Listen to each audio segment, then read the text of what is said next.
Chapter 678. Was she really pregnant? Gloria had a complicated expression on her face. She was surprised and worried at the same time. Because of Soren's special existence, if the two of them had children, there might be some accidents. There were no more than 4 kinds of descendants of gods. True gods, abominations, demigods, and mortals. First of all, the probability of a true god being born was very small. At the same time, there was a certain uniqueness. At present, the most powerful descendant born from a god, and a god was the goddess of agriculture. However, her parents were not ordinary gods. One was Mother Earth from ancient times, and the other was the most powerful god, the god of light. The goddess of agriculture was born at the level of a true god. She directly inherited part of her mother's power, and then took over the priesthood of agriculture. When she became an adult, the second kind was the abomination. In the long history, many abominations were born among the gods, but most of them had been sealed. Abominations could be the descendants of gods, and they could also be the descendants of gods and mortals. The probability of an abomination appearing was not small. They were very scary creatures. However, one thing that was special was that most of the abominations were the descendants of the gods' original bodies, in the form of gods and other creatures. The incarnation of the gods could not do this. Therefore, the abominations were born in other planes. In the past, there were gods who came to the material plane to kill them. This also caused the abominations to be basically a legend in the mortal world. Then there was another kind of descendant, demigods. The existence of demigods was special. They were incomplete gods. They were not true gods, but they were not mortals either. They inherited part of their parents' power, but they did not have a complete divinity. The probability of demigods appearing in history was also very small. Many of them stayed in the gods' kingdom because many gods in this world liked to mate. These demigod descendants might be the guides and hold important positions in the gods' kingdom. Usually, they would rarely appear in other planes. The last kind was mortals.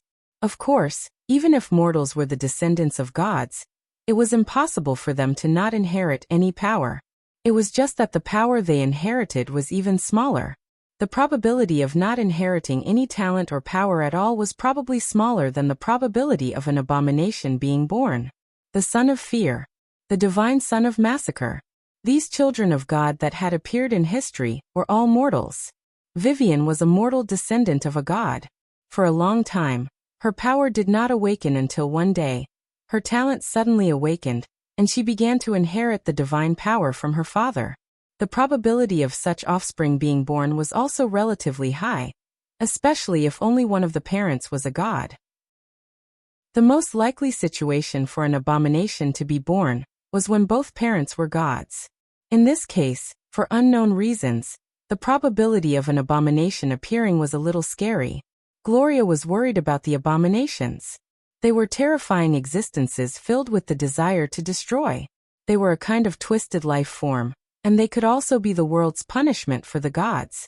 After all, the gods themselves were immortal. The only fortunate thing was that because of the Avatar crisis, Soren was not in the form of a real god, but in the form of a saint between a god and a mortal. Logically speaking, the chances of a divine abomination being born in such a situation would be much lower. When did I get pregnant? As a legendary witch, Gloria had a strong sense of perception.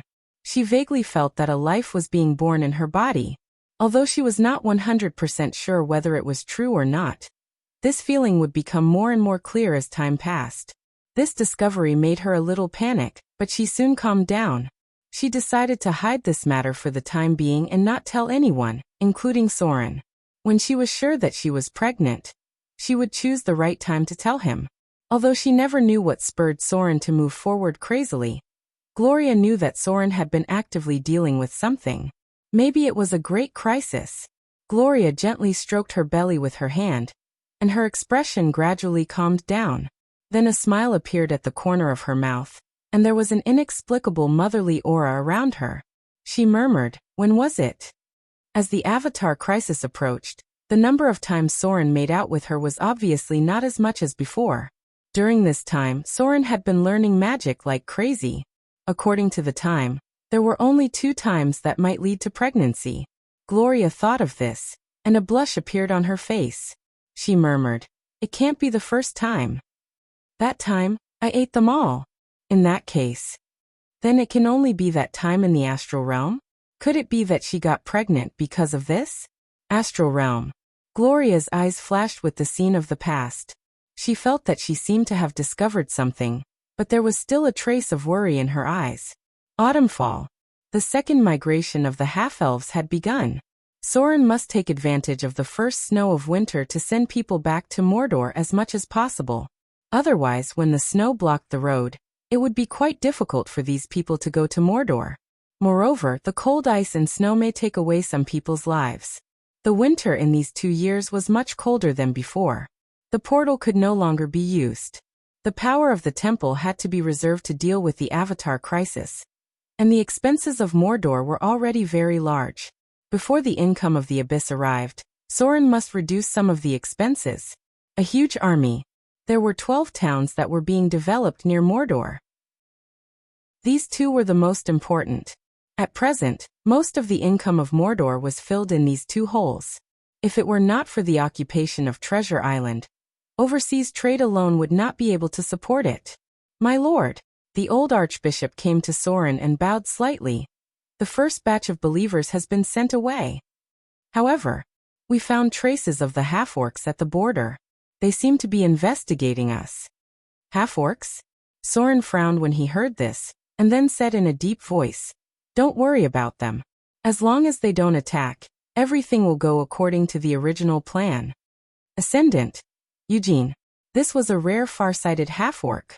It should not choose to attack the half-elves at this time. That would lead to further escalation of the conflict. Soren was very annoyed by the arrival of winter, and Eugene also had a headache because of the coming winter. If he attacked in this case, Soren would have to pay a high price. But similarly, if Soren decided to retaliate because of anger, at least half of the half-orcs would die this winter. This was a situation where both sides would lose. As a far-sighted leader of the half-orcs, Eugene should not be so stupid to attack Soren now. A large number of people began to move south. However, there were still some people who were unwilling to leave. It was a difficult decision to go overseas. Many members of the Noble Council finally decided to stay in Autumnfall. If the half-orcs attacked, they would choose to retreat to the Elven Forest. As nobles among the half-elves, many of them had blood ties with the nobles within the elves. This was the rule of the whole era. Only the descendants of nobles could easily become nobles, and ordinary civilians must struggle for several generations to only become an ordinary knight. This deep-rooted order spread throughout the material plane. Otherwise, Soren's layout in the Windspear Hills would not need Adele Isabella to climb the blood connection with the other party. Everything was going on in an orderly manner. As the fleet of Raging Sand Island approached the nearby sea, Soren's migration was almost guaranteed. At this time, he finally had time to return to Mordor City and deal with the problem of population settlement.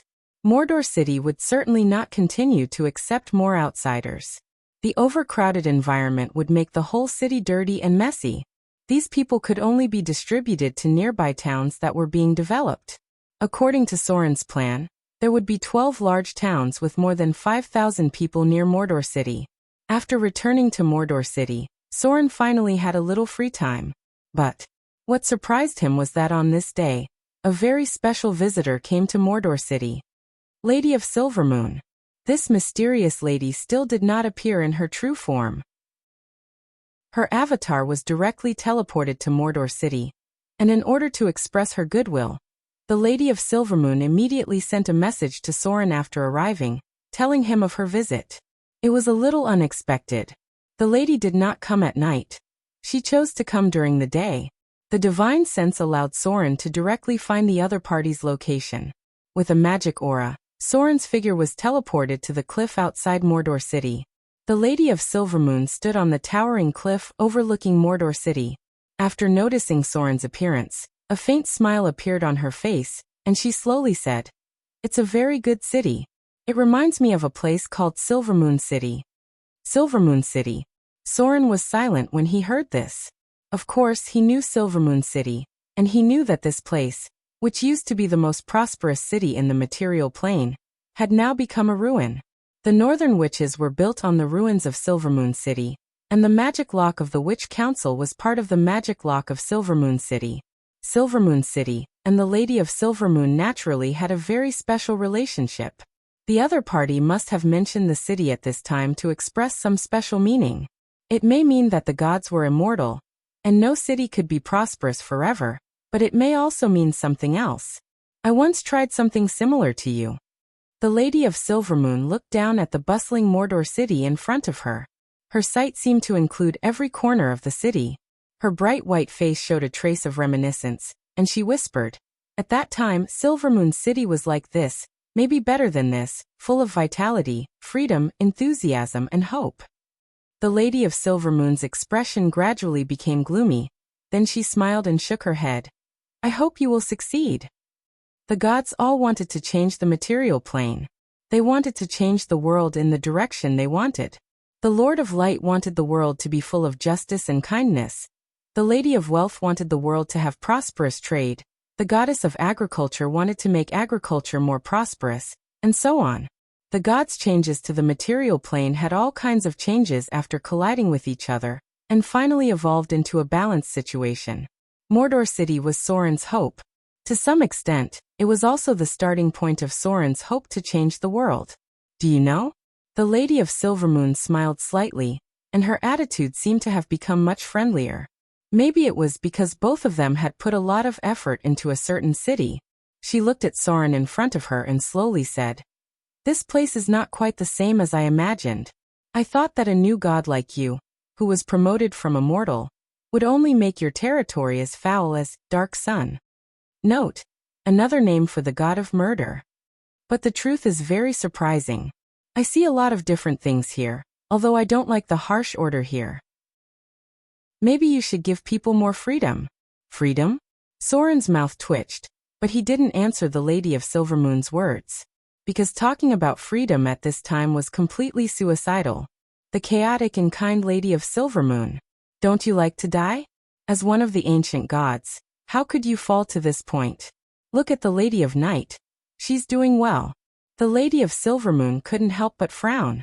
As the chaotic and kind Lady of Silvermoon and Sauron, as the lawful and evil Lady of Silvermoon, there were too many subjective conflicts between the two sides. It was impossible to form many similar views. I met the Lady of Agriculture. Sauron's silence made the Lady of Silvermoon have to continue. She slowly said, "She suggested that I come to Mordor City, so I came here. I have a lot of questions here. Because I found that you are not as evil as I thought. Maybe it's because of this that the Lady of Agriculture chose to cooperate with you. But I still want to know one thing. That is, what do you want? What you are doing doesn't seem to belong to the duties of the gods. I can see that you want to change something." The Lady of Agriculture wanted to change the world. Her ideal was very simple, but it was also very difficult. She wanted to make agriculture in the material plane completely prosperous, and she hoped to rely on the food production brought by agriculture to reduce the conflicts of many races in the material plane. However, this kind of thing was very difficult to achieve, because even if there was enough food, the greed and desire in human nature would still cause a lot of conflicts. But in terms of the basics, if she could achieve her dream, she could reduce the chances of famine. What do I want? Sauron frowned when he heard this. Of course, he would not tell the truth to a god of the opposite camp, but he would not tell a lie because there was no way to deceive her at all. So Sauron said the following. I want the old to have someone to rely on, the strong to be useful, and the young to be strong. Everyone can rely on their own efforts to live a better life. There are some orders in this world that I don't like very much. Although I accept them, it doesn't mean that I like them. If it's possible, I want to change some things. At the very least, I want to change it as much as I can. Lady, you certainly didn't come here because of these things. You must have something more important to tell me, right? The Lady of Silvermoon couldn't help but tremble. After a long silence, she shook her head and chuckled. I'm surprised. What you said is actually true. Although this is not your real purpose, it is something you really want to do. I've never seen a god of the evil camp like you. Maybe you should consider switching to the good camp. I believe that many good gods will accept you. The Lady of Silvermoon paused for a moment, then said, Well, I did come here for an important thing. But it's just to return a favor. The Shadow Lord seems to be targeting you. He covets the clergy of Rogue and Tracking that you have mastered. Maybe you should be more careful in the future. The radiance of divinity appeared. The Lady of Silvermoon really came and went as she pleased. After saying these last words, her avatar directly opened a portal and disappeared from Soren's sight. This was not surprising at all. It was because the people of the chaotic good camp acted like this. They were too casual. P.S. The 4,000-word chapter is presented, and the status is gradually recovering. Chapter 679. Was the Lord of Shadows going to deal with him? Soren stood in place and fell into deep thought. The sea breeze blowing in his face carried a hint of fishy smell. At a glance, he could see the fleet coming and going in the port of Mordor. This place was full of business opportunities and wealth. It could only attract those businessmen who pursued money, because there were too many people moving around. Even if Soren had a large number of rogues under his command, there was no way to cover everything. There were many eyes and ears in the periphery of Mordor City, and there might be believers of the Lord of Shadows among them. Soren could only firmly control the inner city, and at most he could only set up more informants in the area near the port. Soren was not surprised that the Lord of Shadows was hostile to him, because there were too many conflicts between the two. Even if the Lord of Shadows did not want to deal with Soren, Soren would still have to fight with him in the future. Because the Shadow Domain was also a shadow, rogue clergy, and because both sides were gods who mastered the same law. But now the Lord of Shadows seemed to have decided to take the initiative to deal with Soren while his foundation was not stable. I'll deal with whatever comes my way. Soren stood in place and thought for a long time, but he did not think of a suitable way to deal with it. Because the Lord of Shadows was the same kind of god as him, Soren had no way to grasp his whereabouts, and it was difficult for him to determine Soren's location. Because he was in charge of the clergy of Rogue, Soren's church had trained many elite rogues, but as a god who mastered the clergy of Shadow, there were also many good rogues in the church of the Lord of Shadows. Their strengths were similar. Although Soren was at a disadvantage, it was not very obvious. In this case, the best way was to wait for the Lord of Shadows to reveal himself first. At least he was safe in Mordor City. If the Lord of Shadows dared to attack him directly, Soren was 80% sure that he would stay forever. However, Soren had a fatal weakness. That was Vivian. The little girl had not returned to Mordor City yet, and she, who was determined to face her fate, might not be willing to stay behind Mordor City all the time. But at this time he couldn't care less. Soren was prepared to bring Vivian back himself. If she didn't agree, he would forcefully take her back. If the Lord of Shadows wanted to use her against Soren, then he would be in a very passive position. Vivian was his lifeblood. He couldn't let her run around anymore. Soren immediately prepared to bring Vivian back. But before that, he had to inform Gloria and Fallen which not to run around and pay more attention to the abnormalities in Mordor City. When the Avatar crisis officially began, the Shadow Lord would not have so much energy to deal with Soren. The reason was simple. He would become a target to be hunted. After the Avatar crisis officially broke out, a super boss of the evil camp, Lady of the Night, would also appear in the mortal world. This goddess of the evil camp had always coveted the priesthood of Shadow. The fragile alliance between the Shadow Lord and her only took effect when they used each other. At that time, both of them were in their god's kingdom, and it was basically impossible to have a more intense conflict.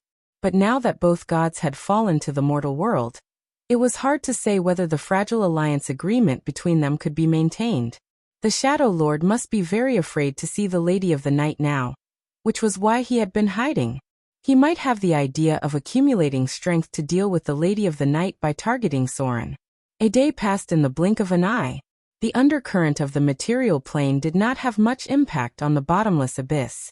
After all, the gods fell to the mortal world, and it was impossible for them to fall to the lower planes. However, the situation in the bottomless abyss had become more and more turbulent recently. mainly because many demon lords with priesthood and evil gods who had placed their god's kingdom in the bottomless abyss had disappeared. Sauron heard a news from the mouth of the Ross demons. That was the blood sea in the bottomless abyss, which was the kingdom of the goddess of misfortune, had now been completely closed. The evil merchants could not go through the blood sea to the lower planes, and could only go back and forth from other planes through the Styx. The blood sea was closed. The whereabouts of the goddess of misfortune was unknown. The bottomless abyss was now in a situation where there were no leaders everywhere. Many of the weaker demon lords were not affected by the Avatar crisis, and now they all stayed in the lower planes. Taking advantage of this opportunity, these demon lords fought with each other, wanting to improve their strength before these powerful demon lords returned.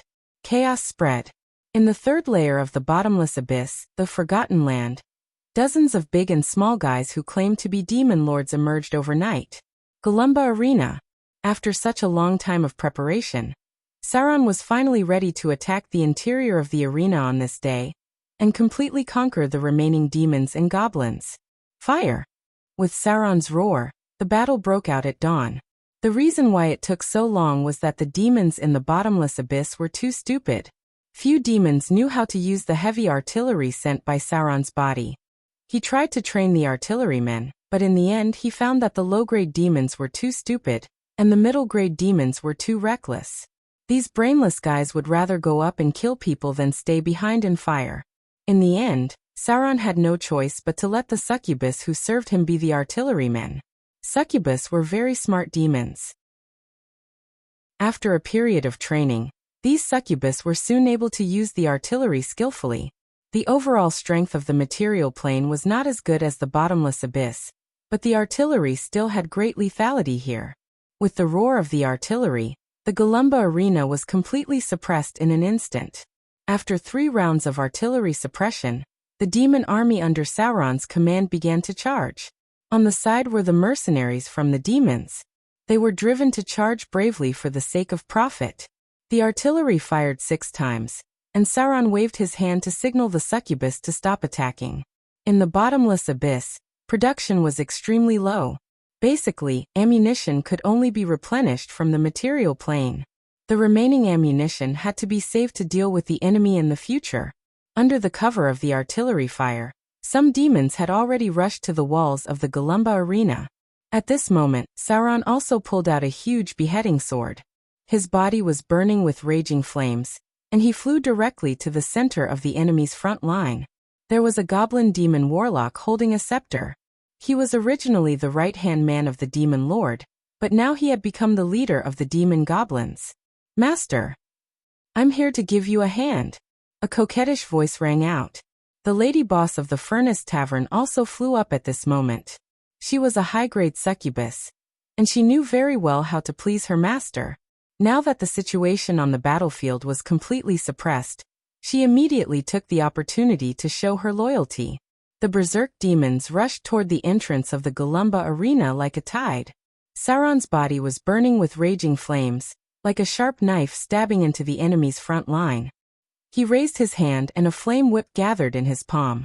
The beheading sword spun 360 degrees, and beheaded 5 to 6 demons. Then, with a swing of the flame whip wrapped around a goblin demon warlock and dragged him directly in front of him. The target was then engulfed by the raging flames around his body. In the blink of an eye, the target was burned into a piece of charcoal. This was the orthodox fighting style of the Balrog. They loved to drag the enemy to their side and burn them to death with their flaming eyes. Burn them to death. Let the flames purify everything. In the raging flames, another Balrog appeared on the other side of the battlefield. It had a pair of bull horns, a burly body, huge demonic wings and bull-like hooves. Sauron's ally had arrived on the battlefield. It lit up the surroundings with raging flames, and then rampaged through the line of demons and goblins. Only when it was surrounded by a large number of enemies would it use greater teleportation to escape the encirclement. The 2 Balrogs formed a pincer attack, and soon a large number of enemies died in their hands. The city wall has been taken. The berserk demons jumped down from the city wall one by one. The enemies guarding the city wall had all been killed.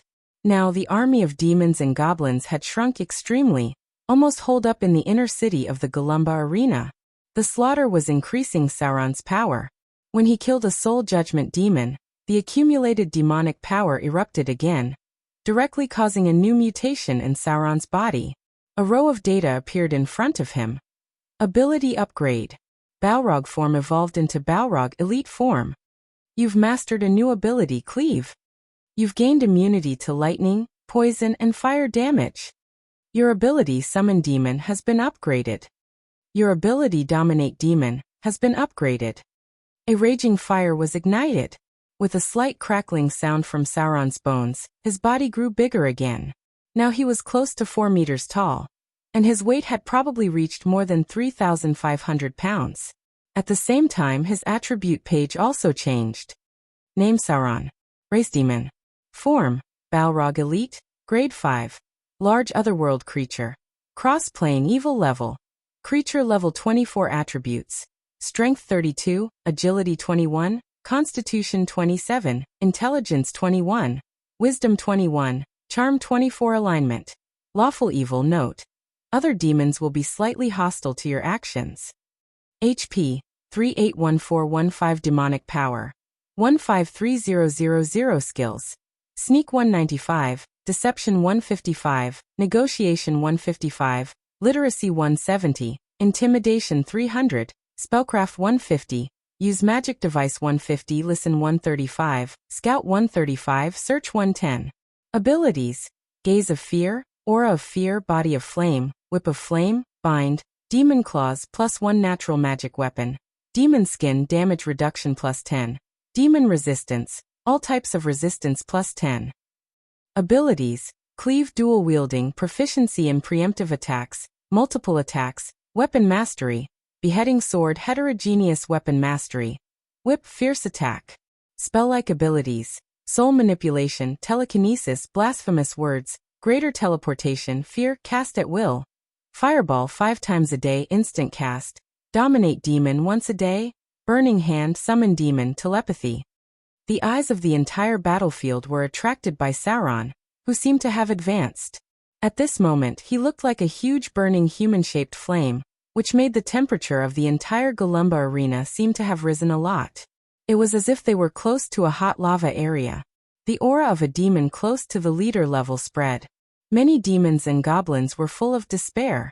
They began to put down their weapons and knelt on the ground, trembling. Evil and powerful beheader, Sauron. We are willing to submit to you. We will serve you as our master. Like a chain effect, after the first demon and goblin surrendered, a large number of enemies began to surrender. In the end, even the goblin demon warlock who commanded the battle put down his staff with a pale face. He looked a little uneasy and walked towards Sauron. They had failed. Now they could only pray that the other party would not kill them all. Otherwise, this group of demons and goblins would never recover from this setback. Chapter 680. Enslavement was more valuable than killing. There weren't many creatures in the abyss that knew how to create, and the demons were one of the smarter ones. That was why Sauron quickly accepted the captives who surrendered. However, this was the abyss after all, and it was necessary to show his brutality appropriately. Since these people dared to resist Sauron, some of them had to pay a painful price. Demons didn't appreciate kindness. On the contrary, a cruel and merciless ruler was more likely to gain their approval and make them obey orders more easily. The battle gradually stopped. Sauron's figure appeared on the throne in the center of the Golumba arena. This was a seat prepared for the demon lord. Only the very important death arena could allow the original goblin demon lord to appear. Now this was Sauron's throne. His huge body sat on it, and 2 charming succubus maids were massaging his shoulders on his left and right. Below him was the unusually obedient succubus boss, who was carefully massaging Sauron's thighs. Sauron's demons were on the left side of the arena, while the demons led the mercenaries on the right side. In the middle was a group of captives who surrendered. At this moment, they were waiting for their fate, and all of this depended on Sauron's thoughts. Suppress those at the back. These people will become slaves and laborers. Sauron glanced at the demons and goblins behind. These were captives who weren't strong enough.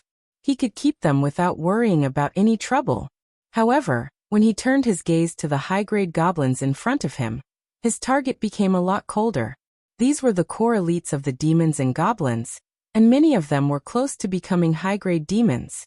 Naturally, he couldn't use the same method to deal with these people, so Sauron thought for a while and said in a deep voice, "I will give you a chance. Some of you will be able to survive. Not only can you survive, but you can also regain your power and status.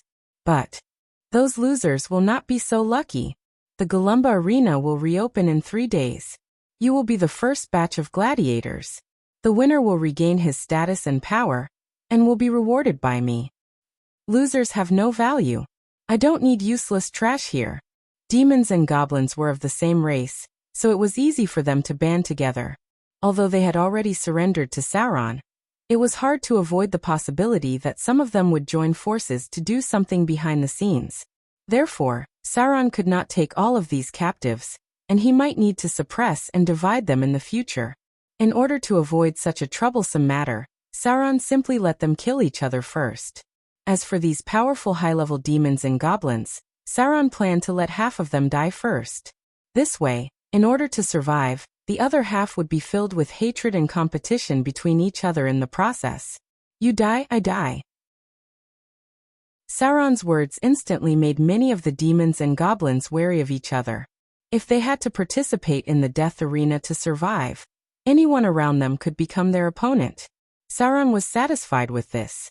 As for losing some of their battle strength, it didn't matter at all.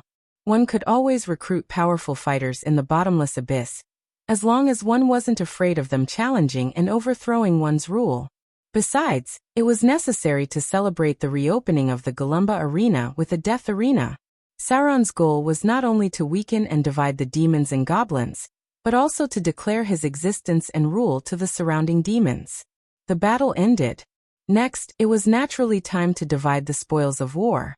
The wealth of the demons and goblins had been plundered, and there was basically nothing of value to be found. However, since they had already conquered the Garuba Arena, Sauron naturally had to divide the territory outside the Garuba Arena to the demon merchants who had participated in the battle. Anana Baba, a night witch, and a Yugoloth demon. The 3 of them were currently the leaders outside the Galumba Arena. The 3 most prosperous streets were divided by them. Obtaining these territories was equivalent to having their own foundation in the 3rd layer of the bottomless abyss. As long as Sauron as the Demon Lord didn't fall, he couldn't violate the contract that he signed. According to the contract, these territories could be operated independently. Sauron didn't care about a small territory. What he wanted was the Galumba Arena. This huge circular arena was the key to his rise in the bottomless abyss. A landmark building was also beneficial for him to stand out from the other demon lords. Many times, recruiting in the bottomless abyss depended entirely on whether the demon lord's reputation had spread far enough. Sauron had a lot of ideas in his mind about how to operate this huge circular arena. Of course, it was necessary to use benefits to attract people. If possible, Sauron intended to build this place into a huge crossplane arena. Perhaps it would be of greater use in the future. Meanwhile, in the city of Mordor in the material plane, Vivian, who was not very happy, and Lulu, who was full of joy, had been caught by Sauron. The little girl seemed to be addicted to being a cult master recently. No matter how intelligent Vivian was, she was still a child after all. Trying to manage such a large church for the first time would definitely be filled with all sorts of novel and interesting things. However, Sauron couldn't let her stay out there any longer. The Shadow Lord wasn't like any other enemy. His methods were similar to Sauron's. If he were to attack Vivian in secret, it would be too late to stop him. The most important thing now was to deal with all changes by remaining unchanged, and forcibly drag it out until the Avatar crisis completely broke out. Just like that, day after day passed. In the blink of an eye, a week had passed. After a lot of effort, the first batch of residents of Luoya City was also sent to Mordor City. These people were first placed in tents near the port of Mordor City, and then sent one by one to the nearby towns that were being developed. The arrival of this group of half-elves attracted a lot of attention. Many of the half-elves who originally came here even ran out to look for their relatives and friends. They had been living in Mordor City for a long time.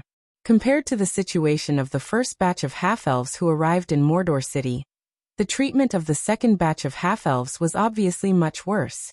This difference made many half-elves who came here earlier feel fortunate, because if they came a step later, they would have to go to the villages in the suburbs. Everything was going on in an orderly manner.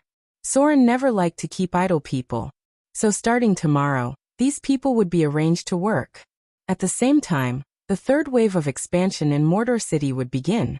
A road directly to the port and connecting 12 towns would begin to be built. Chapter 681. In the blink of an eye, half a month had passed. The situation on the mainland had become more and more turbulent, but everything in Mordor City was still calm. During this period, Princess Anna of the Frost Kingdom sent a few letters to Soren, mentioning a few things. Princess Royal seemed to be in retreat recently. With the arrival of winter, the Frost Kingdom also had to deal with the coming cold climate. Winter was a difficult time for this era of material poverty, but the better thing was that because of the arrival of winter, many wars were forced to stop, and the spreading plague was almost cured. The cold climate could make the plague disappear sooner. Although it had not yet snowed, the first frost had already arrived. Mordor City was slightly better because it was located in the subtropics. There was only some frozen soil, but many other places had already begun to freeze. The frozen soil slowed down the construction process a lot, but people were still busy working because if they could not finish the housing, they would be exposed to the northwest wind this winter. 5 kilometers away from Mordor City was a town under construction. The construction site was in full swing, and thousands of people were busy in it, laying the foundation, building houses, and building walls. First, they had to settle down, and then they began to reclaim the nearby land. Half-elves had diligent and dexterous hands. As long as they were given a chance to work, they knew how to support themselves. At this time, Ryan, who had almost recovered from his injury, was patrolling the construction site. As the leader of these half-elven civilians, he naturally became their manager. If there was no accident, he would take over as the mayor of the first town. The people involved in the labor were divided into 2 factions. One was the half-elves of Autumnfall, and the other was the merchants from the south coast. Some farms were also built outside the town. The merchants paid more attention to profits, so some of the land had already begun to grow the first batch of winter wheat. Curdy. Ryan walked around the construction site and suddenly frowned. Where did Yerrick and Dandy go? Did the 2 of them go out to slack off again? Not all half-elves were very hardworking. Some of them liked to take risks and did not like boring work. Ryan was talking about the 2 guys who were idle. Soon, a young half-elf ran over and whispered. They said they were going to catch fish last night and ran out at dawn. I haven't seen them yet. Catching fish. Ryan frowned when he heard this. There were rich aquatic products near the city of Mordor, but these half-elves who had just moved here did not have fishing tools, so they should not go to the sea to catch fish, so the biggest possibility was the nearby river. Because it was close to the Amazon rainforest, there were many fish in the freshwater river near the city of Mordor. Among them, the most tender and delicious was a kind of piranha, called tiger fong fish, tiger mouth fish. If there were many of these fish, they could eat a person until only the bones were left. They had extremely sharp teeth and liked to bite people's lower body very much. Therefore, it was very dangerous to go into the water naked. If one was not careful, they might only be able to use half of their body. Naturally, Ryan had eaten this kind of fish before, because there were too many of these piranhas, and they tasted very good, so they were often caught as a side dish. These 2 lazy bastards. When I catch them, I'll whip them a few times. This was not the first time. Not long after they came here, these 2 guys were lazy once. They rashly went to the river to catch fish, and they almost got bitten off by the fish. But because of this, both of them liked to roast piranhas. Usually they would go after work, but today they didn't even come to work, which really made Ryan a little angry. Letting the people next to him help watch, Ryan directly picked up his weapon and whip, and was ready to go to the river. There were dangerous piranha flowers further away, and the 2 boys were not idiots. They would not run there, so they could only catch fish in the nearby river. Ryan naturally knew how to track. Judging the footprints on the ground and the plants that had been trampled, he quickly found the route that the two boys had taken. However, suddenly, there was a shrill scream in the distance, and then the birds and beasts around were scared away. Something's wrong. Ryan noticed that something was wrong in an instant. He instantly pressed his hand on the hilt of his sword, and then his whole body sprinted at high speed, rushing in the direction of the scream. The surrounding scenery quickly passed by. As a high-grade profession, Ryan ran extremely fast at full speed.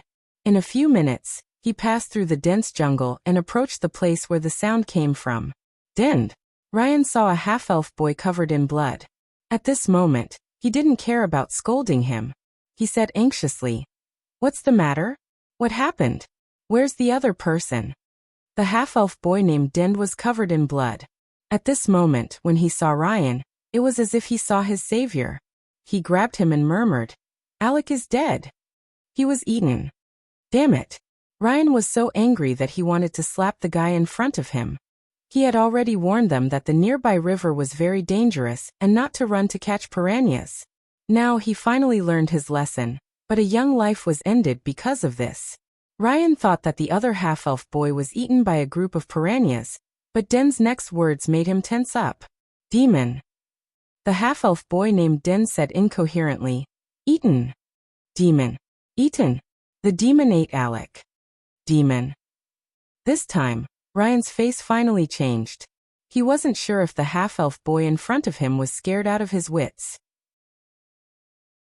Besides, he called the piranhas demons, or he really met a demon. There were many dangerous things around here, including piranha flowers and so on. Demon may refer to a real demon, or it may refer to something else. But this was the city of Mordor. Logically speaking, there should be no demons. But now, no matter what the reason was, as the supreme commander of this town, he had to investigate the situation. "Follow me." Ryan picked up the boy in front of him and rushed forward. Den still seemed to be afraid, but he knew Ryan's strength, so he still followed him timidly. The distance was not far. Soon, the vision ahead opened up, and Ryan, who saw the scene in front of him, couldn't help but take a deep breath. His expression became unexpectedly dignified. "Demon. It's really a demon." Oh. Chapter 682. And the number of these demons was not small. At this moment, a dense group of demons was gnawing on a corpse. The corpse had already been gnawed beyond recognition. White brain matter, bright red blood, and spilled intestines. Even Ryan, who had been on the battlefield for a long time, felt a little disgusted. The other half-elf youth was already dead. In such a short period of time, he was about to be eaten up by the hungry demons. Den was so frightened by the scene in front of him that his legs were a little weak. He fell directly to the ground and kept retching. ZD. The demons noticed the arrival of Ryan and Dend, and soon several figures rushed towards them. The number of these demons had reached double digits. The only fortunate thing was that their levels were very low. Most of them were the lowest level dretches. The rest were special abyss quarks, which were also a branch of small demons. Clang!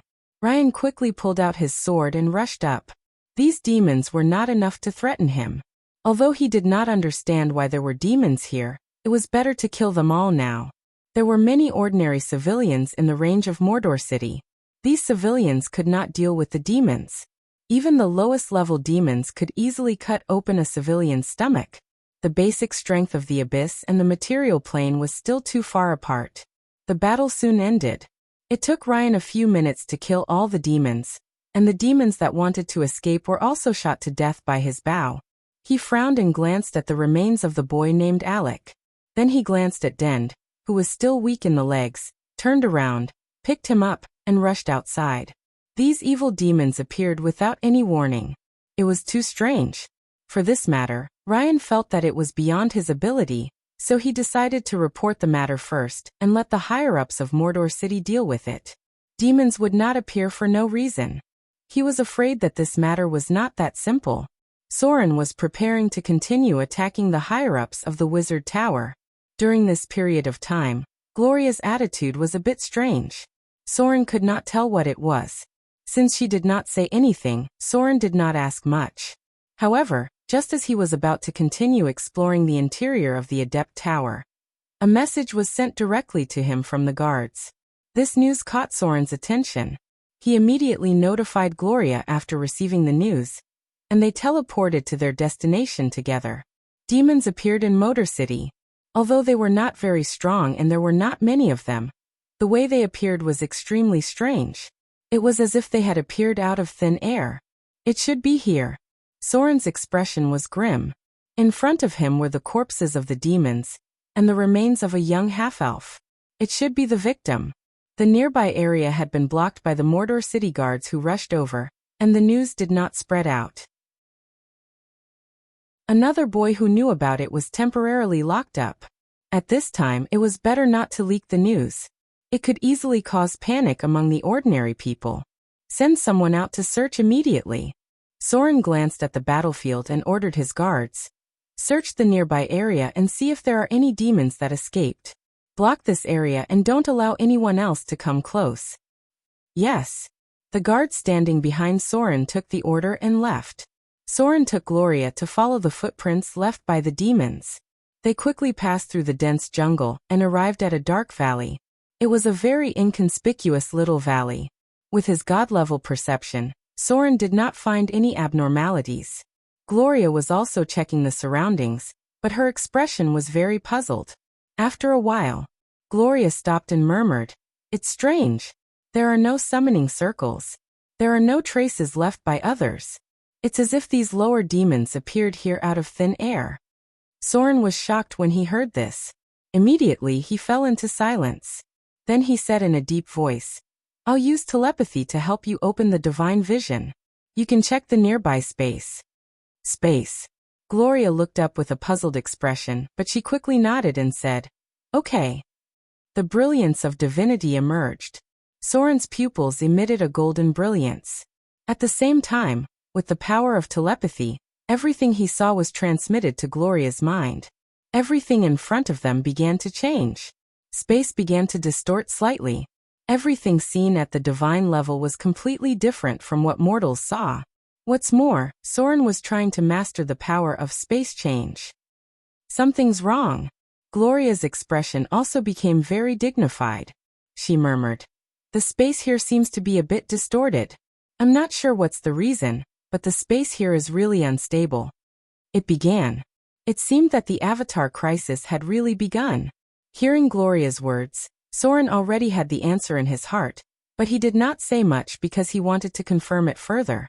So he slowly said, "Can you set up a warning circle here? I think the answer should appear soon."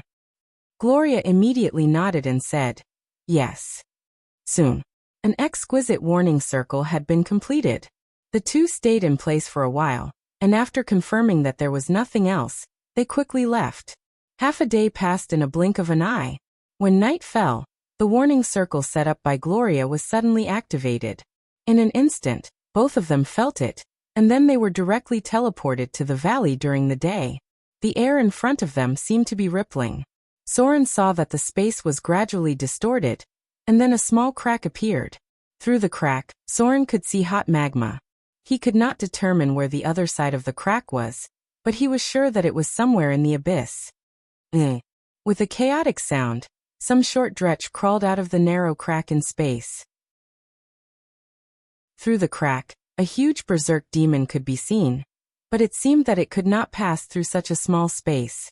The crack in space lasted for a short time, less than a minute or two. Because of the fighting behavior of the demons, only 6 dretch crawled out of it. "I think I know the reason." Gloria's expression was unprecedentedly dignified, and she murmured, "Is this what you have been worried about?" Soren did not answer. He gently raised his hand, and the dretch in front of him was caught. Then he directly crushed it into meat paste in the air. He slowly said, "This place must be sealed. I'm afraid there will often be demons running out here in the future." The crack in space closed. The whole valley was quiet, except for the demon corpses on the ground. There seemed to be nothing unusual here. Chapter 683. Arendelle. The first snow of winter made this beautiful city by the sea covered in snow. This season was no longer suitable for going out to sea, so people gathered in small taverns to chat and drink in winter. The Black Reef Tavern near the edge of the port area was the most lively and popular place. Not only because there were barmaids full of southern flavor, but also because of the strong liquor from the south coast. A kind of purified liquor, stronger than most of the liquor in the Frost Kingdom. Such liquor was very popular in Arendelle in the cold winter. Naturally, the price was also quite expensive. The Black Reef Tavern was bustling with people. There were 3 floors here. The first floor was the tavern, the second floor was the housing, and the third floor was underground. It was responsible for dealing with some shady business. Of course, there were also gambling, dogfighting, and other entertainment. The entrance to the basement was not in the tavern. One had to enter from the back alley. Without a way in, one would not be able to enter. At this time, the lady boss of the tavern, Kelly, was washing the quilt. She was a mature woman full of charm, and had a feminine voice that was completely different from those in the north. Many people tried to woo this beautiful and rich lady boss, but those who really knew her identity would feel their hearts skip a beat when they saw her. Because she was a very special woman. She came from the Amazon tropical jungle. An Amazon woman. Although she had a mature and charming appearance, and her every frown and smile was filled with flirtatious charm, only those who knew her well would know that this woman was also a very powerful killer. The door of the bar was pushed open. A man in a cloak came in, then shook off the ice and snow on his body at the door, gave a look to the bored lady at the bar, and then quietly went to the second floor of the tavern. The lady's eyes narrowed, then she motioned to the maid next to her to help watch, and quickly went upstairs from the other side. Urgent information. The man was already waiting upstairs. After seeing her, he quickly handed a document to her and said in a deep voice, "Special situation. It must be sent to Mordor City immediately." Kelly nodded solemnly when she heard the words, and quickly took the information into the basement through a secret door. At the same time, in this season of ice and snow, several knights outside the gate of Arendelle were also approaching quickly. Before they got close to the gate, they shouted, "Open the gate! There is important news that needs to be sent to the palace." The knight took out a token. Immediately after, the heavy city gates were opened, and they urged their horses to rush towards the palace. Arendelle Palace. Perhaps it was because of the arrival of winter that people began to become lazy. The eldest princess was unexpectedly lazing in bed today. Only when it was close to noon did she lazily let the maids dress up. She casually asked the leader of the maids beside her, and learned that Anna still hadn't woken up yet. She was holding a book and reading it under the blankets. In winter, Arendelle would become very quiet and peaceful because the ice and snow had blocked everything. Many people would not even go out of their houses. Princess Royal. A burst of hurried footsteps sounded, and then a female guard rushed over and whispered, "Sir Dimorton has an urgent matter to see you." Sir Dimorton? Princess Royal frowned slightly when she heard this. She thought for a moment and recalled the identity of the person who had come. He was the lord of a small village near the south. Let him wait first. I'll be there soon. At this time, there should be no nobles who suddenly wanted to see her. So Princess Royal directly told her that something must have happened. Thinking of this, she could not help but rub her forehead. She looked a little tired. The plague had just been solved, and it seemed that something new had happened. Soon, Princess Royal's figure appeared in the palace hall. Sir Dimorton had been waiting there respectfully. When Princess Royal appeared, he did not dare to look at her. He respectfully bowed his head, but his voice was anxious. "Your Majesty the Queen. Demons suddenly appeared near the village in my territory. Although I have led the guards to destroy them, we found a dark and strange crack where the demons appeared. There was a very terrible sound coming from inside." Demons. Princess Royal's expression was dignified. In a flash, she appeared beside Sir Dimorton and said in a deep voice, "Take me to see it." A light of magic emerged. Before Sir Dimorton could react, he had returned to his village. At this moment he was in the ice and snow, and the figure of Princess Royal was beside him. Incredible! Princess Royal's power made his eyes full of awe and curiosity, but before he could think more, Princess Royal said in a deep voice. Where is it? This way, Sir Daimotun hurriedly said. The two quickly passed through a forest. At this moment, because of the arrival of winter, even beasts were rarely seen. The nearby air was filled with a very evil force, which made people feel depressed. It's here, Sir Daimotun said with a dignified expression. Princess Royal's figure moved forward in the thick ice and snow. She didn't even leave a single footprint on the snow when she walked. At this moment, there was a dark crack in front of Princess Royal. There was a very strange and terrible sound coming from inside, and an extremely gloomy dark domain could be faintly seen. Unlike the plain crack that appeared in Mordor City, it did not close after opening, but directly formed a natural portal that was maintained in a more stable way. Such a situation was extremely rare. Only some closely connected planes could have such a situation. And it was almost impossible for such a naturally formed portal to appear in the material plane. Not to mention that this portal was connected to somewhere in the abyss. Dimensional lock. The ice and snow around Princess Royal's body fluttered, and with the emergence of a huge force, Princess Royal tried to close the space crack in front of her. However, something unexpected happened. She failed. The space crack did not disappear. Instead, because of the intervention of her power, it seemed that the space crack had expanded a little because of the huge and automatic distortion force. This was something that Princess Royal had never encountered before. It seemed that some extremely chaotic force had interfered with her ability, and even the magic energy in the nearby space had a trace of chaos and restlessness. Send someone to block this place immediately. The princess furrowed her brows and set up a special magic array around them. Then she said in a serious voice, "Dispatch the nearby legions to guard this place. Seal off any news about this place.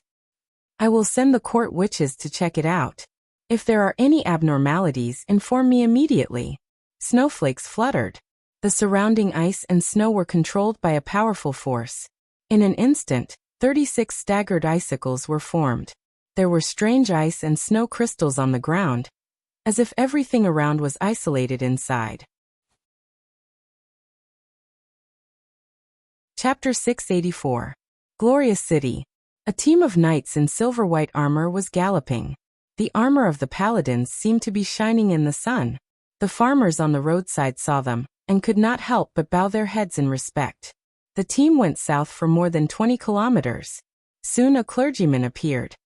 He quickly came to the front of the team of knights and respectfully said to the middle-aged man in the lead, "Your Excellency, the Silver Hand." The neigh of a horse rang out.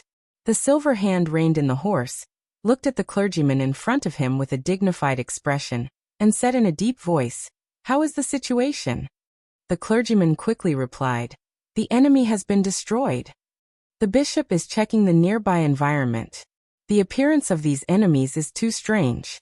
This was the glorious city. It could be said to be the stronghold of the good camp in the material plane. The Church of the Lord of Glory had absolute control here. For thousands of years, no demons and devils dared to set foot on this land. But recently, for some unknown reason, not only did demons appear near the glorious city, but even the figures of devils appeared frequently. And the ones that appeared were not low-level devils. In a town near the north, the priest in charge of presiding over the temple was actually tempted by the devil. If it weren't for a high-grade paladin who happened to pass by there, perhaps people would not know that there was an evil and depraved devil lurking in this town. "Take me to see it." The Silver Hand looked around, and then said in a deep voice, "The matter here must be reported to the Pope. Send someone to inform him at once." A young paladin next to him responded, "Yes, Your Excellency, the Silver Hand." At the same time, 100 kilometers north of Autumnfall, a vigorous figure was also leaping in the jungle. She had a slender figure and a pair of pointed ears. One did not need to look much to know that she was an elf. This elf had a strange tattoo on her arm. After landing, she suddenly turned into a black panther. She carefully sneaked along the grass and soon found the source of the bloody smell.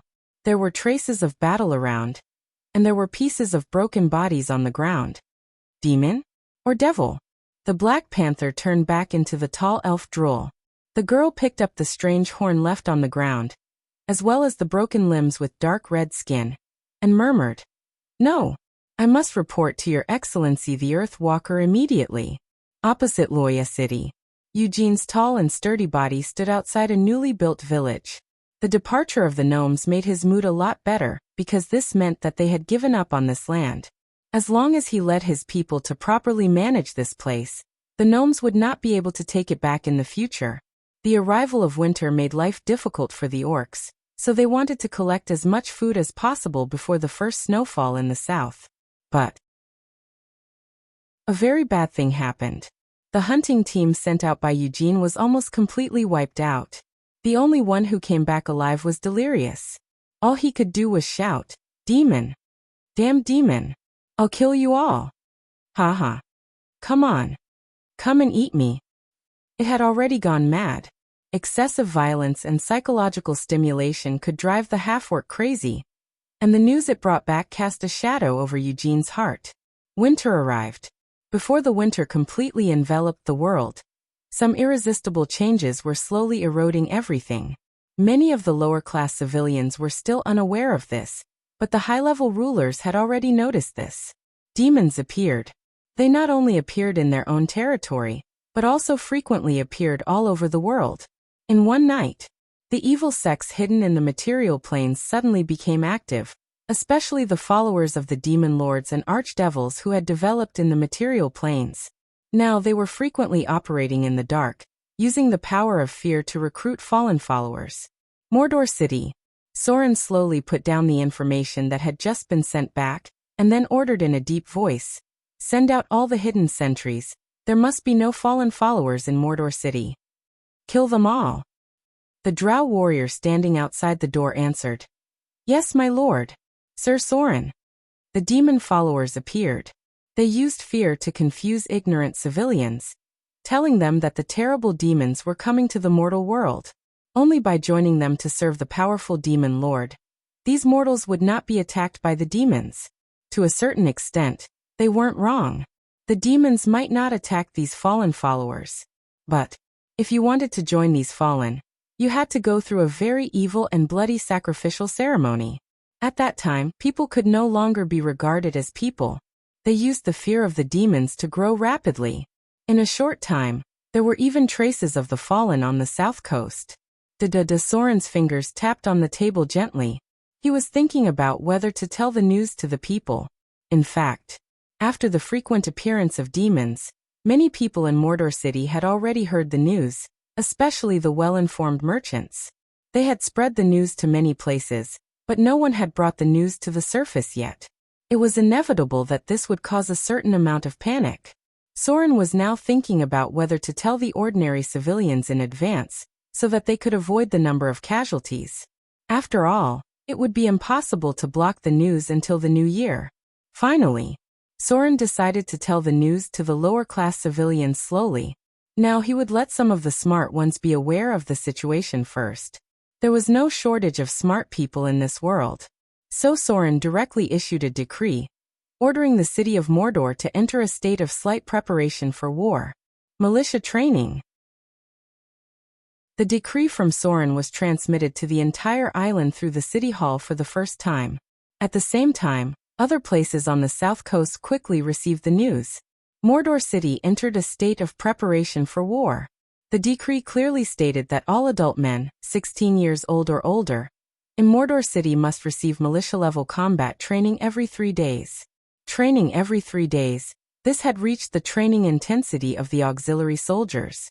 Mordor City had a very large army. Whether it was a fleet composed of pirates or a legion recruited by civilians, the number had far exceeded most of the duchies on the south coast. Now that Mordor City had entered a state of preparation for war, and began to train all adult men at the militia level, then the hidden meaning was worth pondering. Perhaps even the ordinary people could feel that something was wrong. Was there going to be a war? Chapter 685. The cold winter wind was getting more and more piercing.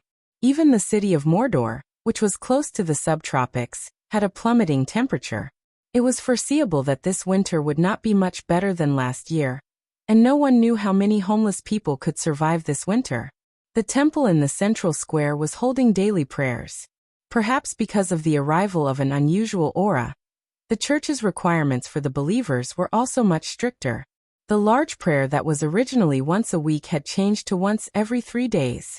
At the same time, the half-elf craftsmen from Autumnfall began to make a large number of statues. The temple of the half-elf church was being expanded. Not only the great temple of Mordor, but even the 12 towns that had just been built were also building temples. Priests had already been sent to these places to preside, which was more of a source of faith for Soren. The Temple of Wealth was now somewhat withered. As trade on the mainland became more and more difficult because of the war, the faith of the Lady of Wealth was also seriously disturbed. Although the trade routes in the outer islands were still very active, they were probably down by about 30% compared to the past. Soren faintly felt that the divine power of the Lady of Wealth was decreasing. If there were not enough believers and sources of faith, then the power of the gods would become weaker and weaker. Therefore, the choice of what kind of divine title was very important. The Lady of Wealth needed to maintain the power consumption of the priest's prayers. If she did not give the priests divine power, then her church would be seriously hit. Giving the priests divine power required divine power. Divine power was converted through faith. The heavy damage to trade led to a decrease in faith, and the divine power naturally decreased. The decrease in divine power meant that it would become difficult to maintain the priest's divine power. In order not to form a vicious cycle, the Lady of Wealth could only give her divine power to the priests. This process would gradually lead to the decline of her divine level. And finally, she might fall to the level of lesser divine power. The chaos of war affected many gods. Not only was the power of the Lady of Wealth declining, but other gods were also constantly decreasing their power. They were even forced to reduce the divine power given to the priests to ensure that their own divine power was enough. But if this was the case, they might be able to support it for a short time. Over time, the priests who served them might switch to other gods, or even directly give up their faith in this god. Without divine spells, a priest would not even be able to defeat an ordinary warrior. Soren's divine power was getting higher and higher. After more than a month of accumulation, especially after the 2 incidents in Autumnfall, he had almost completed the control of the entire half-elf race. Therefore, his divine power was increasing rapidly. In addition to his own rule domain, he had now reached the standard to advance to weak divine power. Domination had a very surprising effect. Therefore, Soren recently discovered that the divine power points provided by rule wasn't only increased because of his wise leadership, but also because of the increase in population. In the beginning, Soren relied on rule to accumulate about 2 to 3 divine power points a day. This was the accumulation of divine power after deducting the divine power given to the priests, which was equivalent to the pure divine power of the gods. Recently, Soren had discovered that when Motor City once again accepted a large number of people from Autumnfall, his daily accumulation of divine power had reached an astonishing 4 to 5 points, which meant that he could accumulate at least 150 divine power points in a month. And this did not include the large prayer ceremony that was held once a week. Such a large prayer ceremony could provide Soren with more than 10 divine power points at once. If he chose a more bloody sacrifice, evil gods, then the divine power points obtained could reach more than 15. The sacrifice was too old and too primitive. Perhaps the sea goddess would accept the sacrifice and love it. But Soren would not try this kind of backward thing that would even affect the purity of his faith. Finally, with only 3 weeks left before the new year, Soren reached the point where quantitative change led to qualitative change. A row of data appeared in front of him. The rogue profession has leveled up to level 8. Received 41 DX33 plus, INT 26 to 10, *0. 5 skill points, HP increased by 14, profession HP 6 plus, con 26 to 10, *0. 5. You've received a free attribute point. You've received a talent point. The huge amount of slaughter EXP required to level up as a wizard made Soren unable to do much at the moment. Therefore, he could only level up his rogue profession to level 6. Without a doubt, the free attribute points were added to his dexterity. He was only 1 point away from 35 points of dexterity. As for the talent points, Soren did not even need to think about it. Among the legendary accuracy, 9 deaths, lightning speed and so on, he chose the legendary talent that would give him the biggest boost: insight into weakness. Insight into weakness legendary talent. After countless battles and summaries, you have mastered a special ability. This ability allows you to discover any enemy's weakness. This will allow you to maximize your combat power. Relying on the ability of insight into weakness, you can launch sneak attacks on enemies that are immune to backstab. Insight into weakness can deal additional damage equivalent to the value of dexterity. Requirement: Epic Dexterity Reflex Evasion Legendary Battle Skill. One of the most powerful talents for melee professions. For a legendary melee professions, there were 3 legendary talents that could completely change their combat power. These 3 legendary talents were Whirlwind, Insight into Weakness and Perfect Dual Wielding. Whirlwind was needless to say. This should be one of the most terrifying legendary melee abilities. Only a few people in the entire material plane could master it. In addition to this ability, Insight into Weakness could provide a terrifying bonus for critical strike and critical strike. Perfect Dual Wielding could directly double the speed of a person's attack. In terms of combat power outburst, there were almost no melee legendary talents that could match the 3 legendary abilities. Now Soren had mastered 2 of them: Perfect Dual Wielding and Insight into Weakness. Motor City Temple. Soren's figure appeared in the center of the temple. Accompanied by a divine radiance, his figure directly floated in mid-air. Then, the power of faith that shrouded the temple began to rush into his body frantically. The dazzling light shrouded the temple, and many believers who saw it could not help but kneel on the ground. His divine power was constantly increasing. When it reached the critical point of 300 points, suddenly all the divine power began to be consumed. At the same time, Soren's body had some kind of special change. A row of data appeared in front of him. Advanced to lesser divine power. The saint form has been upgraded. Magic immunity ring 1 to 4. Ability breakthrough. Automatically mastered. Epic divine power. Epic divine power, legendary ability. Consume part of your divine power to add additional divine power damage to any of your physical attacks. The additional damage is equal to 2 times your own charm bonus. Note: the current charm bonus is 5 points, and each attack adds an additional 10 points of divine power damage. The quantitative change finally led to a qualitative change. With the improvement of his divine power level, Soren could not only master more powerful divinity abilities, but also increase his spell immunity level to level 4. Epic divine power was a legendary ability for priests. It seemed that Soren had also directly mastered it because of the promotion of his divine power level. At this time, his attributes were really a bit like a divine power. Name: Soren, Saint Form, Lesser Divine Power. Race: Half-Elf, Son of Slaughter. Attributes: Strength 22 plus 9, Giant Strength plus 6, Dexterity 34 plus 4, Vitality 26 plus 4, Intelligence 26 plus 5, Wisdom 19 plus 4, Charm 20 plus 4. Alignment: Lawful Evil Profession. Level 8 Rogue 0826500. Level 10 Shadow Dancer, Max. Level 10 Wizard 0897500. Level 5 Arcanist 01095000. Grade 6. Health points: 475475 strong. EXP: 165075 Slaughter. EXP: 7545. Profession. EXP: unassigned. Skill points: none. Attribute points: none. Legend level: 150. Divinity points: 71. Lesser Divinity.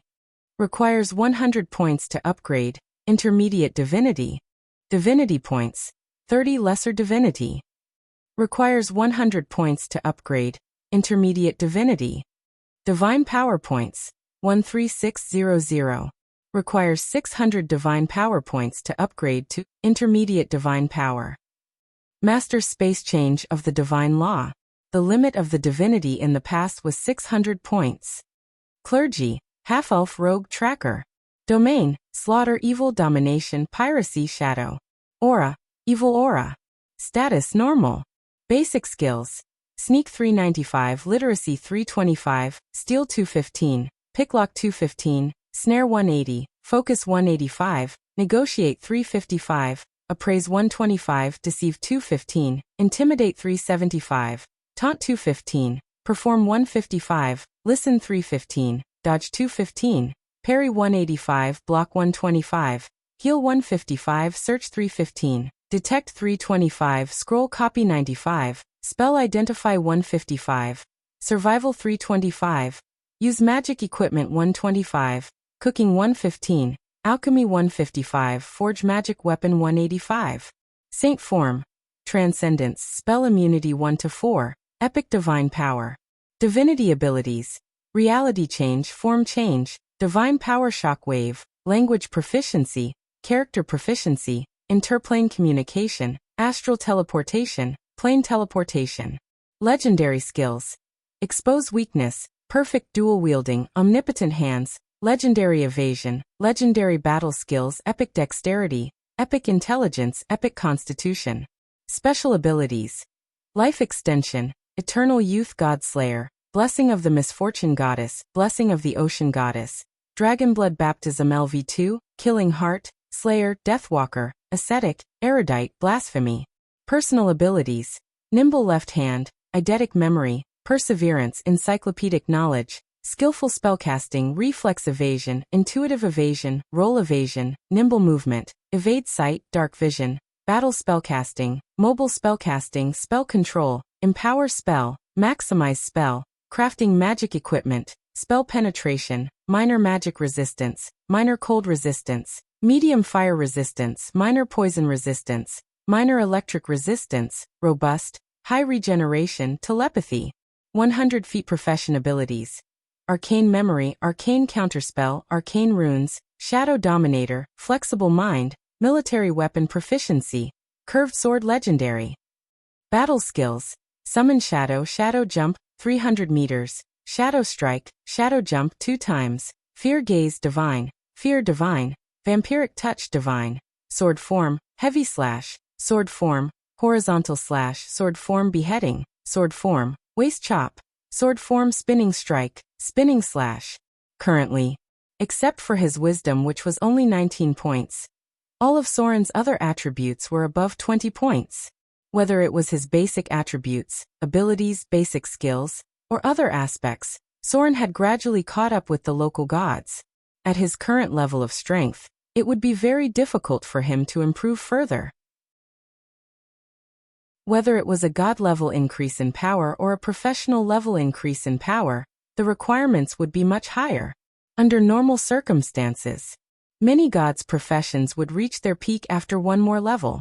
Unless it was a powerful being, it would be very difficult to reach level 40. Lesser divine power was a process of qualitative change. From now on, to calculate Soren's challenge level, there would be an additional label of level 10 God of Half-Elves. According to the assessment of the adventurers in the previous life, Soren's challenge level should be about 25. In other words, only a team of adventurers who were all high-grade legends would have less than a 50% chance of killing him. Time passed little by little. Mordor City was enjoying the last tranquility before the arrival of the new year. The battle to attack the third floor of the Wizard Tower was imminent. Vivian's accumulation was also close to the realm of demigod. The demon incarnation was frantically recruiting the army of cannon fodder. Gloria's research on the floating ring seemed to have a new breakthrough. At this time, there was only less than half a month left before the arrival of the new year. Maybe it was because the new year was approaching, the atmosphere in Mordor City was a little more relaxed. People were leisurely enjoying the tranquility of winter. However, when they heard from the merchants how many people had frozen to death, they couldn't help but sigh. The tavern was always the most lively place. During this time, a new kind of liquor had become popular on the south coast. Although the price was a little expensive, it was undoubtedly a great enjoyment to drink in the cold winter weather. There was a lot of noise in the tavern. In the corner near the left side, there were a few guys with bad intentions teasing a drunkard. It seemed that they wanted to see the drunkard make a fool of himself for fun. Such people were common, whether it was drunken drunkards or other guests looking for fun. The owner of the tavern looked at the group of people in front of him. Because the new year was coming, many fleets did not plan to go out to sea, so during this time there were sailors, guards, and merchants looking for fun everywhere. There was a sound of dispute. The tavern owner wiped the table with a rag. At first, he didn't pay much attention, but suddenly he heard a word that made him alert, and then he listened to the conversation over there. Really? The drunkard's eyes were very blurred, and it seemed that his mind was not very clear. He said incoherently in a drunken voice, "Mordor really has an angel. I was at the beach that day, and I saw a beautiful female angel. So beautiful. That chest, that butt, it's so beautiful." The guests next to him who were purely looking for fun did not take the drunkard's words seriously. One of them smiled and said, "Don't tell me you think a beautiful woman is an angel when you see her. Ha! Look at how drunk you are all day. You probably think someone's wife is an angel." The drunkard's face turned red when he heard that, and he panted heavily, "Impossible. It's really an angel. I saw it very clearly. She seemed to be very scared when she saw me. A pair of snow-white wings suddenly appeared on her back, and then she flew away just like that." The people sitting around laughed and did not mean to take it seriously at all. However, the tavern owner who was bored at the bar came over at this moment and poured a glass of rum for the drunkard in front of him. He pretended as if nothing had happened and said, "Really? Then where did the angel fly to in the end?" The drunkard was already drunk, and he could not even speak clearly with his tongue. "South. South. Angel. It's really an angel. You guys don't believe me. I really saw it, with my own eyes." Plop.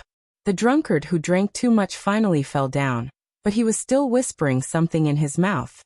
It seemed that he had told many people about this, but no one took it seriously. The tavern owner returned to the bar. He called a bartender to watch over him, and then left from the back door. Late December. There were only a few days left before the new year. Perhaps because of the arrival of the new year, all the places were a little quieter. But today a very strange thing suddenly happened in Mordor City. It was about 5 o'clock in the afternoon. Yesterday Mordor City just had its first snow of the year, so the roofs looked white. The light in the afternoon was already a little dim. Just a moment before the sun set, a strange shadow suddenly appeared in the south of Mordor City, a place where almost no one usually went near the ruins of man-eating plants. A tall tower towering into the clouds. It looked like a mirage. It only existed for less than a few minutes, and then gradually disappeared. Chapter 686. At the same time, on the third floor of the Wizard Tower in the Shadow Plane, a battle against time had just come to an end. Soren's chest was heaving up and down violently. In front of him was a pile of metal parts that had been forcibly disassembled. In front of him was a mana generator that was still in good condition. The alarms around him had been deactivated, but the remaining arcane energy was still jumping around and forming electric sparks. Behind him were Gloria and Fallen Witch, who had stopped casting spells. Vivian was slightly injured, and there was a scorched mark on her chest. "Are you okay?" Soren quickly rushed over and raised his hand to cast Restore. Vivian was not badly injured, but the little girl was his treasure, and he did not care about wasting Restore's energy. The battle just now was very thrilling.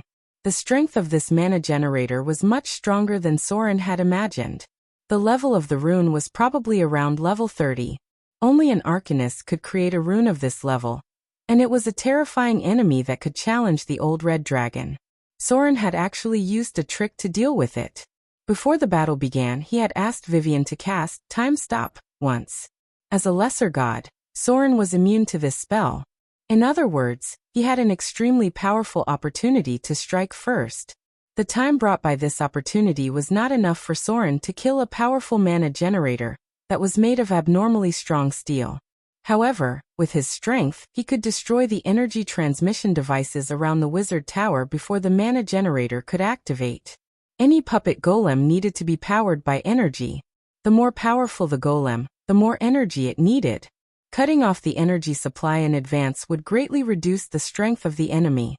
At most, it would not be Soren who killed it.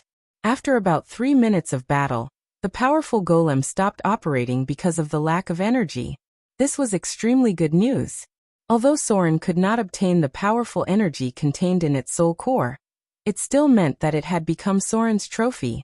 As long as no energy was supplied, it would not restart. The surface of the magic-powered armor was full of holes, but Soren knew that it had only lost about 20% of its power. Its core was not damaged at all. If anyone could change its internal program settings, then the magic-powered device could be controlled by them. A golem construct with level 30 or above. This thing's combat power was simply too high. Furthermore, its armor level was extremely high. It probably took at least 1,000 damage from Soren's attacks. Crack. As the third floor's magic-powered armor was defeated, the door to the fourth floor opened. The energy supply system had been damaged, and hundreds of golems were left behind. Most of them were stone golems and steel golems, with only 2 intact diamond golems, and 1 slightly damaged diamond golem. These golem puppets cannot be activated yet. Gloria walked up to one of the diamond golems and examined it, muttering, "The original creator has already injected the operation program inside.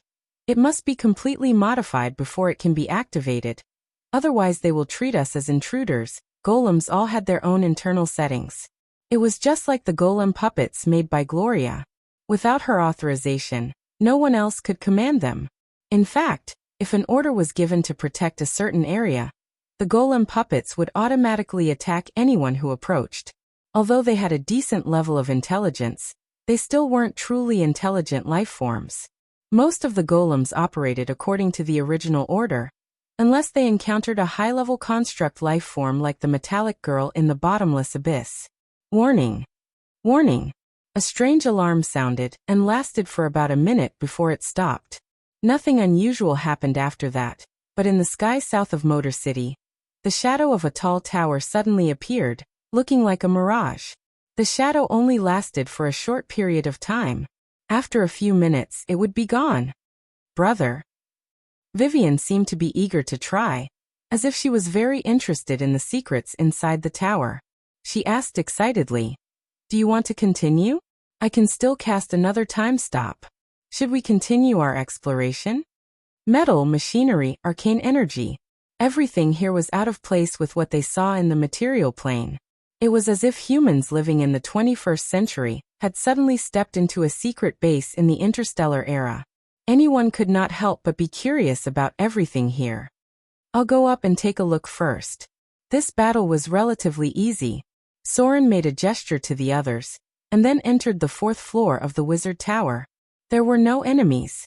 Surprisingly, there were no enemies on the 4th floor of the wizard tower, and a lot of materials were stored, including the mysterious silver-white metal that Gloria had been trying to figure out.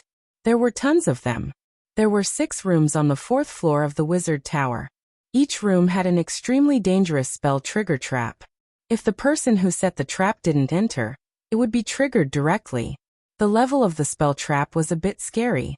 If it was another rogue who came in, they would probably die without knowing why. But this was nothing for Soren, because he was the god of half-elves and rogues. If he couldn't even remove the spell trap, he could just find a place to kill himself. "There's no danger. You can come up." Soren quickly removed a few spell traps, and then looked down and said, "The 4th floor is a warehouse. It seems that there are no guards." There were 6 large rooms. It should also be the use of the space ability of the half-plane. The internal diameter was much larger than the diameter of the wizard tower. "Wow!" Vivian exclaimed when she came up, then approached one of the tables. After rummaging through the cabinets, she murmured, "So much dragon blood? But it seems to have expired." There were a bunch of bottles and jars. There were many labels on them, from black dragon, red dragon, blue dragon, silver dragon, and so on to hydra, hellhound, and deep-sea giant beasts. Unfortunately, because too much time had passed, both the potions and the blood had lost their effectiveness. "This is the frost giant potion, right?" Gloria picked up a bottle and looked at it, then opened the drawer next to her, and said excitedly, "The formula is here too. Huh. Why haven't I heard of some of the materials on it?" Different times, there must be differences in the formula. Thousands of years had changed too much. There were a lot of things on the 4th floor. Although many of them were preserved by magic, time had turned them into scrap. More than half of the things here were damaged or expired. The only good thing was that all the metals here were well preserved. Is this astral sand? Gloria's white fingers picked up some strange silver-white powder. Suddenly, she seemed to have thought of something and quickly rushed to the pile of silver-white metal. It was the core material of the floating ring. Most of the advanced magic power devices also had this kind of silver-white metal. Gloria compared the two materials with each other. As if she was not sure, she immediately turned to Fallen Witch and said, "Mother, can you please bring the alchemy device here? I need to analyze the structure of these two materials." The silver-white powder was not completely astral sand. This was because astral sand would emit a strange light, but the two looked very similar. It was possible that they had gone through some special refining process. Fallen Witch was very fast. She directly teleported back, and then teleported back with an alchemy device. Gloria quickly put the silver-white metal powder on it, then picked up a small piece of silver-white metal ingot, and analyzed it. With a faint magic aura, she got the answer in just a few minutes.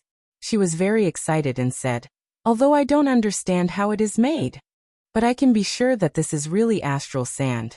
It's just that the composition has changed slightly." Astral sand? Could it be that these materials used in the Arcane Empire came from the astral world? Great! Gloria's expression was quite excited. She murmured, "If we can figure out how these metals are made, we can make a huge floating ring.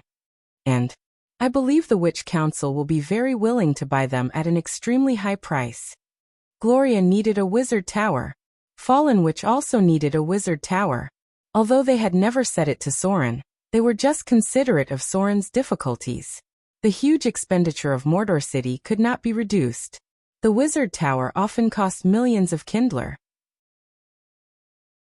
Even the Witch Council could not afford it, so they could only make do with a laboratory. Now that they had this material, Gloria's first thought was to use it to exchange with the Witch Council for a huge amount of material to make a wizard tower. The floating city was the dream of all wizards. Before this dream was realized, the floating space tower was also something that they yearned for. There must be a way to make it. Gloria looked around excitedly. Soren quickly removed all the magic traps he found, lest his woman suddenly be trapped. But it was a pity. They found nothing at all. This floor was a warehouse, and most of it was materials. Could it be up there? Vivian stood at the top of the stairs and looked up curiously. However, she didn't go up rashly because she knew that it was dangerous. Upstairs? Gloria's eyes lit up and looked at Soren with expectation. This kind of thing must be decided by Soren. Soren pondered for a moment and said slowly, "I'll go up and have a look. You guys get ready for battle. We're close to the top of the wizard tower. I'm afraid we may encounter the Thaling who is responsible for guarding." The 5th floor of the wizard tower. The height of this wizard tower was about 9 floors. The internal space must be more than that, but the higher the level, the higher the danger. Soren moved forward cautiously, and as expected, he found another spell trap. There were too many magic traps. In total, he had dispelled 20 to 30 advanced spell traps. The light on the 5th floor seemed to be very good. When Soren came to the 5th floor of the wizard tower, he could not help but be a little excited because he saw rows of bookshelves. Very, very many bookshelves. He did not know how many books there were on this floor, but what he saw in front of him was close to 10,000 books. Chapter 687. There were no enemies. Soren carefully observed his surroundings, using his god-level perception to the limit, but it seemed that there were no enemies on this floor. He quietly approached one of the bookshelves. When he reached out and touched one of the books, the power of time suddenly seemed to be triggered. The book in front of him actually weathered into powder.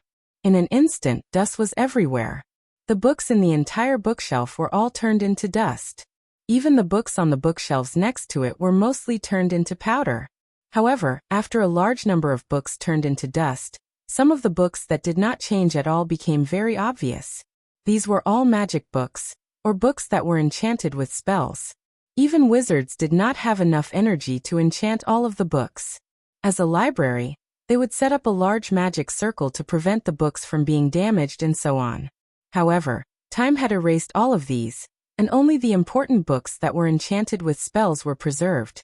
Many of the books were completely damaged, and the slightest touch would turn them into dust, but the books that were still intact had a faint magic aura. It seemed that there were no enemies. Soren breathed a sigh of relief in his heart, and then greeted the people below. Soon Gloria and the others all came up. At the same time, on the top floor of the wizard tower, 3 constructs made of strange metal were watching all of this. Thaling number 1. One of the Thaling, whose lower body was made of air like an elemental spirit, said in a deep voice, "The invaders have reached the 5th floor. Why didn't they activate the arcane guard?" Thaling number 1 looked very ordinary, but it was this ordinariness that made it extraordinary. In front of it was a virtual image of Soren and the others who entered the 5th floor. After a moment of contemplation, it slowly said, "The 5th floor is the Master's library, and they are all very important things. If there is a battle, it is very likely that this place will be destroyed. I believe that the Master doesn't want to destroy these precious books.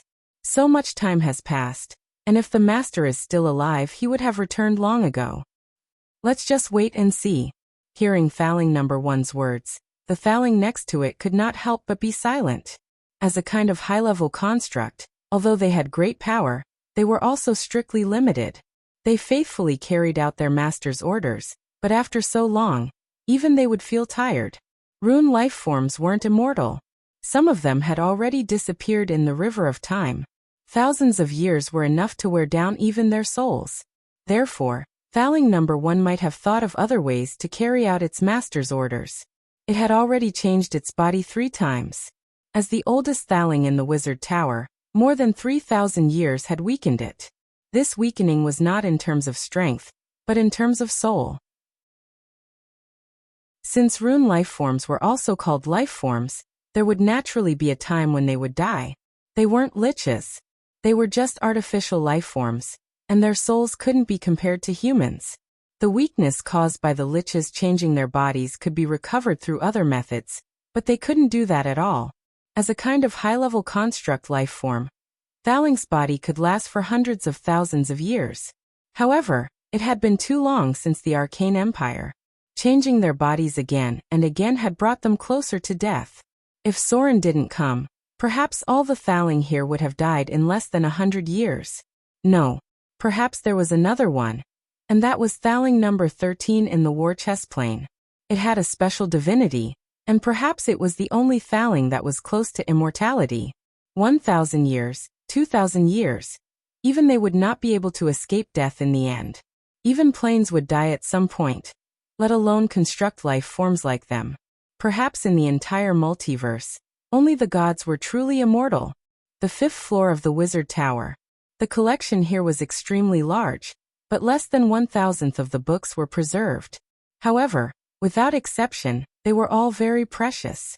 After flipping through a few books, Gloria immediately said, "These books need to be moved back." The Wizard Tower hadn't been taken down yet.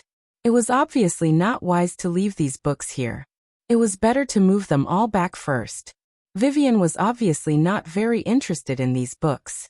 As a warlock favored by the gods, she mostly relied on her innate talent to cast spells. So after reading the books out of boredom, she rolled her big eyes and had some ideas about the higher levels. "Brother." The little girl ran to Soren's side and said in a clear voice, "Why don't we continue to go up? It seems like there are no guards on these 2 levels. Maybe it's the same above." Soren's expression was a little hesitant. However, he didn't hesitate for too long. He planned to go up and check the situation. There were no enemies on the 2 levels, so there might be no guards on the higher levels. Soren carefully approached the 6th floor of the Wizard Tower. However, before he could see everything clearly, a strange light suddenly appeared. It was so fast that it was impossible to dodge. It had exceeded the speed of movement, and it directly slashed toward Soren's body. It was a critical moment. Soren's dodging ability, which was close to the top of the material plane, finally came into play.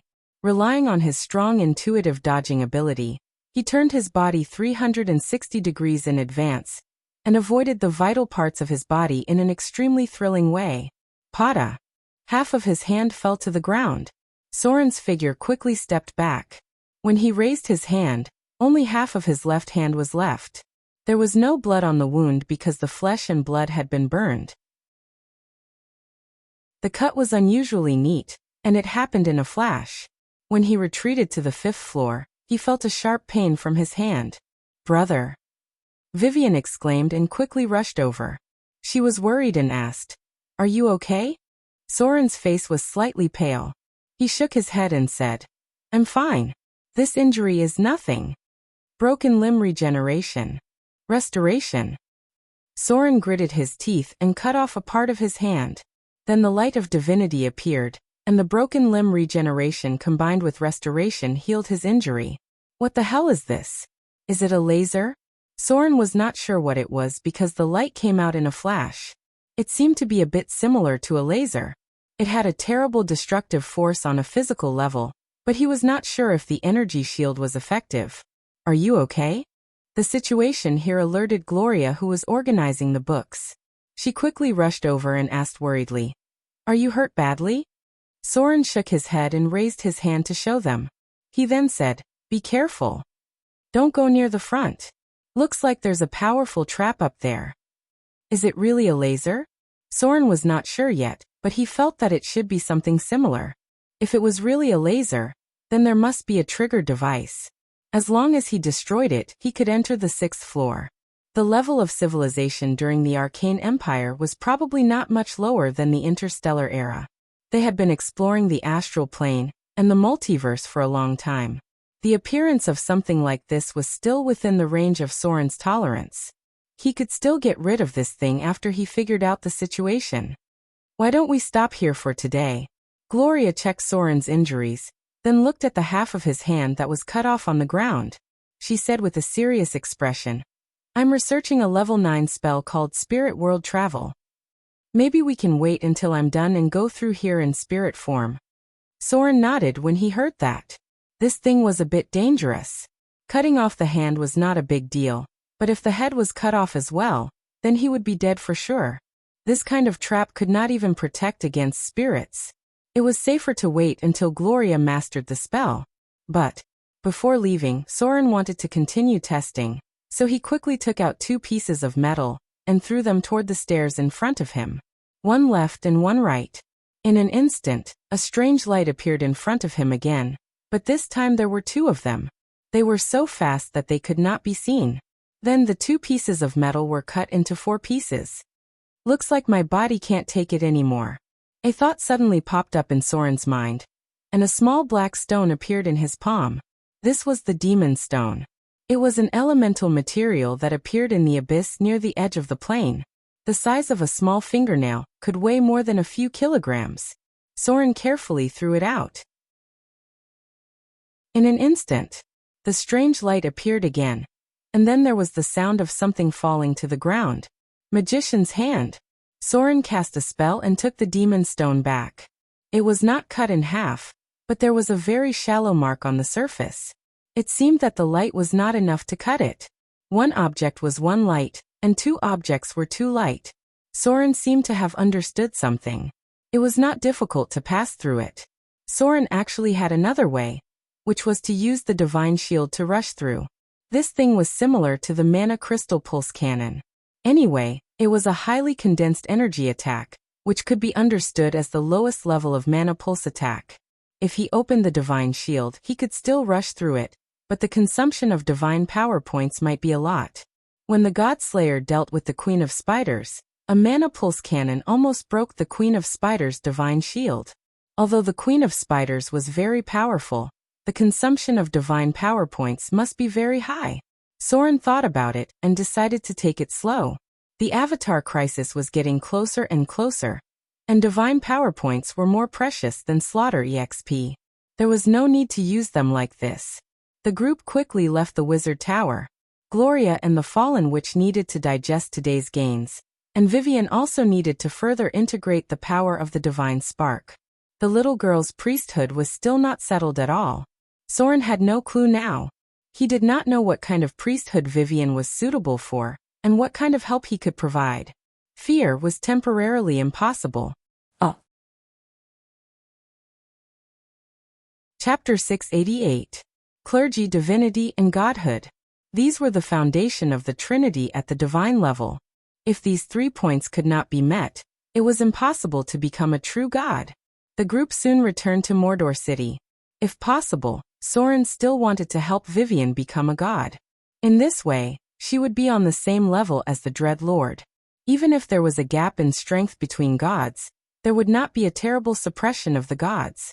However, the clergy suitable for Vivian was a problem that gave Soren a headache. Even if he was willing to give his clergy to Vivian, the little girl would not be able to absorb it at all. The clergy must meet their own conditions. It was just like how Soren was a half-elf and a rogue, which was why he could easily fuse these 2 clergies. Although the tracking clergy had no direct connection, it was also very compatible with him, so Soren could easily absorb and transform it. If Soren was suddenly given a matriarchal clergy, he would not want it anymore. There were still many clergies for general purposes. However, there were also many clergies that were only suitable for men and women. If he didn't want to become like the Elven Lord, it was better not to integrate clergies that were not suitable for him. A day passed in the blink of an eye. With the arrival of the new year, the atmosphere in Mordor City became cheerful. Even the drows, who had always been serious and rigid, began to prepare for the new year. Other people were naturally very eager. During this time, some outsiders came to Mordor City. Many of them were bards. Some of them were believers who served the goddess of joy, and some were hedonists who worshipped the goddess of cat and dance. Festivals were when they were very active. The war on the continent made the joy less and less. Even when the new year was coming, there were many places where there was no joy of the festival. So in order to complete part of the tasks of the temple, these guys turned their attention to the more peaceful and prosperous areas. If they couldn't even fill their stomachs, then there was no joy to speak of. The beliefs of these 2 goddesses were based on the condition of being well-fed and well-fed. Without material conditions as a foundation, the teachings of these 2 goddesses were simply a joke. During this time, the street performances in Mordor City had changed a lot. Novel shows appeared one after another, greatly enriching the lives of the residents of Mordor City. Of course, the rich residents of Mordor were not stingy. For those satisfactory performances, they did not mind throwing a few more silver dirhams. They still had to take a break for the new year. It wasn't a long time. Soren only planned to give them 7 days of leave. The military only had 3 days, and the garrison only had 3 days off. Half a month before the new year, these bards came. The performances in the taverns never stopped.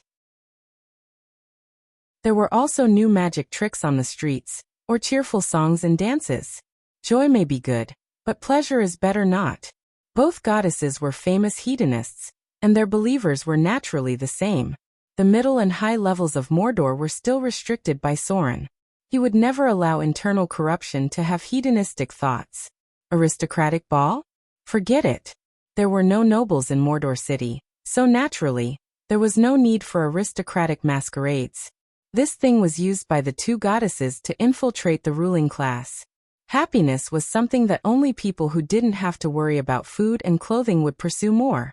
So during this time, the ordinary people of Mordor City had a lot of fun, but the management of the city was still shrouded in a tense atmosphere. Soren didn't want to have a bad relationship with the 2 goddesses, but he also didn't want to see them infiltrate his power. He still had to pay attention to this aspect because there were more handsome men and beautiful women among the believers of the 2 goddesses. Bards also relied on their faces and charm to make a living. Soren still remembered that in an aristocratic masquerade ball he once participated in, even the priest of the goddess of joy came in person. As for what it was, as long as one was a man, they would definitely know. Soren thought that time would pass quietly to the new year, but he still thought too much. Just a week before the new year, a terrible disaster came to Mordor City. That day, the wind was gentle and the sun was bright. It should be a rare good weather during this time. Many people came out to bask in the sun and wash clothes. It looked no different from usual. But when it was close to noon, the sky suddenly darkened. It was very dark. There was a sense of oppression like dark clouds, and the wind was raging. However, there was no rainstorm, but there was no sunlight. Is a storm coming? Soren seemed to have sensed it. His figure appeared outside the door, frowning and looking at the sky. As the god who sheltered Mordor City, he had a special sense of everything here. Some drastic changes, including the weather, would be noticed by him. Nothing seemed to be out of the ordinary. But just when Soren thought it was just a more serious storm coming, suddenly there was a scream full of fear from the port area. The response of the guards was extremely fast. Almost before the harassment spread, a team of troops rushed to the port of Mordor City. But when they saw everything in front of them, the general of the guards couldn't help but swallow deeply. This man with the strength of a high-grade profession instantly broke out in a cold sweat. Ahead, a huge whirlpool first appeared on the sea, and then the sea began to surge wildly. It was directly lifted into the air by a powerful suction. Not far away, there was a medium-sized fishing boat. In just a moment, the fishing boat was pulled in by a huge suction force. In the process of high-speed rotation, the entire fishing boat became fragmented, and the living people on it disappeared in the blink of an eye. Waterspout. A terrifyingly huge tornado was taking shape. It was still some distance away from the port of Mordor City, but it had already brought a terrible disaster. The nearby fishing boats couldn't escape from the wind at all, and they were pulled in and shattered in an instant. Even a warship of Mordor City couldn't resist this terrible power. It also rose into the air and shattered under the amazing tearing force inside the tornado. The giant tornado was gradually approaching. The terrible wind almost made people unable to stand still. Its route was just in the direction of Mordor City. If it swept through Mordor City, there would be only ruins left. Bardolph was a brave warrior. Although Bardolph was not like some people in Mordor City who could take off their shirts in the tavern to show others their plentiful achievements. As a warrior who had made contributions in the naval battle of Raging Sand Island, it was not an exaggeration to say that Bardolph had been through hundreds of battles. But now, this northern man who dared to rush into more than 10 enemies alone was a little weak at the moment. Because everything that appeared in front of him was not something he could resist at all. This was a natural disaster. He was not afraid of enemies stronger than himself. He even killed opponents stronger than himself several times. But now everything he faced had made him feel deeply powerless. The terrible tornado was gradually approaching. When it passed over Port Mordor, it could destroy everything here in an instant. This was the power of nature. It was not something that mortals could resist at all. Perhaps only the gods could resist this terrible natural disaster. Gods. A thought flashed through Bardolph's mind. The next moment, he saw a sacred light rising in the central square of Mordor City. This light went straight into the sky. Then a huge figure appeared in the sky. His whole body seemed to be made of golden light. In an instant, he appeared over the port of Mordor City. The situation was so critical. So much so that Soren had no time to think about how this terrible tornado appeared. He must not let the huge tornado pass over Mordor City. Otherwise, he would have to rebuild everything on the ruins. God form. In the central square, the high priest was personally presiding over a super large prayer ceremony. Almost all the believers were temporarily gathered by the army. Bursts of prayers echoed over Mordor City. The power of faith shrouded in the temple was frantically extracted by Soren, and then poured into his temporary body like a tide. A body completely composed of energy and divine power. Although it was still not a complete divine form, this was already Soren's strongest form. Only in a place with his temple, Soren could temporarily enter this form, and it would consume a lot of divine power. The huge tornado was getting closer and closer. The wooden buildings near the port were easily torn apart. Not only were there all kinds of debris flying in the sky, but also people who could not escape in time. Soren had no energy to save these people at the moment. The enemy he needed to face was not something that could be killed by force. In the face of this terrible disaster formed by nature, he could only rely on the power of the gods to fight against it. His divine power was being consumed crazily. Even the power of the temple could not maintain Soren's divine form at this moment. In the face of this terrible supergiant tornado, Soren could only gather all his power to cast a divine spell. Miracle. Legendary divine spell. Change reality. Divine ability. The dazzling golden light shrouded the world. All the power of faith in the city of Moder was frantically extracted. In an instant, the world changed color, and even the surrounding space seemed to be blocked. A huge amount of divine power and the faith of the people converged, and the prayers of the believers echoed between heaven and earth. Soren was the carrier of this power. He transformed all his divine power and the prayers of the people into real power. He changed and distorted the reality in front of him in the form of a god. In the surging torrent of power, he forcibly strangled the supergiant tornado in front of him. Everything returned to calm.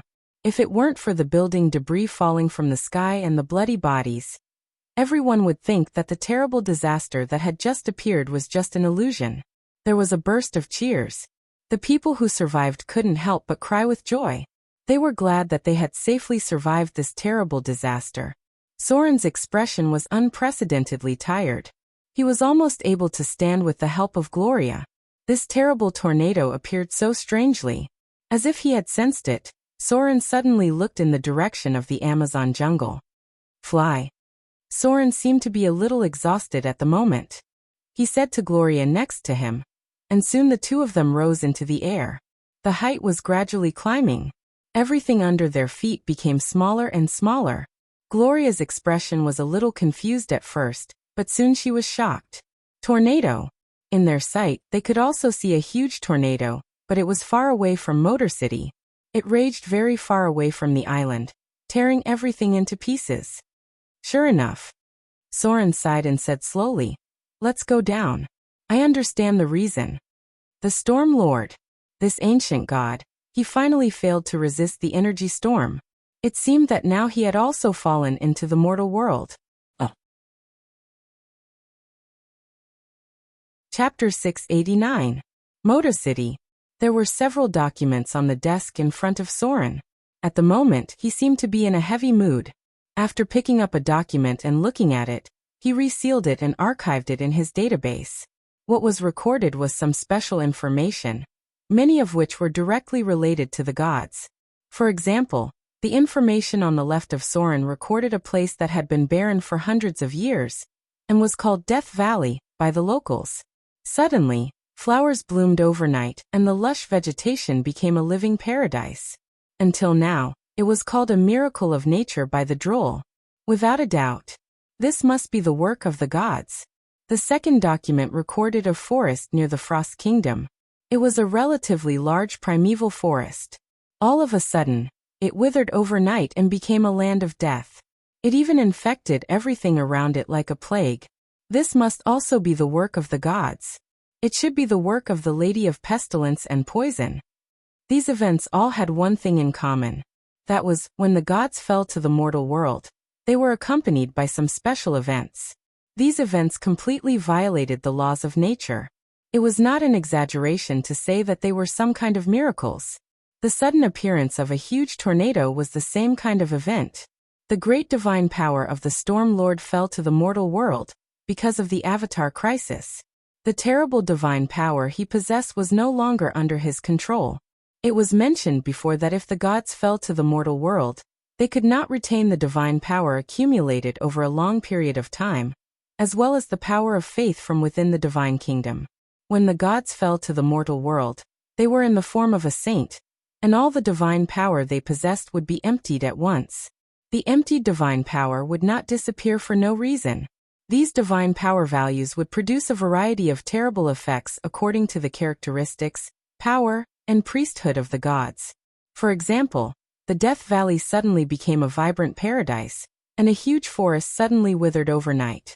Or like Sauron's Mordor city, there was a huge tornado that inexplicably appeared, bringing serious damage to Mordor city. Of course, yesterday's disaster was probably more than that. That was why Soren was sitting here meditating. First, we need to calculate the power of the Storm Lord. As one of the oldest primitive gods, the Lord of Storms was a great divine power from the moment he was born. He was one of the few main gods of the divine system who was qualified to be a greater divine power. He was also the master of many gods of the evil camp. Soren's current divinity was 30 points, which meant that he could store 600 divinity points. If he needed 100 divinity points to become an intermediate divinity, Then he could store around 2,000 divinity points. Great divine powers were not very clear at the moment. But according to a rough estimate, it should be at least 300 divinity points, which meant that the Lord of Storms had more than 6,000 divinity points. In their own god kingdom, the gods basically maintained a state of full divine power. For an ancient god like the Lord of Storms, the believers and power of faith in his holy kingdom were definitely abundant, but he still lacked a chance to trigger a qualitative change. Based on this calculation, when the Lord of Storms fell to the mortal world, he had at least 6,000 divine power points. The next thing was very crucial. More than 6,000 divine power points, when the Lord of Storms fell to the mortal world, were all stripped away because of the Avatar crisis. Such a huge amount of divine power directly distorted the environment of the material plane. Not only did it form a terrible giant tornado in the city of Moder, but it even caused quite terrible disasters in other places. Because this was an overseas area, the fall of the Lord of Storms should not have much impact on the mainland. In theory, the place that should be most affected should be the Amazon jungle, and then the outer islands near the Amazon jungle would be affected. 6,000 divine power points. With such a huge power, Soren could not imagine how much damage it would cause. The Lord of Storms was not a god of the good camp. His power was full of aggression, destruction, and destruction. At this time, when he fell to the mortal world, the dissipation of divine power would have a huge impact on the divine power of the entire overseas area. He definitely did not come down voluntarily. The gods who came down voluntarily could at least leave their divine power inside the god's kingdom, so it would not have a terrible impact on the material plane. Many gods came down voluntarily. Although they still could not bring down any divine power points, at least they could leave their divine power inside the god's kingdom to prevent the further impact of the stripped divine power on the material plane. This sudden disaster might have changed some of the patterns in the overseas area. The dock area had become a mess. The loss of the city of Moder was still relatively serious. They lost a warship and nearly 100 soldiers on it, and all 5 fishing boats sank. About 1/5 of the dock was destroyed, and it would take some time to repair. At present, the number of missing people had reached at least 1,000, and more than 300 people were confirmed dead. The main reason was that the port of Moder was too crowded, and the giant tornado appeared too quickly. Some people did not even have time to escape before they disappeared. The only good thing was that the number of believers praying in the temple had increased a lot. Even merchants from other places in the city of Moder had donated a lot of kindler. Soren's miracle obviously had a more far-reaching impact. In the face of such a terrible disaster, a god who blessed them would naturally make the believers more devout. The bad thing was that the divine power points were all used up. Fortunately, the recovery speed was not slow. The divine power points increased by about 1 or 2 points every day. It should be related to the expansion of believers and the piety of their faith. It was estimated that this disaster could bring some devout fanatics to Soren. Quack, quack, quack. A strange sound echoed near the port of Moder. There were also bodies floating on the sea. The army was salvaging these bodies for burial. Suddenly, a strange bird appeared in their line of sight. Its appearance was 60% similar to a crow, but its appearance was scarier. It had pitch-black feathers, a sharp beak, blood-red eyes, and dark green claws. Its body wasn't very big, but what was more frightening was that its body was surrounded by a strange black gas, which even made the space around it somewhat blurry. What the hell is this? The officer near the port was shocked. The strange bird stopped on a mast. The sailors near it seemed to be a little timid, and no one dared to go up and drive it away. The officer bravely approached, and just as he was about to drive the strange bird away, he was glanced at by the other party's scarlet eyes, and his legs were a little weak. "Hurry up." His voice trembled a little, and he hurriedly said, "Report to the higher-ups immediately, this bird is strange." Soren was not the first to arrive. Gloria arrived 1 step ahead of him. After seeing the strange bird in front of her, her heart couldn't help but thump. Then she searched for the memory of it in her mind. After thinking of something, her expression couldn't help but become slightly nervous. Bird of Death. Soren's figure appeared in the shadow. When he saw the strange bird that looked like a crow in front of him, His expression couldn't help but be quite dignified. He murmured, "Why is this thing here? Don't they rarely come to the material plane?" Bird of Death. As the name suggested, it was a bird with a special perception of death. They were also the eyes and ears of the Grim Reaper. This strange bird's challenge level was not high. The most troublesome ability was only death gaze. Most of the time, it lived in the spiritual realm in the underworld. It was basically difficult to see its traces in other planes. Bird of Death had a special connection with the Grim Reaper. Many mortals mistakenly thought that they were crows, but in fact, they were a special life created by the Grim Reaper. Bird of Death could see spirits, ghosts, and the undead. They liked to chase the traces of death. In the spiritual realm, if a lot of people died, the Bird of Death would usually appear quickly. Then the servants of the Grim Reaper would also come. The Grim Reaper naturally also had a kingdom that belonged to them. There were many souls that served them. Most of the souls were operated through the river Styx. Only souls that were strong enough could alarm the servants of the Grim Reaper. Under normal circumstances, wherever the Bird of Death appeared, it was possible to see the servants of the Grim Reaper. Divine perception. Soren's sight crossed the space, and everything in front of him became gray. Not only did the shadow plane enter his vision, but also everything in the spiritual realm entered his perception range. There was no Grim Reaper. What he saw was just a twisted monster with a pair of scarlet eyes that was shrouded in a black shadow. It didn't look like a bird anymore. This was the true face of the Bird of Death. It didn't appear? Soren's appearance seemed to alarm the Bird of Death in front of him. After taking a look at Soren, the Bird of Death, which was unscrupulous at first, suddenly showed a very human-like expression of horror, and then made a crow's caw and flew in the direction of the sea. Soren scared it. The Bird of Death seemed to have seen through his identity as a god spirit, and then it ran away in fear. Is the underworld also affected by the Avatar crisis? All this seemed like a small episode, but Soren must have thought of more than this. The appearance of the Bird of Death was definitely not good news, because seeing this thing was said to bring bad luck. However, Soren had the blessing of the goddess of misfortune, so it shouldn't have any effect, right? Chapter 690. A quiet night. The port of Mordor City seemed very calm. Except for the guards patrolling from time to time, there was only a little noise coming from the tavern. New Year was coming. Even if such a terrible disaster happened yesterday, there were still many people in the tavern today. In the words of these people, such a terrible thing had happened so suddenly that they were almost scared to death. At such a time, they definitely needed a drink to calm their nerves. Raisin was dragged to the tavern by his companions. At that time, the huge tornado suddenly appeared, and he was very close to his companions. The terrible wind almost swept them away. If it weren't for the fact that they were holding on to a wooden stake, and Soren ended the tornado at that time, they would have died long ago. Raisin was not a good drinker, so after a few drinks he sneaked out quietly. Suddenly, he felt a little urgent to pee, so he avoided the guards and walked towards the edge of the dock. Mordor City did not allow people to urinate and defecate anywhere. If they were caught, they would be whipped. However, sailors like them naturally had their ways. They ran to the dock and peed directly into the sea. Even if the guards saw it, they couldn't do anything because it was impossible to catch them red-handed. Everything should be fine. But when Raisin finished peeing and was about to go back, he suddenly felt a cold wind blowing, and his whole body couldn't help but shiver. Forget it.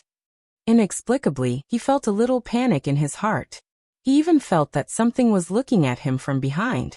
Maybe to embolden himself, he couldn't help but raise his body slightly and said to himself, "I'll just go back and drink."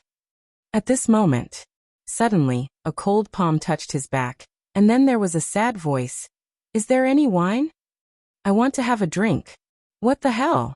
It turned out that there was someone behind him. Which bastard came to scare him? Although Raisin was not a powerful professional, he had at least practiced a little. After hearing someone talking behind him, he suddenly felt a lot bolder. He turned around and said, "You bastard! Do you want to scare me to death? You. What the hell? There's a ghost." Plop. Laxon lost his balance and fell directly into the sea from the dock. The cold sea water immediately made him sober, but he was still very scared.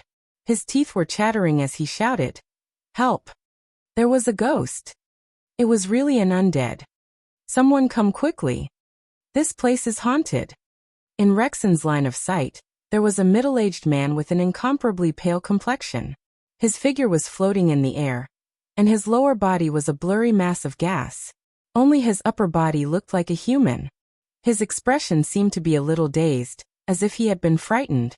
But at this moment, there was a sudden sound of footsteps, and the patrol team members rushed over. The appearance of the torch in front of them seemed to have startled the ghost in front of them. In the blink of an eye, it disappeared without a trace. Lakeson was quickly scooped up. Because of the smell of alcohol, at first, the patrol thought that he was a drunkard who was talking nonsense. So after being taught a lesson, the patrol let him go. Things didn't seem to have any problems. But then something went wrong. Because in the middle of the next night, the patrol team members suddenly heard someone shouting that there was a ghost. This time the patrol team finally took it seriously. They quickly reported the matter to the temple and the city hall. And then the priests immediately came to check. Unfortunately, after spending a little effort, the priests still found nothing. The third day, the higher-ups began to send people to act in advance. Several clever rogues lurked nearby. They waited until midnight, and they finally saw some vague pale ghosts. And there was more than one. It was really a ghost. Since the establishment of Mordor City, it had never been haunted. It was not unusual for people to die. Mordor City had fought a lot of wars. Even if thousands of people died on some battlefields, it was still a battlefield. But why did it suddenly become haunted this time? No matter how many strange things happened, life still had to go on. Maybe it was because the Avatar crisis was getting closer and closer, and more strange things were happening. Even the nerves of ordinary people had become much more relaxed, and their ability to accept things had also strengthened a lot. Port Mordor was haunted. It was not surprising that the news quickly spread throughout the docks. But it was not a problem for it to spread throughout the docks. Everyone still did what they should do. They couldn't just do nothing because it was haunted, right? They could only make do with it for now.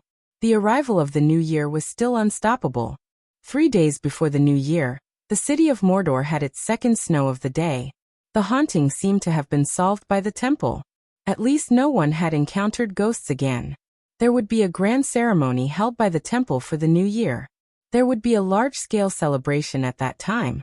Now the whole city of Mordor was busy, and the civilians were also looking forward to that day. However, on the day of the new year, Soren received a very important news. The goddess of magic had finally appeared. The goddess had been in the mortal world for some time. She was called the Mysterious Lady by the world. If she really wanted to hide, it would be very difficult to find her. Counting with his fingers, the goddess had been in the mortal world for almost 3 months. According to the normal progress and without any accidents, the goddess of magic should have recovered a part of her divine power. After all, her priesthood was too powerful.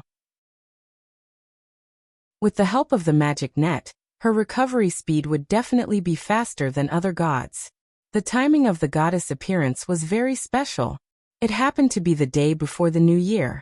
So after receiving the news, Soren didn't care about the new year.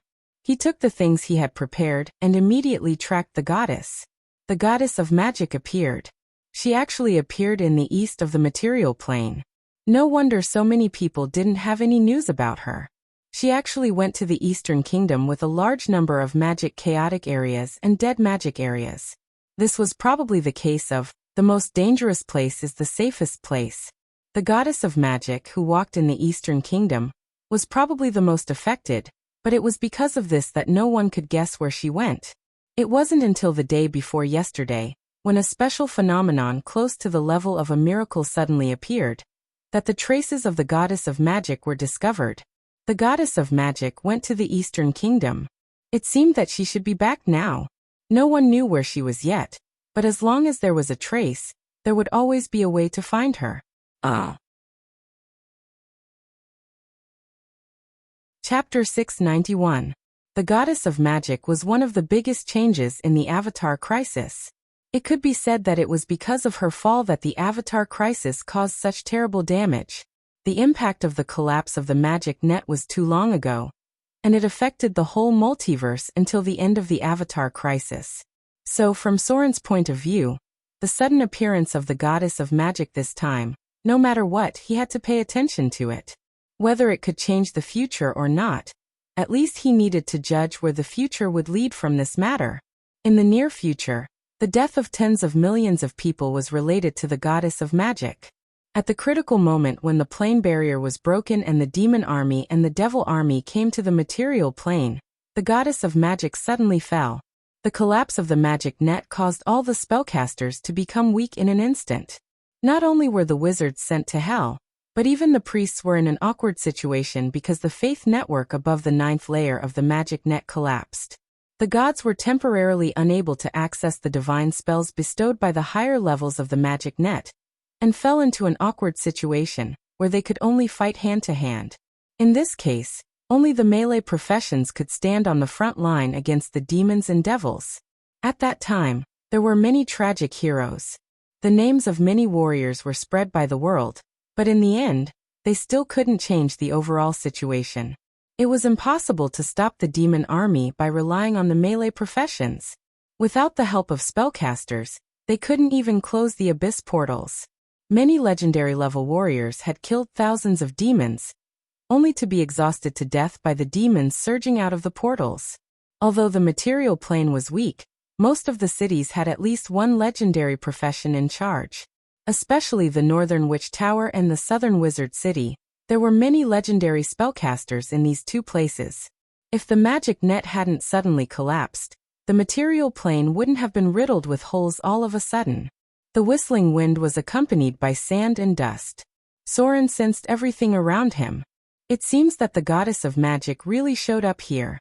This was a place near the eastern desert, and the source of the information was here. Just one day before the new year, a quite amazing magic storm suddenly formed here. There were only 2 people in the entire material plane who could do this. One was the Lady of Night who created the shadow magic net, and the other was the goddess of magic. Even though 3 days had passed, there was still a lot of elemental energy left in this place. This place had been permanently changed into an active magic area. Since there was a dead magic area, there were naturally some places that were very suitable for casting spells. The goddess of magic should have appeared here, but where will she go next? Soren couldn't help but fall into deep thought. He could sense that there were other people nearby, but he didn't care. The appearance of the goddess of magic had attracted too many people's attention. Everyone was looking for traces of the goddess of magic. At this moment, Soren looked like a high-grade magus. Soren didn't dress up like a rogue at all. Now he looked like a purebred wizard, and there were many people like him nearby. For these wizards who hadn't stepped into the realm of legends, as long as they pleased the goddess of magic a little, they might be directly promoted to the realm of legendary wizards. There was no other way. The goddess of magic was just that awesome. If she wanted to cultivate a legendary wizard, she could do so in a matter of minutes. I can only rely on the clergy of tracking. The goddess of magic was also known as the mysterious lady. Soren walked around and found nothing at all. In the end, he could only rely on the clergy of tracking to find her. There were traces left by her here, and the clergy of tracking could provide clues for Soren. Found it. Soren stood still for a long time. When he suddenly opened his eyes, a faint divine light appeared in his pupils, and then disappeared completely. He quickly left in one direction, and disappeared in the blink of an eye. The people nearby didn't find it strange. Since the goddess of magic appeared here, spellcasters would appear here every day, then stay for a while and leave in one direction according to prophecy or their own intuition, trying to find the goddess of magic who had fallen to the mortal world. But it was a little strange that for some reason, every spellcaster who used prophecy here seemed to be able to find something. As for whether it was true or not, no one knew. He walked for 3 days. Strictly speaking, Soren really didn't have any clues about the goddess of magic's whereabouts. It was the power of the clergy of tracking that guided him. He himself wasn't sure if the clergy of tracking could find the goddess of magic, but at this point he could only believe that the power of the clergy wouldn't let him down. It was difficult for others to find such a powerful deity if she wanted to cover up her tracks. Night fell. After walking in the northwest direction for 3 days, Soren's sensing by relying on the clergy of tracking was suddenly cut off. There were only 2 reasons for this situation. One was that he had completely lost track of the goddess of magic, and even the clergy of tracking couldn't find her traces. The second was that the goddess of magic was nearby. The other party's divinity and clergy blocked the effect of Soren because the mysterious lady had a lot of special fields. The clergy of tracking was very likely to fail if he was very close to her. Soren naturally still hoped that the goddess of magic was nearby.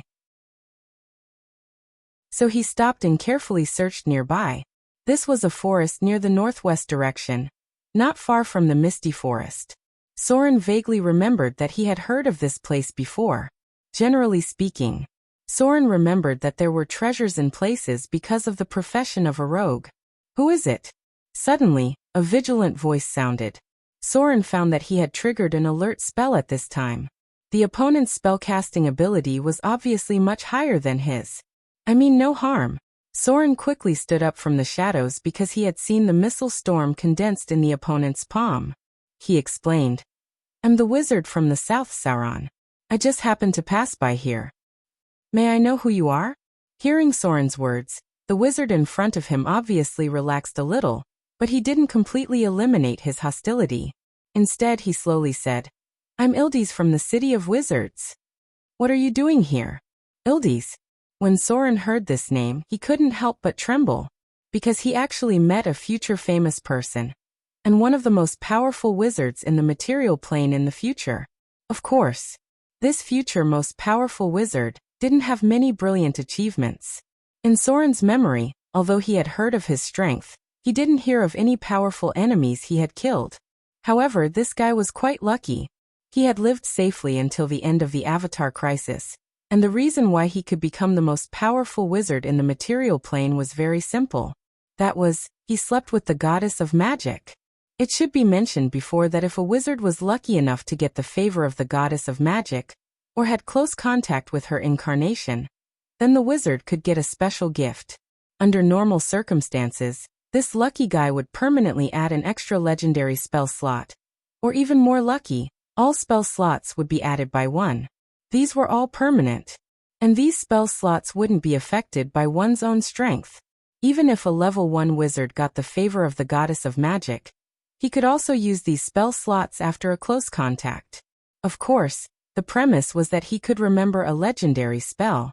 It seemed that this generation's goddess of magic was the only lucky guy who got the favor of the goddess of magic, but the previous goddess of magic had a lot of wizards who got the favor. Even the daughter of the previous goddess of magic could bestow extra spell slots. A certain lady who had once ruled Silvermoon City was quite sought after by the people, because obtaining her youthful knight could give you an extra spell slot.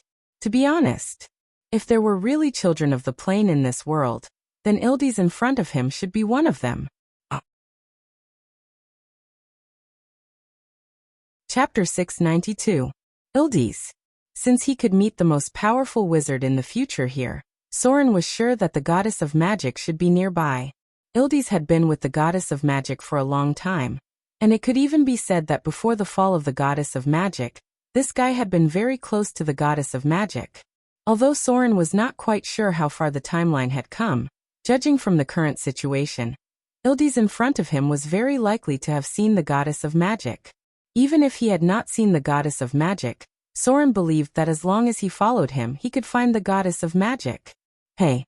Ildes's expression seemed a little impatient because Soren did not answer his question. As a wizard, he was not the kind of guy with a good temper. So he said impatiently, "If there is nothing else, please leave here immediately." His tone became impolite. Ildes's reputation in the future was neither good nor bad. It could only be said that he was the kind of guy who would protect himself. At least during the most serious period of the Avatar crisis, many strong men fought for each other's beliefs. This guy in front of him was hiding somewhere quietly waiting for the end of the Avatar crisis. He had great power but did not do anything for the mortals. At that time, among the good and righteous adventurers, Ildiz's reputation was actually very bad. Many people thought that he was a selfish coward who inherited part of the power of the goddess of magic after the fall of the goddess of magic, but he only knew how to hide in the corner and do nothing. The paladin had asked him for help and invitation, but in the end he did not respond. During the Avatar crisis, the number of spellcasters in the material plane was quite limited. Except for one or two special existences, the most powerful ones were Ildiz in front of him and Arendelle's Princess Royal. The two had never fought, so there was no way to calculate who was stronger. Soren could not leave. He still had to find the goddess of magic who fell to the mortal world through Ildiz. In any case, he felt that he should meet the goddess. Soren felt that some of his appropriate reminders might be able to change the fate of the future. Actually, Soren's mind raced as he tried to recall all the information he could find about Ildiz. It was not easy to eliminate a stranger in such a short amount of time. However, Soren was not completely out of ideas because he remembered that Ildiz had yet to find that item. If Soren remembered correctly, Ildiz cared a lot about that thing. He even spent a long time looking for clues related to it. After a short pause, Soren pretended to be hesitant. After a while he said, "Actually, at first, I was going to look for the goddess of magic. But after discovering that so many people are looking for her, I'm ready to give up. However, recently I accidentally discovered the secret of a treasure. This treasure is related to the legendary Archmage staff. From what I can see, Your Excellency seems to be a very powerful spellcaster. I can't enter this treasure trove by myself. Perhaps we can work together to explore it. Of course, if you're not interested, I'll leave now." At first, Ildiz didn't seem to care too much. He was still very wary of this stranger who suddenly appeared. However, when Soren mentioned the legendary Archmage staff, Ildiz's expression suddenly became quite serious. He even cast a lie detection spell at an astonishing speed. In a very short time, he was sure that Soren was not lying. He really knew the secret related to the Archmage staff. Then, in an instant, Ildiz's expression became a lot more enthusiastic. He pointed at the bonfire next to him and said with a slightly fake smile, "What a coincidence! At first, I was going to look for the goddess of magic, but I didn't find any clues, so I'm ready to give up on this plan." "The Archmage staff? Do you know where it is?" The future. Ildiz's weapon was the legendary Archmage staff. It was a terrifying divine weapon that appeared during the era of the Son of Massacre. For a long time before he met the goddess of magic, Ildiz was looking for any clues related to the Archmage staff. However, it seemed like he had no intention of telling Soren the details at all. Soren didn't remember much about Ildiz. He only vaguely remembered that Ildiz had a very powerful enemy who killed his father. At first, he planned to use the power of the Archmage staff to deal with this enemy. Soren didn't care that much.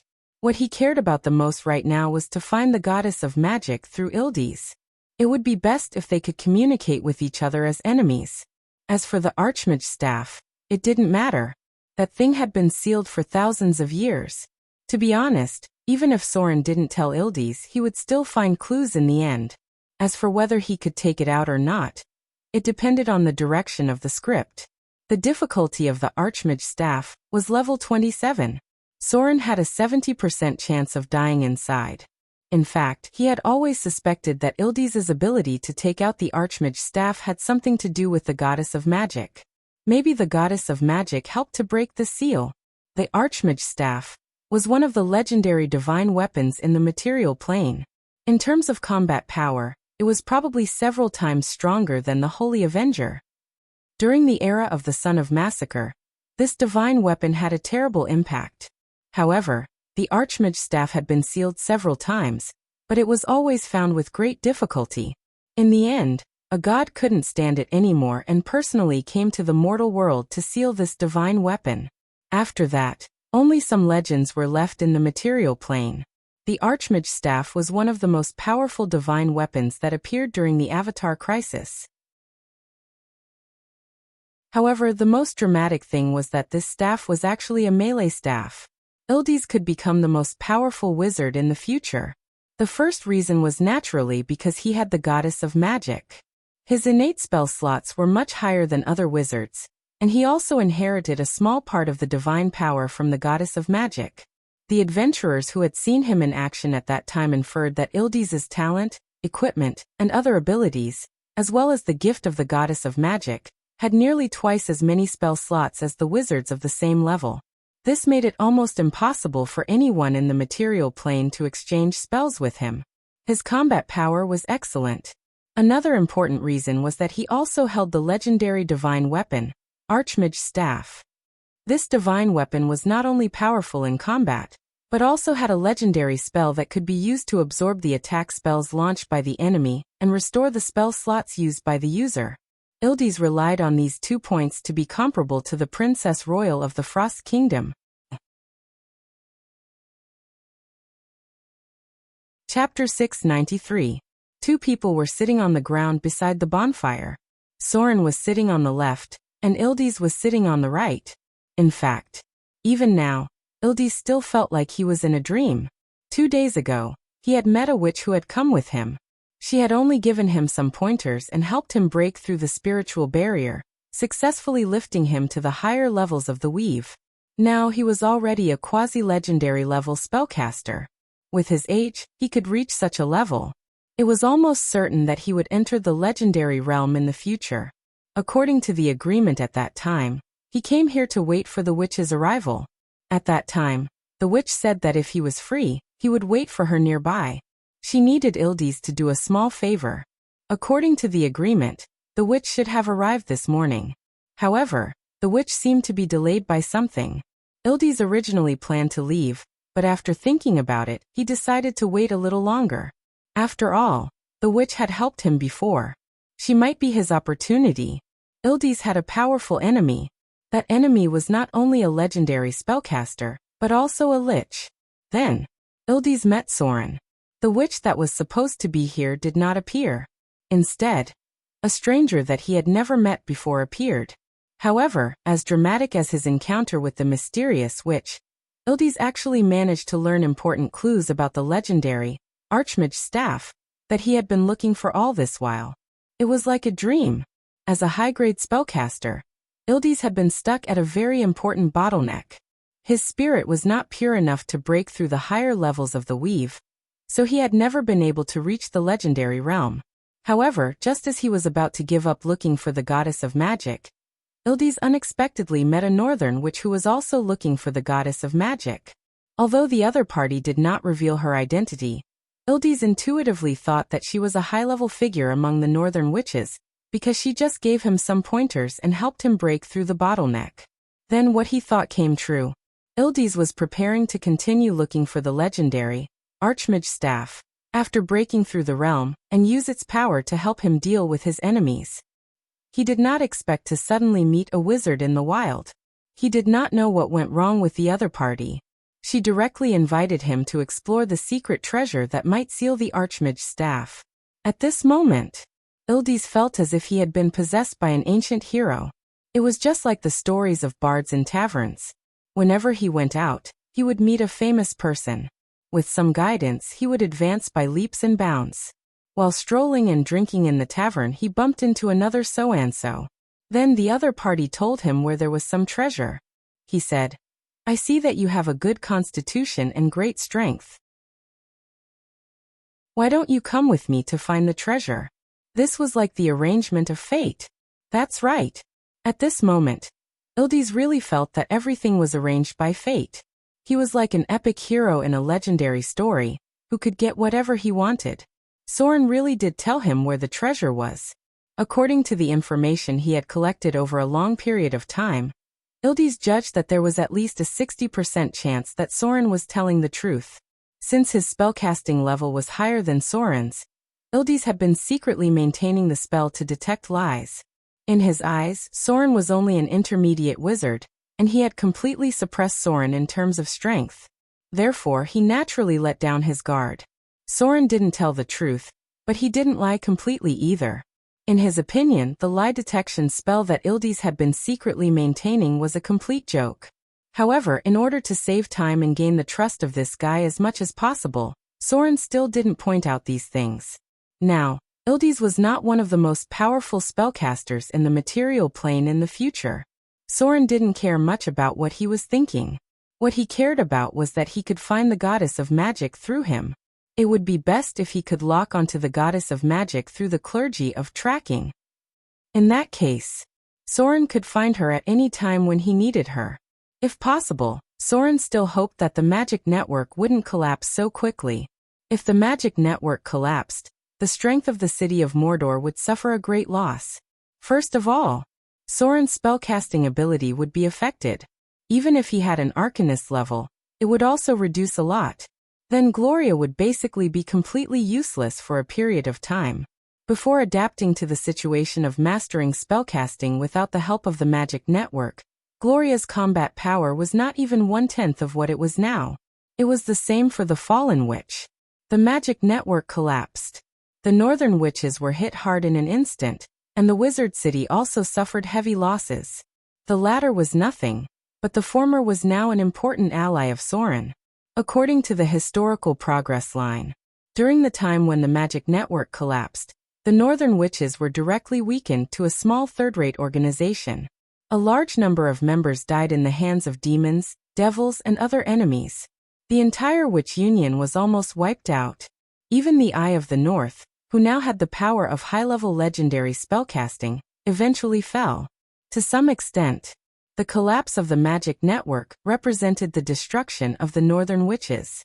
For Soren, who was now closely connected with the Northern Witch Council, it was almost like breaking one of his arms. In addition, the power of Gloria and the Fallen Witch was greatly reduced, and the impact was even more serious. It was not easy to jump out of the magic network to cast spells. The last time the magic network collapsed, it caused terrible damage to the spellcasters. At that time, many spellcasters still had time to adapt to the days without the magic network, but this time, it was followed by the outbreak of the Avatar crisis. Many spellcasters had no time to adapt at all. The destruction of the Northern Witches was caused by multiple blows. The collapse of the magic network was the core of it. After all, there were only a few witches who could jump out of the magic network to cast spells. Most of the witches' talents could only be said to be relatively good. From Soren's personal point of view, he still hoped that the goddess of magic would not die. If she died, the divine communication network above the 9th layer of the magic network would also collapse, and a large number of priests in Soren's church would not be able to obtain divine spells. But the death of the goddess of magic was full of doubts, and was full of too many strangeness. It could even be said that she died suddenly. To be honest, Soren did not believe that the goddess of magic died in the hands of mortals.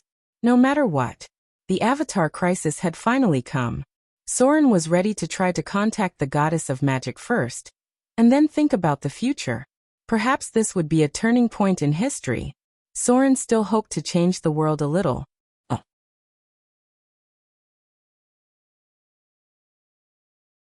Chapter 694. The night passed quickly. It wasn't easy to gain Ildes' trust, but at least Soren made him accept him quickly, and the two formed a temporary adventurer alliance. To be honest, after observing Ildes for a night, Soren really didn't find anything special about this legendary future most powerful wizard. In terms of strength, his profession level was only about 18, and there were many wizards with this kind of strength in the material plane. Ildes shouldn't be too old, probably in his 20s or 30s. In terms of talent, he should be considered a genius. But there were people who were better than him.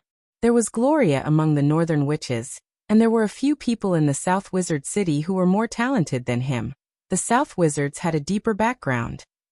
From the perspective of the gods, if a wizard in his 20s or 30s hadn't reached the legendary realm, he could only be considered a relatively good mortal. Every 100 years, there would be one or two monsters who reached the legendary realm at the age of 20. Ildes was at most a foil to history. How should he put it? After Sauron's repeated observations, he felt that Ildes was the kind of person who could not be compared to the best but was better than the worst. There was nothing special about his character. He was more cautious and knew how to protect himself. He was also more scheming, and he was not the kind of wizard who only knew how to do research. He was above average in all aspects. But all these added up didn't seem to be the reason why the goddess of magic chose him, right? But this guy was quite handsome. Yes. It should be said that he was extremely handsome. In terms of appearance, Soren should be considered very handsome. After all, he was half-elf, and his charm wasn't low in all aspects. But compared to Ildes in front of him, he might be a little bit worse. This guy had blonde hair, a handsome face, and a tall and straight body. As a human, he was more handsome than many elves.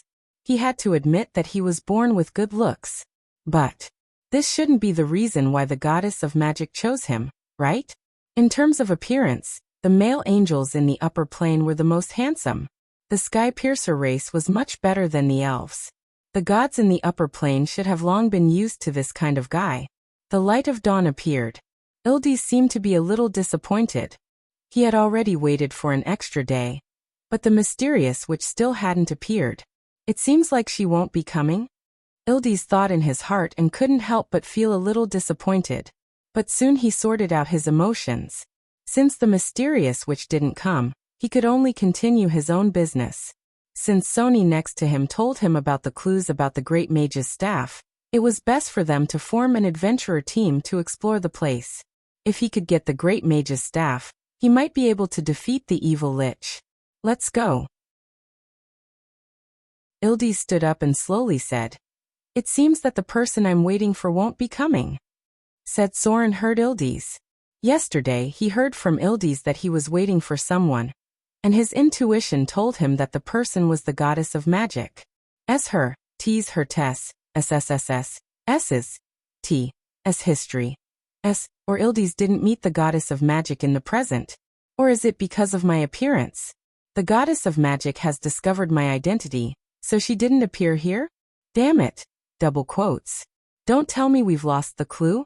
Soren's expression suddenly became a little hesitant and said slowly, "Why don't we wait a little longer? Maybe she's just delayed by something. The place where the Great Mage's staff is sealed is very dangerous. Maybe it'll be easier with her help." Ildes frowned when he heard this. After a while, he nodded gently and said, "Okay, let's wait a little longer."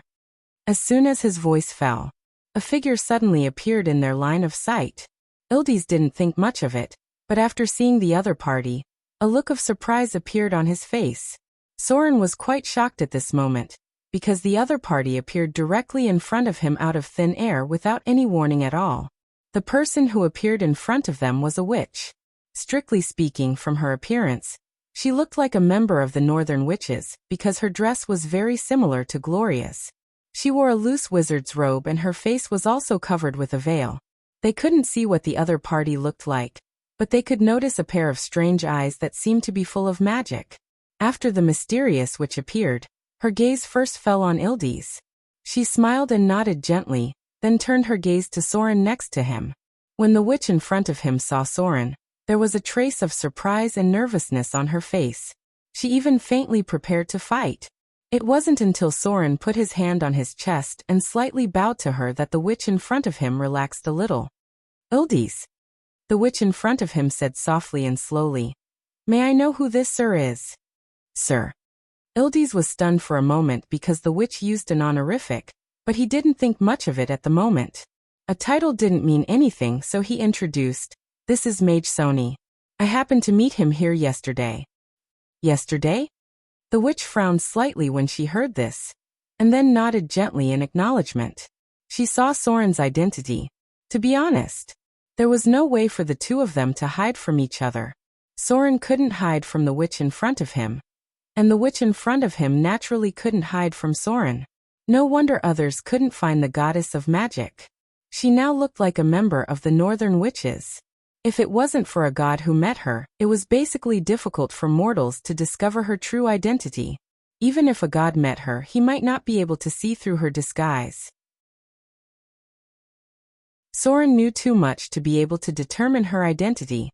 If other gods met her and didn't force her to use her divine power, they would only think that she was a legendary witch. What was she going to do?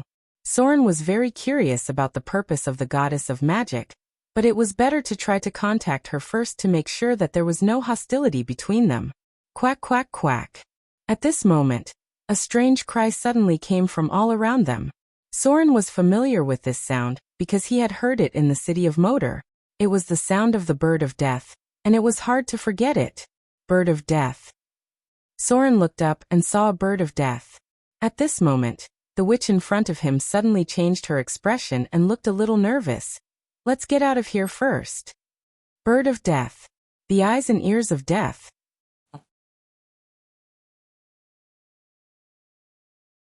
Chapter 695. The bird of death would track the traces of death. In short, only a place where a lot of people died would actively attract the bird of death. It was not strange for the bird of death to appear in Mordor City, because a terrible disaster caused great casualties. The total number of missing and dead people was probably close to 1,000. This scale was likely to attract the bird of death. If there was a loophole in the plane barrier, it was not strange for the bird of death to appear in Mordor City. But it was strange for the bird of death to appear here. First of all, there were no dead people nearby. It was very close to the virgin forest. Even if there was a war, it would not be here. And as far as Soren's current god-level perception was concerned, there were only 3 people here, and there was no breath of death. It was impossible to attract the bird of death, not to mention that the bird of death had been watching them. Ildi seemed to be a little scared by the bird of death. He didn't know whether to kill it or not. If he killed it, he might offend the god of death, but if he didn't kill it, he felt awkward. After the bird of death died, its soul returned directly to the hands of the god of death. Because they were creatures created by the god of death, after the soul returned, the god of death could see most of the things it saw during its lifetime through the soul of the bird of death. Note: what it saw during the 12 to 24 hours before its death. Was the god of death really watching them? Soren felt that it was unlikely. Although the Avatar crisis also affected the god of death, it should not have a great impact on the god of death. If Soren remembered correctly, the god of death could choose not to fall into the mortal world, but to fall into the spiritual realm and the shadow plane connected to the mortal world. Which god of death would it be? Soren kept up with the witch in front of him, but he kept thinking in his mind. Now it was better to leave first and see what the goddess of magic wanted to do. At present, there were 3 most powerful gods of death. The first one was the king of the dead, Clemvox, one of the children of the plane favored by fate. He succeeded as a mortal and inherited the powerful power of the ancient god of death, Jurgil. He became the most powerful god of the god of death. The second one was the sealed god of murder. He also held a part of the death priesthood, but his focus was on the slaughter domain evolved from death. He had been sealed for a long time because of his madness, and it was basically impossible for him to escape now.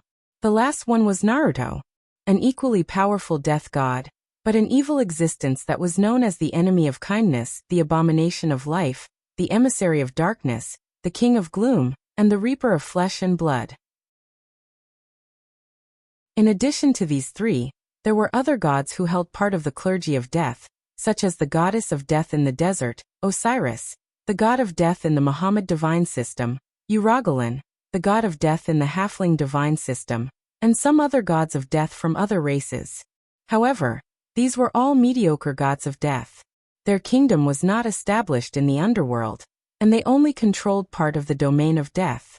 These gods were basically negligible because the death god system did not include them. Could it be the king of the dead?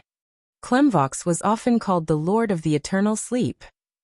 His doctrine believed that the dead should not be disturbed, and priests were often active all over the world to appease the awakened undead. He was the lover of the current goddess of magic when he was a mortal. The 2 of them became gods at the same time because of the blessing of fate. But after becoming gods, their lovers' identities were broken. For a long time, the king of the dead's attitude towards the goddess of magic was very vague because the current goddess of magic was not the former goddess of magic, but she was also not his lover. The name Mistra had always been used by the goddess of magic, and every goddess of magic was actually a composite. Just like Soren's fusion of divinity and divinity, he could rely on his strong will to eliminate the residual consciousness of the previous god. But at that time, Midnight, the name of the goddess of magic when she was a mortal, who became a god as a mortal and relied on a gift, could not do this. Therefore, the current goddess of magic was a composite of two consciousnesses. She inherited the memories and thoughts of the mortal period, but also integrated the memories and thoughts of the previous goddess of magic.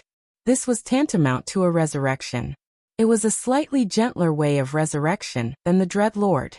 The second goddess of magic was also resurrected in this way. Therefore, after becoming the goddess of magic, the relationship between the two lovers became a bit strange. This was originally nothing.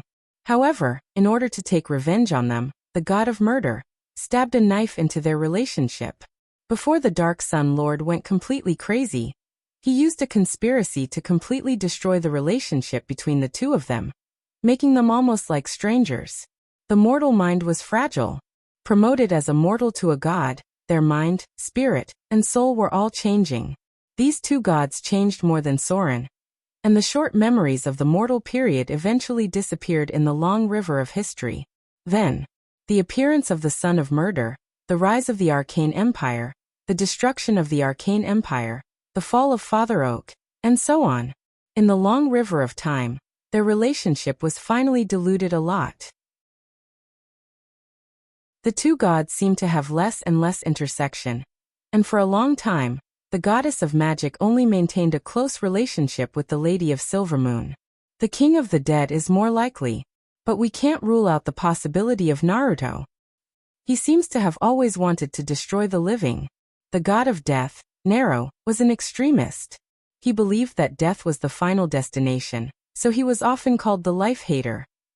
His relationship with the King of the Dead was very bad, and there were also many internal conflicts within the god of death.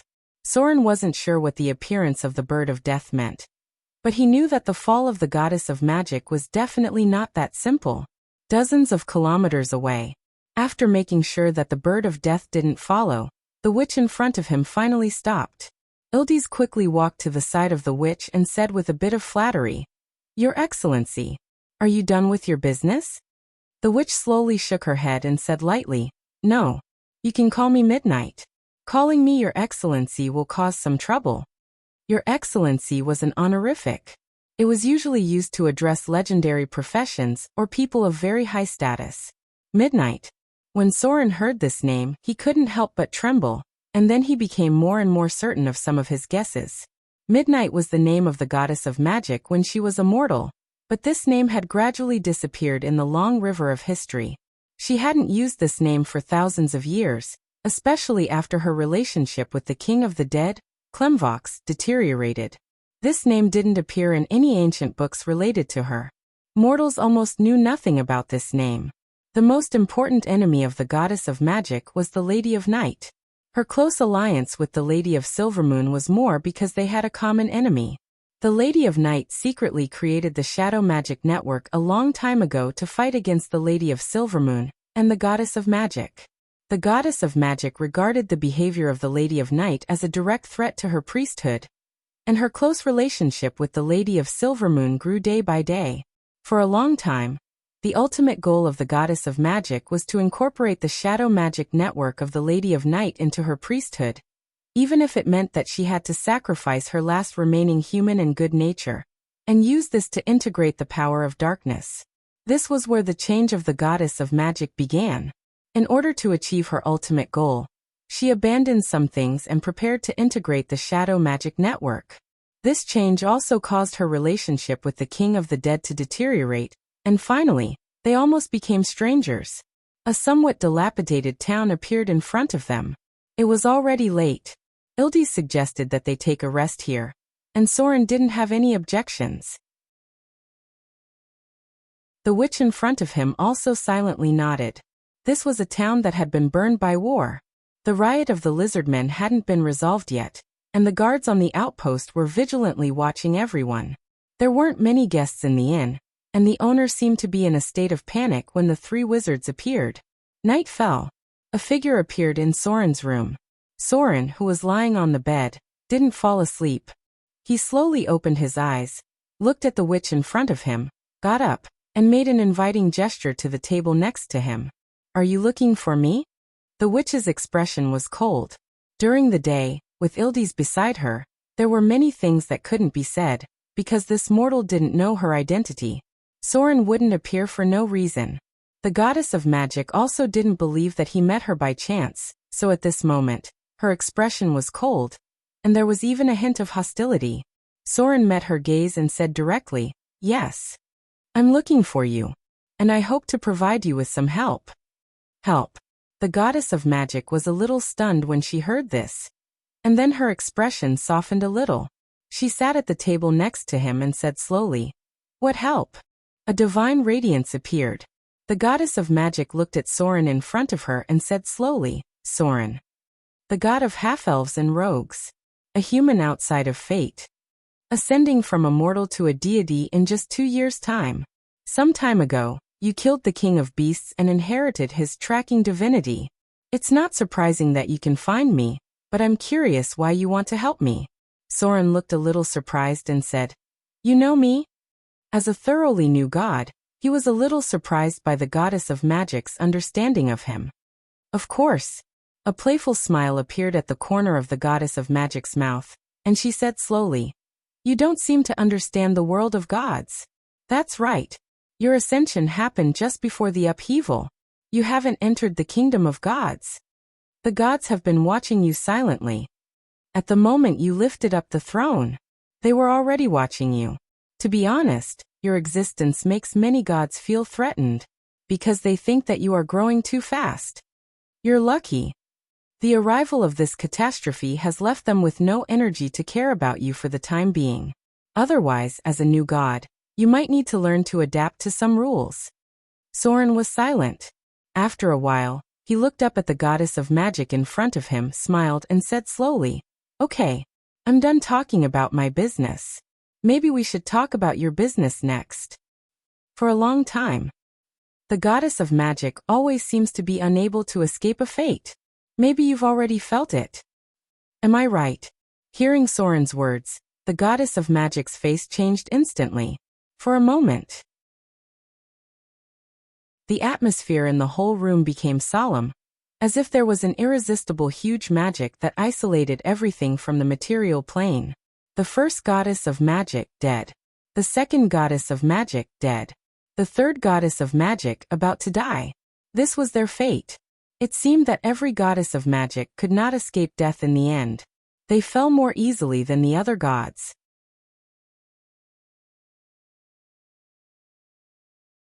Chapter 696. Soren was actually very conflicted. Because if the goddess of magic didn't die, some things in his memory would change. In other words, Soren lost part of his ability to foresee the future, and it might not be as easy to grasp the future as it was now. If the goddess of magic didn't die, some of the events in Soren's memory might not happen, and the butterfly effect would affect the entire Avatar crisis. Even he didn't know what the future would be like.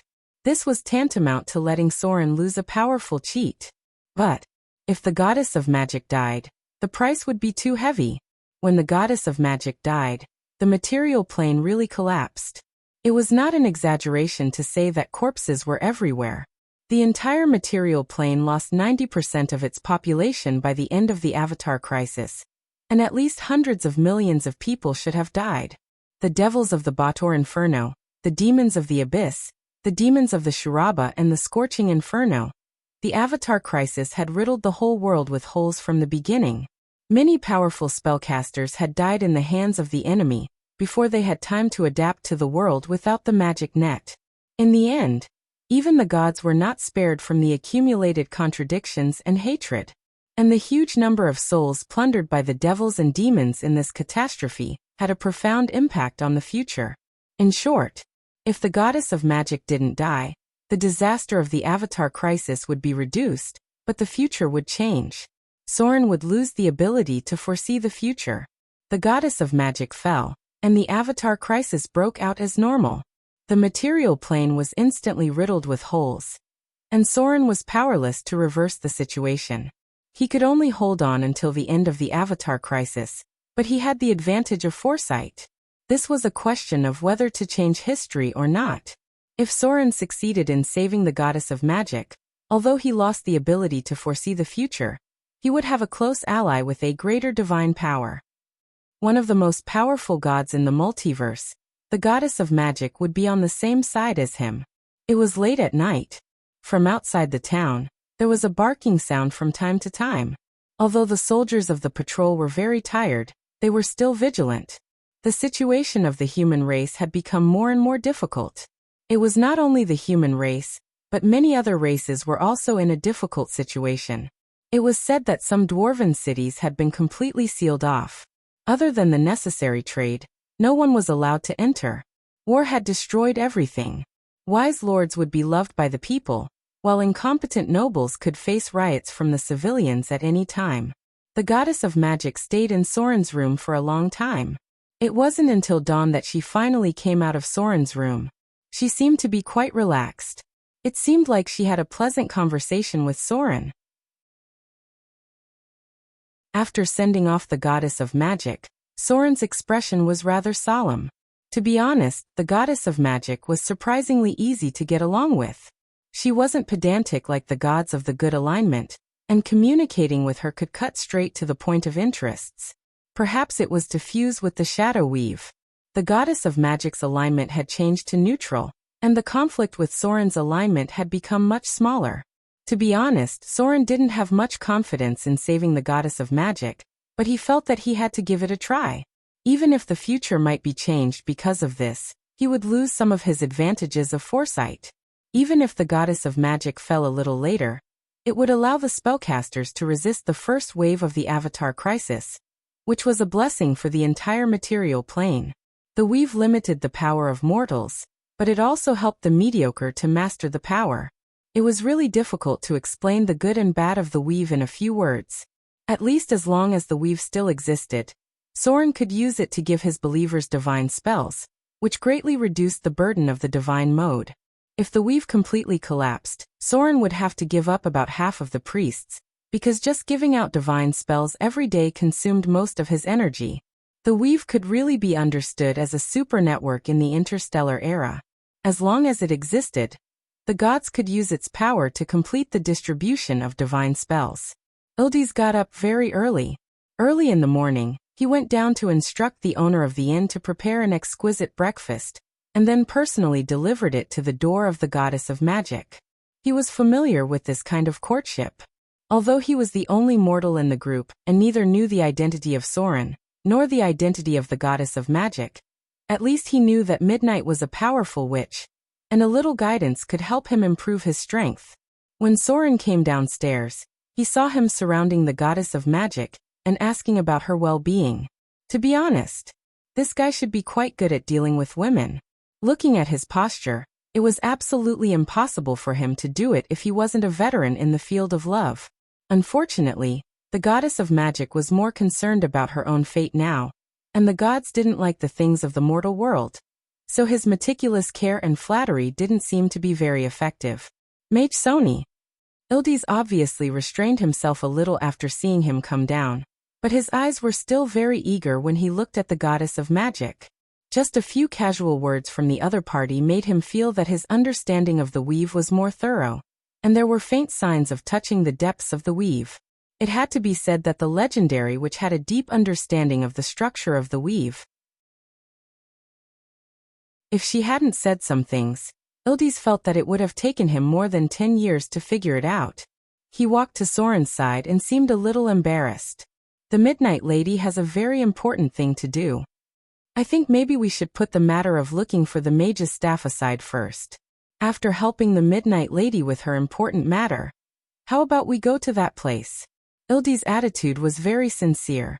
It was as if the Midnight Lady's matter was more important, and their matter could be put aside first.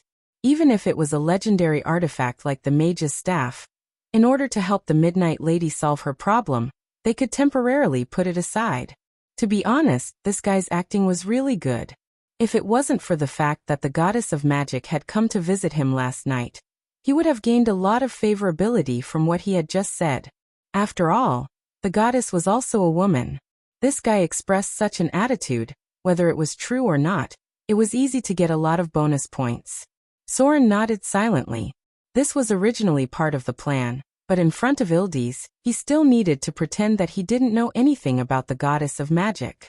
Even when the two met, they just nodded slightly as a greeting. Thank you very much.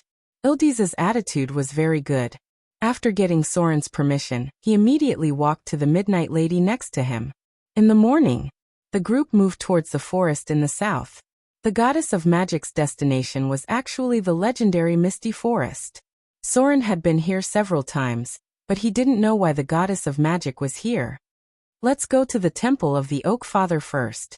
As if sensing the confusion of the two people next to her, the Midnight Lady whispered, "There's something very important to me there. I have to take it out first." The Oak Father? Soren was fine when he heard the name, but Ildiz was a little puzzled. After all, he was still too young. As an ordinary person, Ildiz might be unfamiliar with the name of the Oak Father because this god with great divine power had fallen a long time ago. Soren, however, remembered this god. He even remembered his name, Savior Sylvanus. The Oak Father, Sylvanus, great divine power. One of the ancient gods of nature, one of the most powerful gods in the multiverse. He was respectfully called the Oak Father, Forest Father, Tree Father, Nature Father, and so on. This was a mighty deity, and also a benevolent elder. In this world where gods coexisted, there weren't many gods that could receive such high praise from Soren. The Oak Father should be one of the few. His body was a giant tree. Sylvanus was a wise god like a loving father. For a long time he had been working to maintain the balance of nature. Although people loved Mother Earth more in her relatively gentle teachings, the Oak Father's huge influence had always shrouded every place in the material plane. Such a powerful god shouldn't have fallen under normal circumstances. There were many mysteries about the fall of the Oak Father. Perhaps even the gods didn't know much about it. But one thing was for sure, the Oak Father did fall in order to save the world. This disaster was related to the fall of the Arcane Empire. The powerful Arcane Empire finally met its destruction. The gods were active in this terrible disaster. Until now, no one could determine the real reason for the destruction of the Arcane Empire. But the tragic end of the Arcane Empire had a profound impact on the entire multiverse. It was like the end of the Avatar crisis, but the balance between the upper and lower planes was broken. The destruction of the Arcane Empire brought about the destruction of the entire material plane. The terrible energy radiation covered the sky and the earth. The explosion was more terrible than a nuclear bomb, and directly split the continental shelf. Just look at the terrible desert of the Eastern Kingdom. It was obvious how terrible this disaster was. In fact, at the same time when the Arcane Empire was destroyed, the end of the world had come. Nature was gradually dying. The entire material plane was becoming desertified at an alarming speed. The terrible energy radiation had eroded everything. Not only did it cause the death of a large number of races, but even the plants in nature were not spared. The end was coming. Even the gods couldn't stop all this because the entire plane had been eroded. The material plane could completely die at any time, leaving no trace of life. At this time, the Oak Father stood up and left only one sentence: "Balance is my mission." Then he turned into a huge tree of life. At that time, the desertification had already covered the center of the material plane, which was now the Eastern Kingdom. 2/3 of the land of the Eastern Kingdom had been completely desertified. There was no trace of life. The Oak Father turned into a giant tree, and at this moment, he assimilated with the whole of nature. He abandoned his body and power as a god and decided to stop this disaster in a more tragic way. Father of the oak tree had fallen, but nature survived.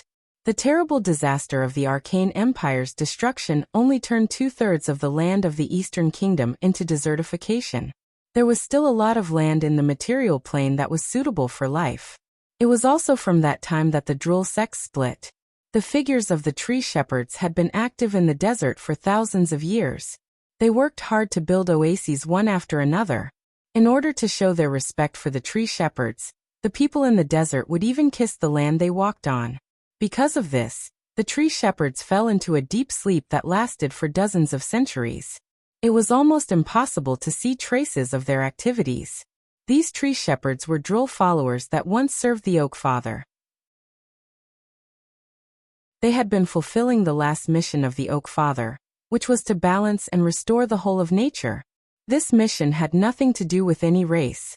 Whether it was humans, elves, or dwarves, as long as anyone affected this mission, they would be the enemy of the droll. Their biggest wish was to transform the huge desert that occupied 2/3 of the land of the Eastern Kingdom into an oasis. They thought that if they could restore the vitality of the land, they could revive the Oak Father. Unfortunately, for thousands of years, they had only achieved less than 1% of their goal. As time passed, the father of the oak tree was gradually forgotten by the world. However, there were still some creatures that maintained their faith in the father of the oak tree. Many druids believed that the father of the oak tree was not completely dead, and hoped to revive him through some means. Was the oak father dead or not? Soren didn't know, but he knew that the remaining temples that served the oak father were in the deepest part of the forest. There was still a powerful divine power shrouding them. Perhaps this ancient deity still existed in another form.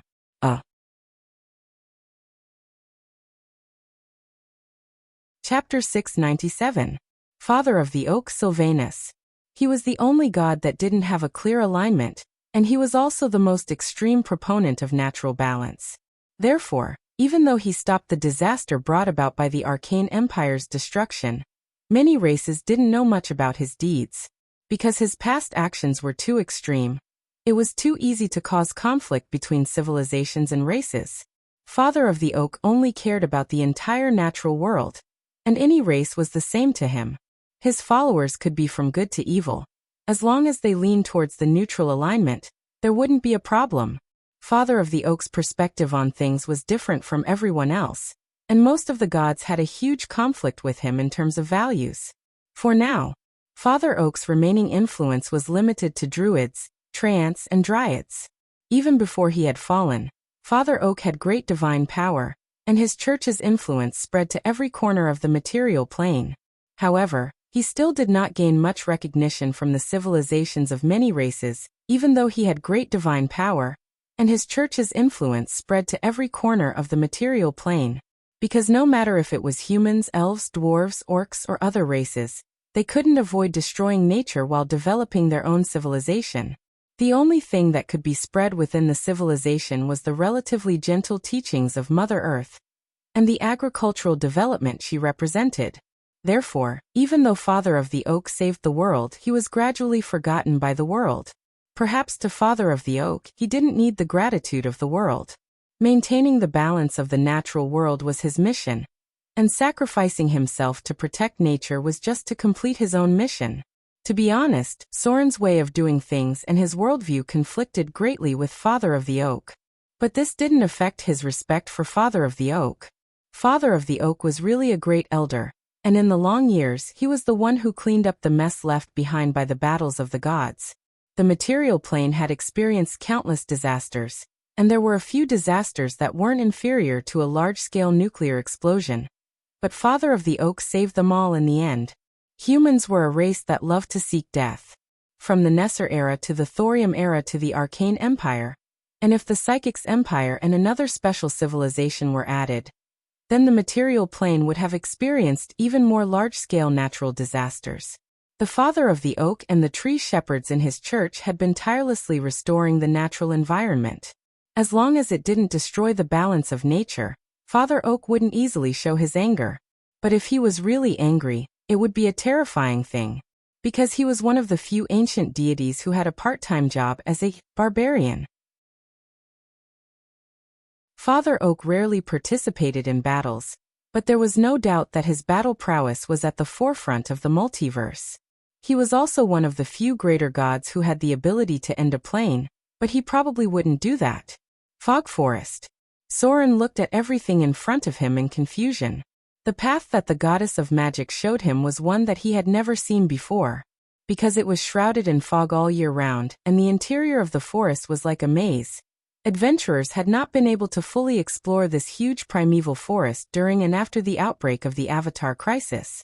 There were many ancient life forms here, and they relied on the natural environment of the misty forest to avoid the harassment of other races.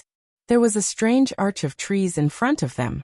At this moment, they had gone deep into the misty forest. In this huge forest with an area of more than 10,000 square kilometers, there were many secret realms left from ancient times. People called them Nature's Gate, But in fact, they were all remnants of half-planes. This is it. The Midnight Lady stopped, stretched out her white finger, and gently tapped on the tree arch in front of her. Then the fog in front of them dispersed, and a quiet road appeared around them. The trees around them swayed slightly as if they were alive, which made them feel a little uneasy.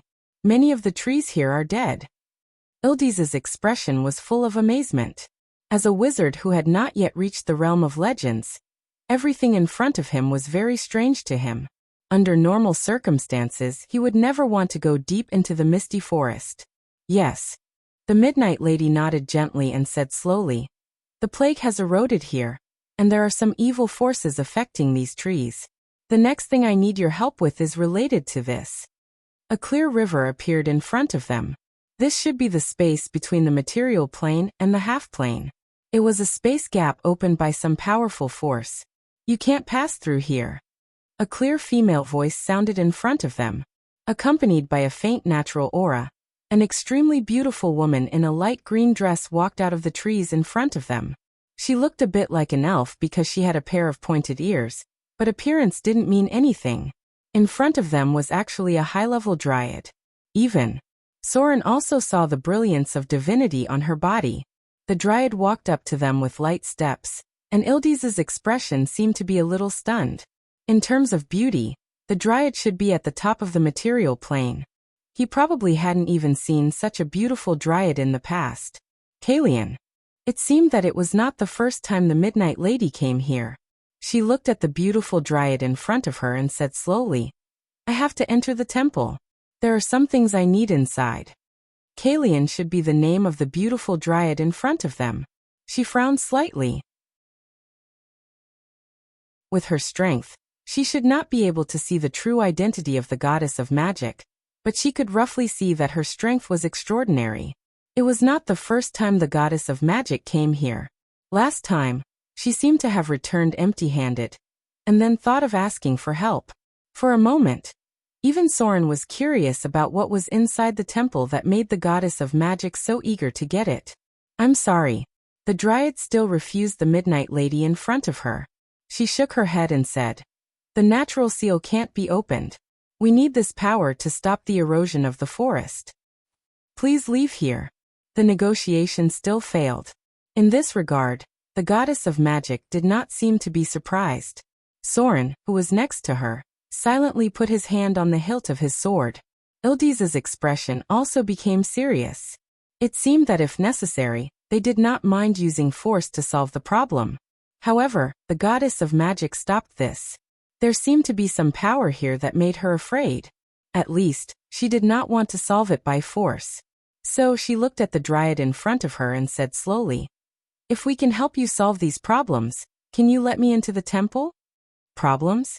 There was no doubt that she was referring to the forest that was being eroded. Soren's expression was a little surprised because he did not know how the goddess of magic was going to solve the problem. She was the goddess of magic, not the goddess of nature. At first glance, the nearby trees were special existences with life and consciousness. Even they were being eroded by some kind of power. There was no doubt that this was a very troublesome problem, and it seemed that this situation had been going on for a long time. Some of the trees had completely decayed. If there was not a power suppressing here, these trees might have been corrupted into deadwood guards. The dryad's expression seemed to be a little hesitant. She glanced at the Midnight Lady in front of her and said hesitantly, "Although you are very powerful, this problem is not something you can solve." This demiplane had existed for a long time.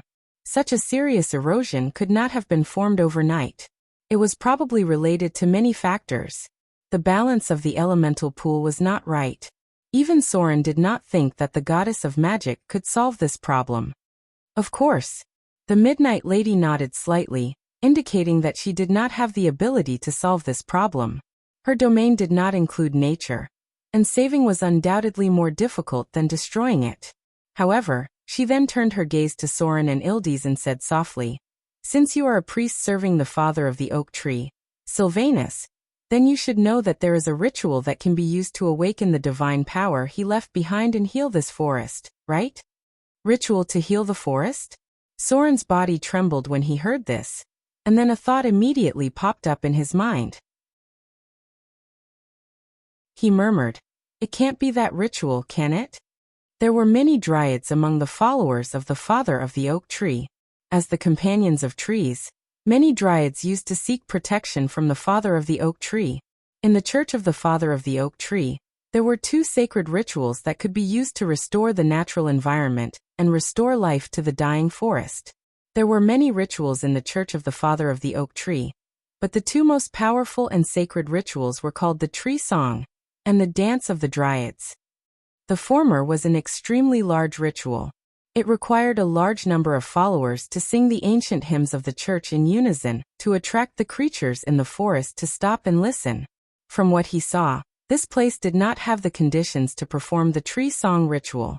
The latter was a joyous ritual to restore the vitality of the forest. It required the followers to use flutes and dances to summon the dryads out of the trees they were connected to, and then mate with humans. This ritual should have been mentioned before. This ritual didn't cost much to the dryads, but it was a huge burden to the people who mated with them. They might even have to pay a lot more than that. The dance of the dryads? The Midnight Lady's words seemed to have reminded the dryad in front of her. Her beautiful face revealed a thoughtful expression as she looked at Soren and Ildes in front of her. She was a dryad herself, so this ritual should be the easiest for her to complete. She fell into deep thought and murmured, "If we can successfully perform the dance of the dryads, we might be able to awaken the divine power left behind by the father of the oak tree. This way, we might be able to purify the entire forest." Speaking of this, her eyes suddenly lit up. First, she turned her gaze to the handsome blonde Ildes. After staring at him for a while, Karina couldn't help but frown and murmured, "No, this won't do. He doesn't have enough strength. I'm afraid he won't be able to support even half of the ritual." Ildes was a little confused. As the church of the father of the oak tree gradually disappeared from the eyes of mortals, even the wizards did not know much about the internal sacred rituals of the church. He still did not know what the others were talking about. The dryad quickly turned her gaze to Soren. Her eyes instantly lit up, and her expression became lively. She said with some enthusiasm, "He can do it. He's not only strong enough, he also has great power. I can feel the light of divinity. If he's willing to help us perform the sacred ritual, he might be able to completely awaken the divine power left behind by the father of the oak tree. This way, the entire misty forest can be purified." Hearing the words of the dryad, the goddess of magic immediately looked at Soren with pleading eyes. Ildes was originally the candidate she had prepared.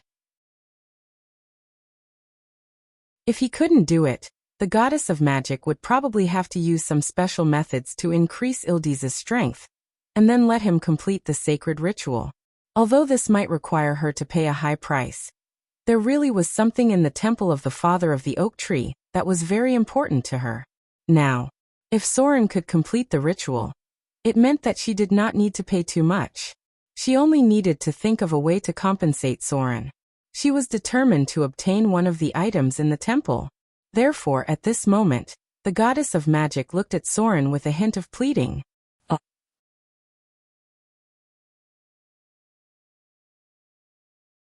Chapter 698. Soren hesitated.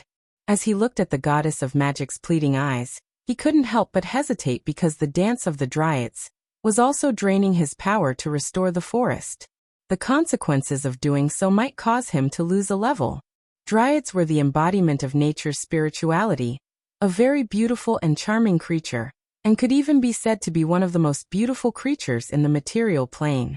But, in Soren's opinion, dryads were not much different from the succubus of the bottomless abyss, the lust of the Bator Inferno, and even the sorceress of the demons. The nature of their souls was similar. Dryads also relied on their innate charm to survive, but as a creature of the material plane, dryads were still kinder. But not all of them were kind creatures, because most of the time, dryads stood on the neutral side of nature. Every year, humans who cut down trees died in the hands of dryads.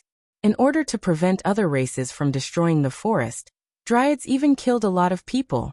Of course, this wasn't the main point.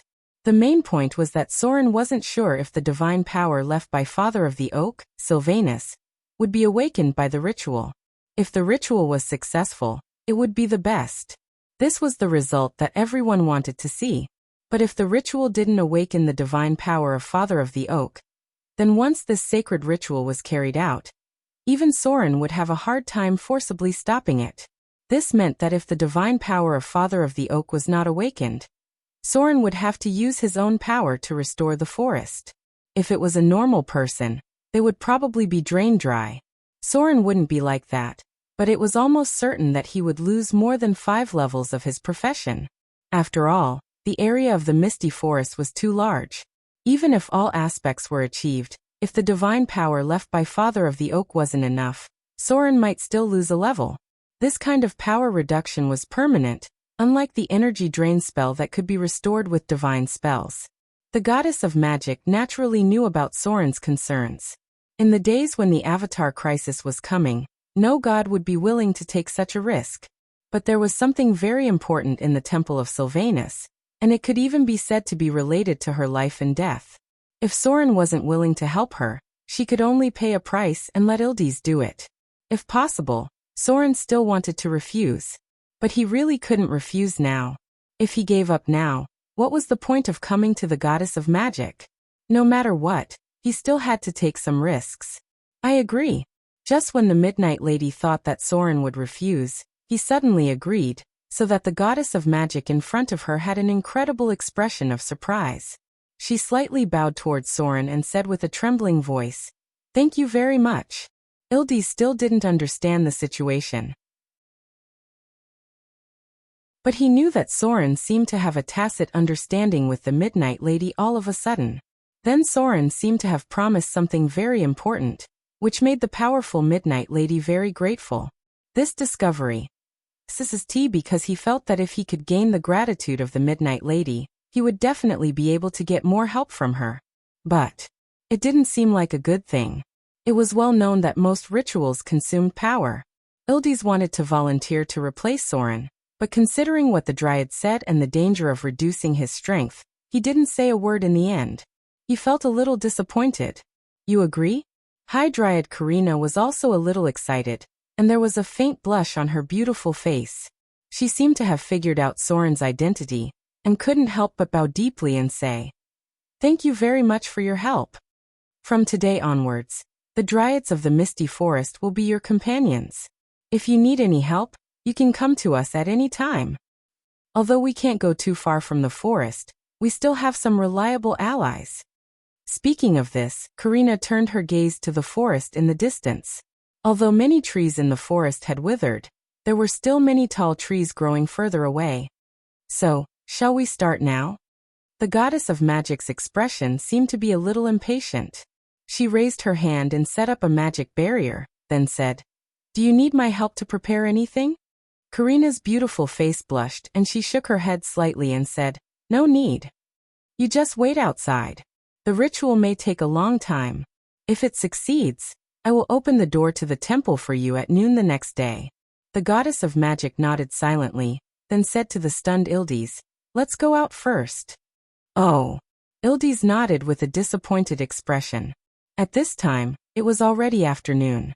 After the Midnight Lady and Ildes left, the High Dryad Karina immediately activated a defensive barrier. The sacred ceremony could not be disturbed by the outside world. She uttered a strange tree language from her mouth. Then the surrounding plants began to grow crazily. The forest in the distance suddenly became restless. Then, the ground began to tremble slightly. One after another, tall ancient trees rose from the ground and blocked the surrounding space with heavy steps. They were like the outermost protective umbrella, preventing others from approaching. Language of nature. An emerald green light emerged in front of Soren. Slender and soft vines appeared and intertwined at an amazing speed. Then they formed a special altar that was not very big, but more than 15 meters in diameter. With the abundant vitality shrouding the surroundings, the nearby vegetation grew at an amazing speed. In the blink of an eye, it was as if it had entered the spring where flowers and plants were everywhere. "Your Excellency." Karina held Soren's hand with a blush on her face, and then led him to the center of the altar. At this time, she had already called Soren, Your Excellency. After coming to the altar, the beautiful High Dryad in front of him slowly said, "It's not easy to awaken the divine power left by the father of the oak. The misty forest is still too big. If you want to completely solve all of this, it may take a long time. If Your Excellency really can't hold on until the end, I still hope Your Excellency can hold on as long as possible." Hold on as long as possible. Soren's expression was a little strange at this moment. He nodded silently and said, "I should be able to hold on. But, will the ritual be completed by the two of us? Can you hold on?" Karina's beautiful face blushed when she heard this. She took a few steps back and shook her head gently. "Of course, I can't do it alone. Although the pure power is very important for this sacred ritual, we still need the help of others to purify this forest. Sisters, there are no outsiders. You can come out now." As soon as Karina's voice fell, she saw that the surrounding trees were full of vitality. Then, beautiful women in colorful dresses came out from the nearby trees. They all looked at Soren with curious eyes. This was the deepest part of the misty forest. Even adventurers would have a hard time reaching here. It could be said that many of the dryads were seeing humans for the first time.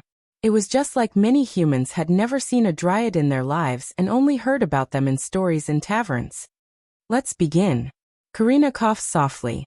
Her expression seemed a little unnatural, but she still forced herself to say, "This ritual is very important.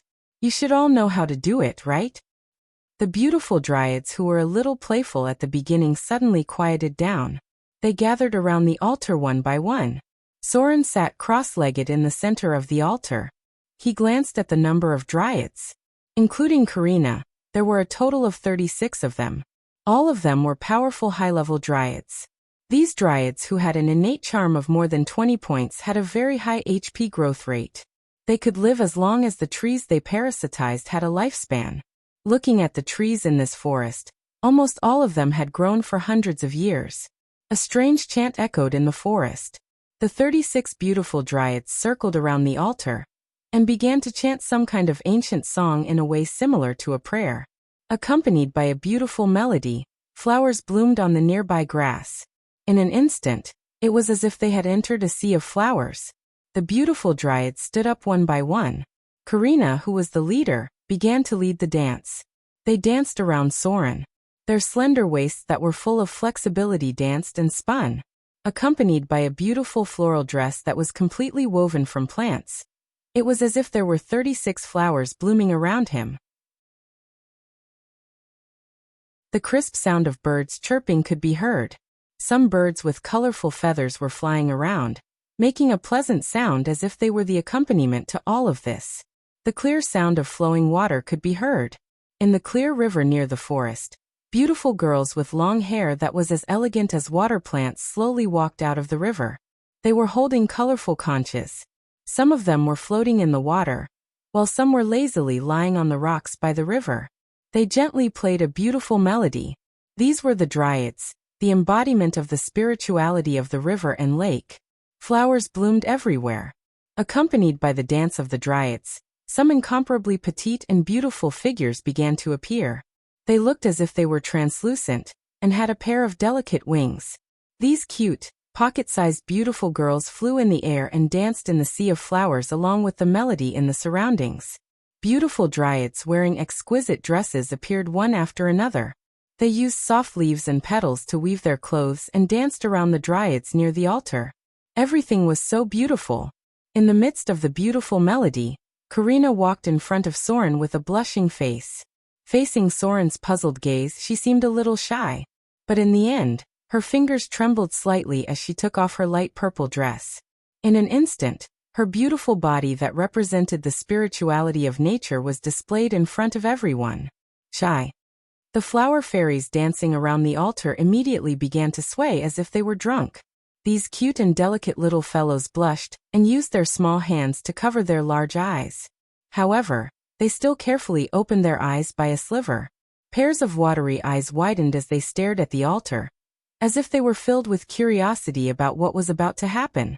At the same time, near the river, the lazy aquatic spirits also let out joyful and teasing chuckles.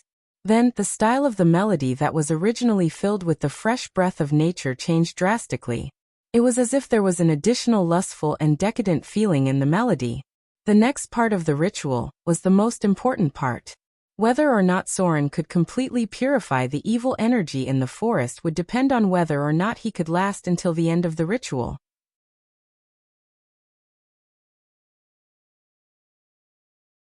Chapter 699. Outside the forest gate. The Midnight Lady had a rare look of nervousness on her face. She had been concentrating on sensing the changes inside. Ildis, on the other hand, looked a little disappointed. He tried to talk to the Midnight Lady next to him to ask what was going on, but it seemed that the Midnight Lady wasn't interested in talking. She just responded to his question with a slight "hmm." For some reason, Ildis felt like he had missed out on something very important. This strong sense of disappointment made him feel depressed. About half an hour later, a strange energy began to emerge.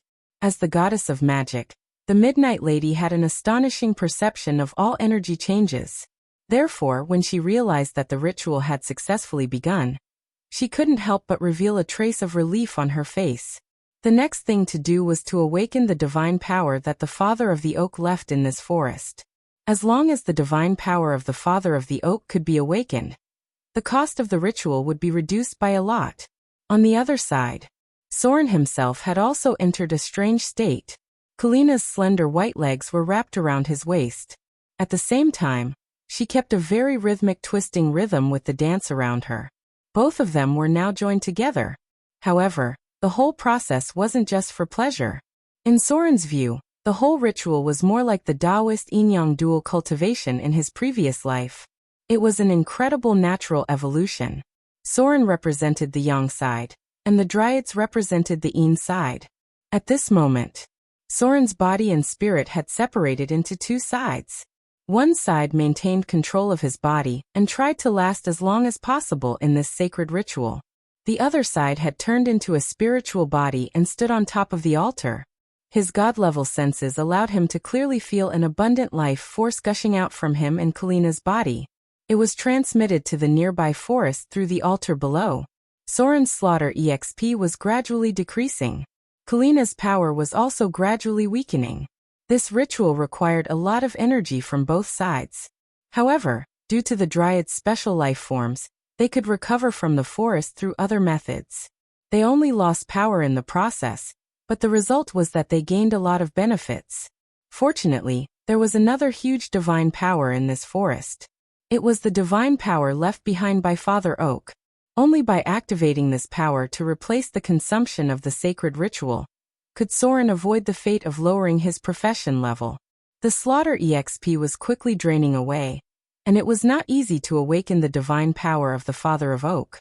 Soren would probably need to endure the first half of the ritual before the Dryads could awaken the power slumbering in the forest.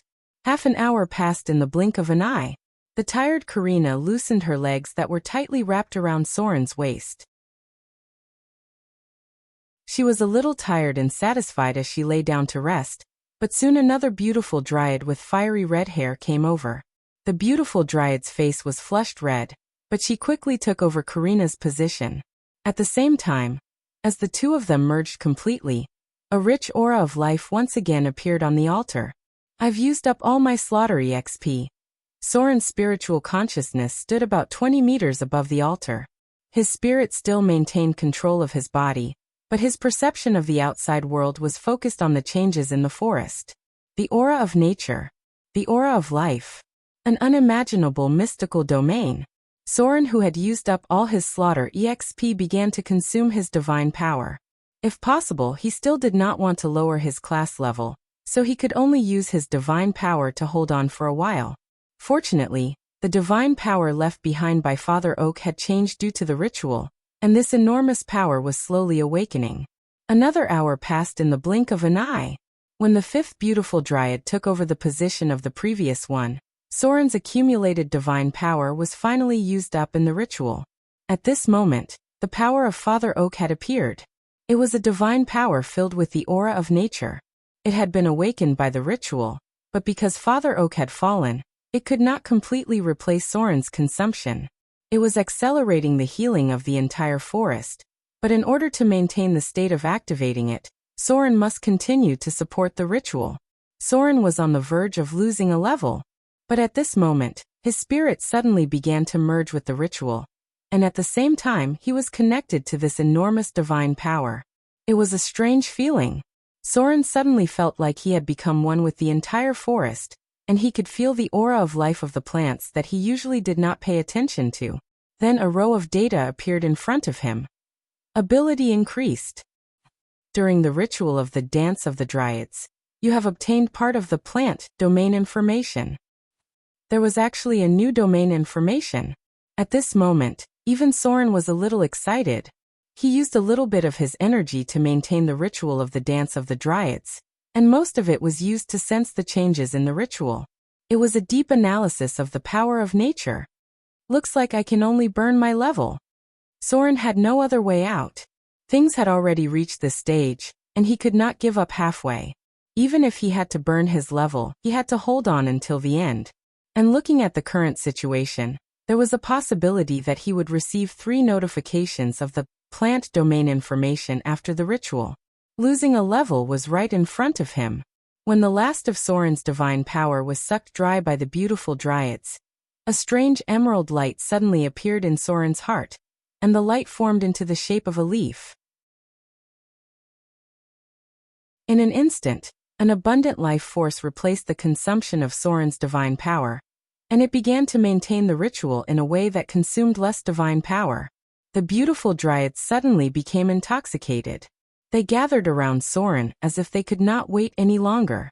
Even Karina, who had not fully recovered from her exhaustion, was eager to try. It seemed like she could not wait to absorb the purest life force from Soren's body.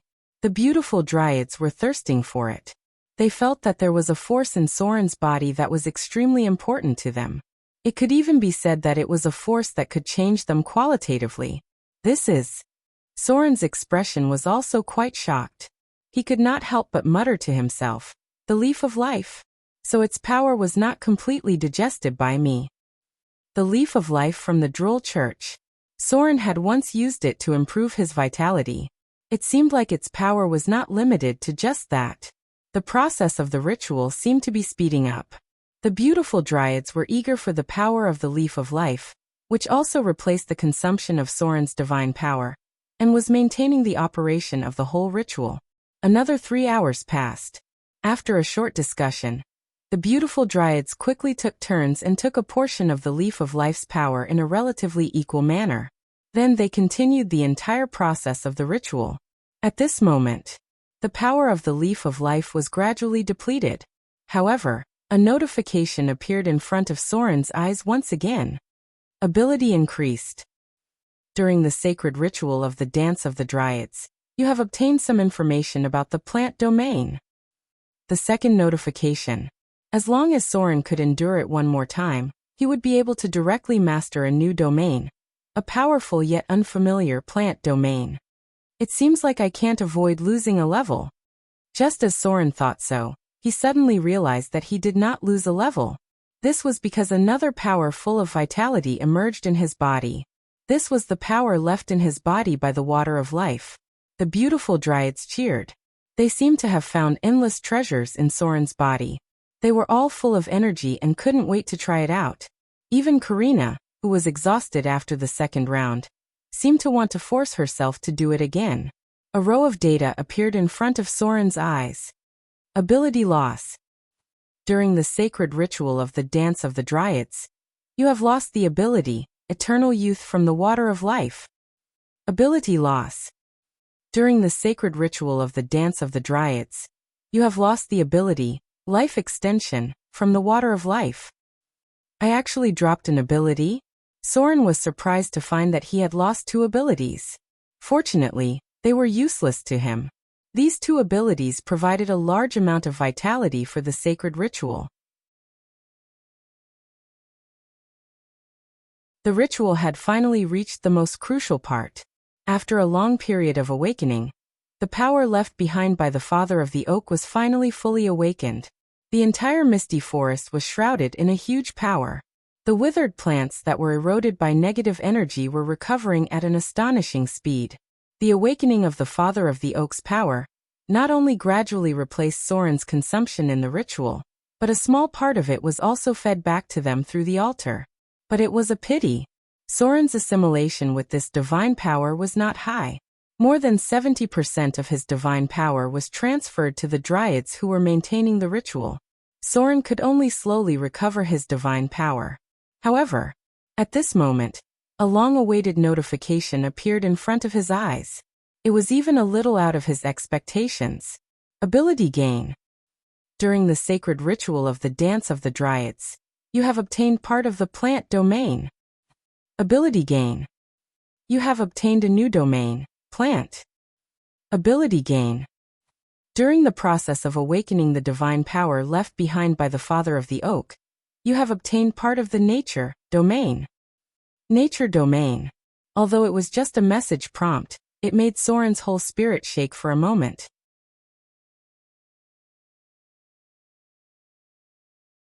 Chapter 700. Plant domain. This was a rather rare domain ability. Normally, only a small number of legendary droll would be able to obtain it. Tree shepherds were the easiest class to obtain this domain. Under normal circumstances, legendary tree men, legendary tree spirits, legendary flower fairies, and other nature-type creatures would also be able to learn it after reaching a certain level. However, if this domain was given to humans or other races, the chances of it appearing were extremely low. At least, Soren had never seen a human master this domain. Looks like I've benefited from Father Oak this time. As one of the main gods of nature, Father Oak had always been regarded as the embodiment of nature. During the process of awakening his divine power, Soren understood some of the characteristics of his power. That was why he was able to master the plant domain. This kind of perception required a foundation. If it was Ildes, he probably wouldn't be able to master the plant domain because he didn't have the power of a god. He wouldn't be able to understand the laws of a god's power. The ritual was still ongoing. Soren entered a strange state where his soul and body were separated. Although part of Father Oak's divine power was still integrated into Soren's body, the ritual didn't give him any notifications. Looks like that's all I can comprehend. Soren's spirit was still covering the sky above the forest. In a blur, he seemed to see the shadow of a towering tree. This was the image created by Father Oak's divine power. A third of the forest had been purified, but a large amount of divine power was still being awakened. Soren looked at everything in front of him and murmured, "The plant domain is only a part of the nature domain." As one of the most powerful domains, the nature domain contains too many things. The dance of the tree spirits seems to only involve the laws of the plant domain. This means that I can only get one notification. If I want to master the nature domain, I'll need to supplement the animal domain and some other abilities related to the nature domain. The nature domain contained too many things. However, it was not necessary to master all of them in order to comprehend the nature domain. After all, the power of the domain was not equal to the clergy. The clergy could also be divided into independent areas.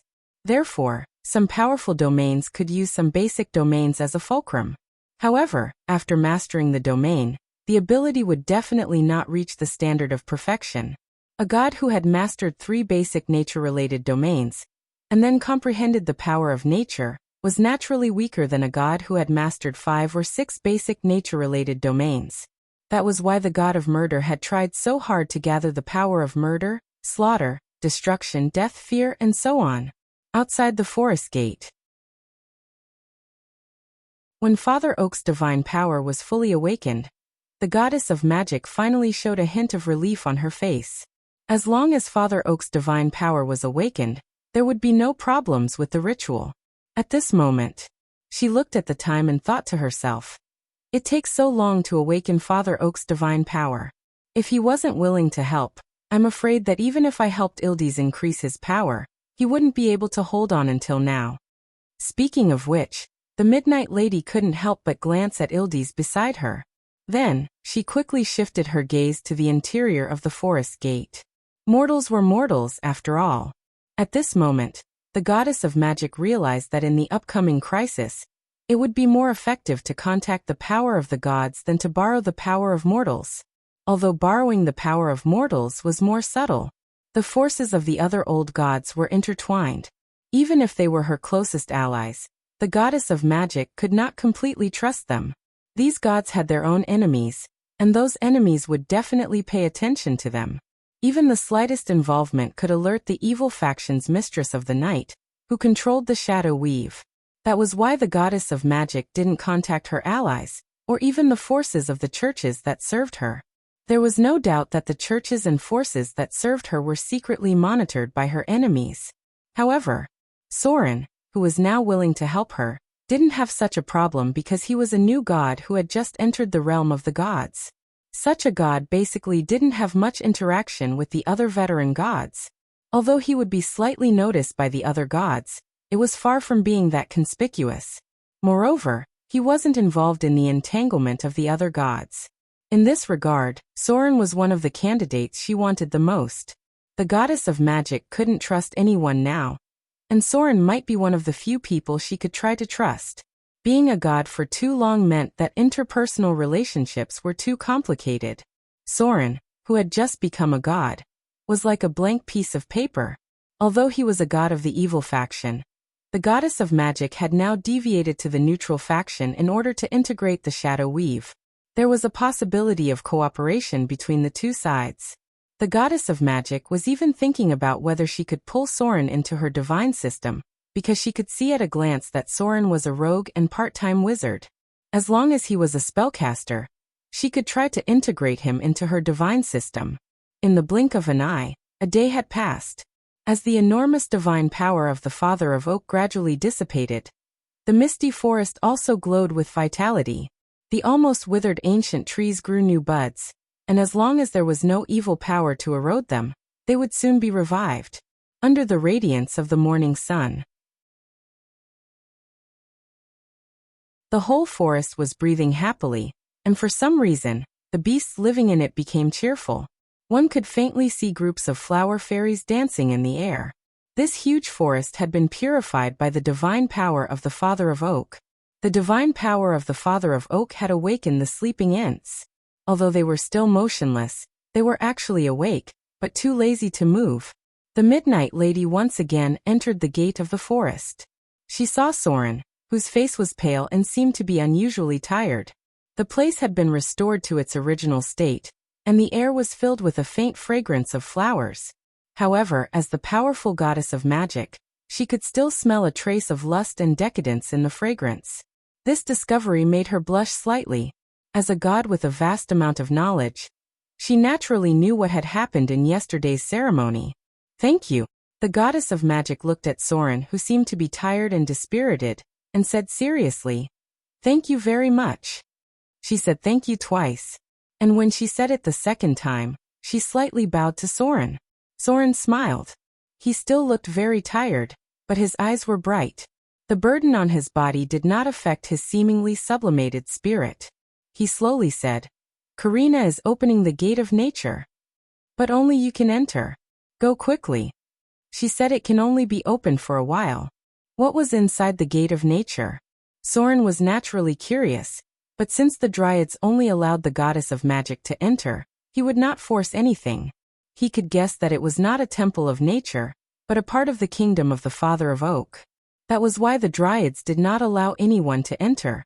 The goddess of magic wanted to get something from the kingdom of the Father of Oak. Soren vaguely thought of a legendary artifact, but he was not completely sure. Ildes also walked in, but his expression at the moment seemed a little lost because he felt like a passerby, completely here to be a bystander. The two of them seemed to have nothing to say. Soren was too tired to talk now. Even as a god, yesterday's sacred ceremony still put a lot of burden on him. Next, he had to explain some things to the goddess of magic, and he might need to go back to Mordor to rest. Damn. Why did this Dryad feel more powerful than Succubus? When Soren was exploring the abyss, he also tried Succubus, but he was only a legendary rogue at that time, and he did not feel as tired as he did now. It could only be explained that the ceremony itself increased his burden. The Midnight Lady soon appeared again. She also appeared with the leader of the Dryads, Karina. The other dryads seemed to be very tired. After absorbing part of Soren's power, they all fell into a deep sleep. The power from the leaf of life needed to be digested by them. If they succeeded, 36 legendary dryads might be born here. They were originally high-grade creatures, and they could become legendary with a little opportunity. The Midnight Lady had a relaxed smile on her face at the moment. It seemed that she had gotten what she wanted. Now that they had gotten what they wanted, there was no need for them to continue to stay here. The huge amount of divine power that they had awakened yesterday should have alarmed some people. Your Excellency. Just before Soren was about to leave, the leader of the dryads, Karina, stopped him. Then the beautiful dryad in front of him took out an exquisite vine arm guard, and then handed it to Soren. Her voice was very soft, as if with a trace of reluctance. Thank you very much for your help. This is a little gift that we sisters have prepared for you. I hope you can accept it. Soren smiled softly, then reached out and took the arm guard. The moment he touched the arm guard, a strange light appeared, and then the arm guard turned into vines that automatically wrapped around Soren's hands. The size of the vines also adjusted to the right position. It looked like a living thing. A legendary item? A trace of envy appeared in Ildiz's eyes. The arm guard was able to automatically recognize its owner and adjust its size. It didn't seem like an ordinary legendary item. Soren's expression was a little surprised, and even the magic goddess was a little surprised. However, at this moment, the Midnight Lady was thinking in her heart. Since the dryads had taken out such a valuable item to repay Soren, then what should she use to repay them? Right now, she didn't seem to have any gifts that she could take out. Item type: Dryad's Longing, +3 item grade. Legendary grade 3. Item description: This is a legendary item that was jointly created by many high-level dryads. They gathered their own strength and infused a part of the dryad's origin into it. This gives this equipment a special power. It is not an inanimate object, but a living equipment. This equipment has the characteristic of recognizing its owner. Only its owner can use it, and it will automatically adjust its size according to the owner's will. A total of 36 high-level dryads left their mark on this equipment. Equipment requirements: None equipment effect. +4 charm, +2 defense level equipment effect. Owner recognition, sturdiness, activation equipment effect. Vine entanglement. 3 times a day. This equipment can activate plants and turn them into vines to entangle any nearby creatures. Equipment effect: Plant domination. 3 times a day. This equipment can dominate nearby plants. The effect is equivalent to dominating humans. Equipment effect: Summon high-level dryads. Once a day. This equipment has the mark of life left by 36 high-level dryads. The user can summon one high-level dryad at a time. The target of the summon is random. Because this equipment is a living plant, the summoned dryad can temporarily leave the tree it lives in. The duration of the summon is determined by the strength of the summoned dryad. Summon high-level dryads? When Soren saw the attributes of this equipment, he couldn't help but be stunned for a moment. Then he revealed a bitter smile on his face. This equipment's effect was not bad. It could only be said that it was a gift. He hoped that they could advance to the legendary stage as soon as possible. This way, Soren could at least summon a legendary dryad as a helper.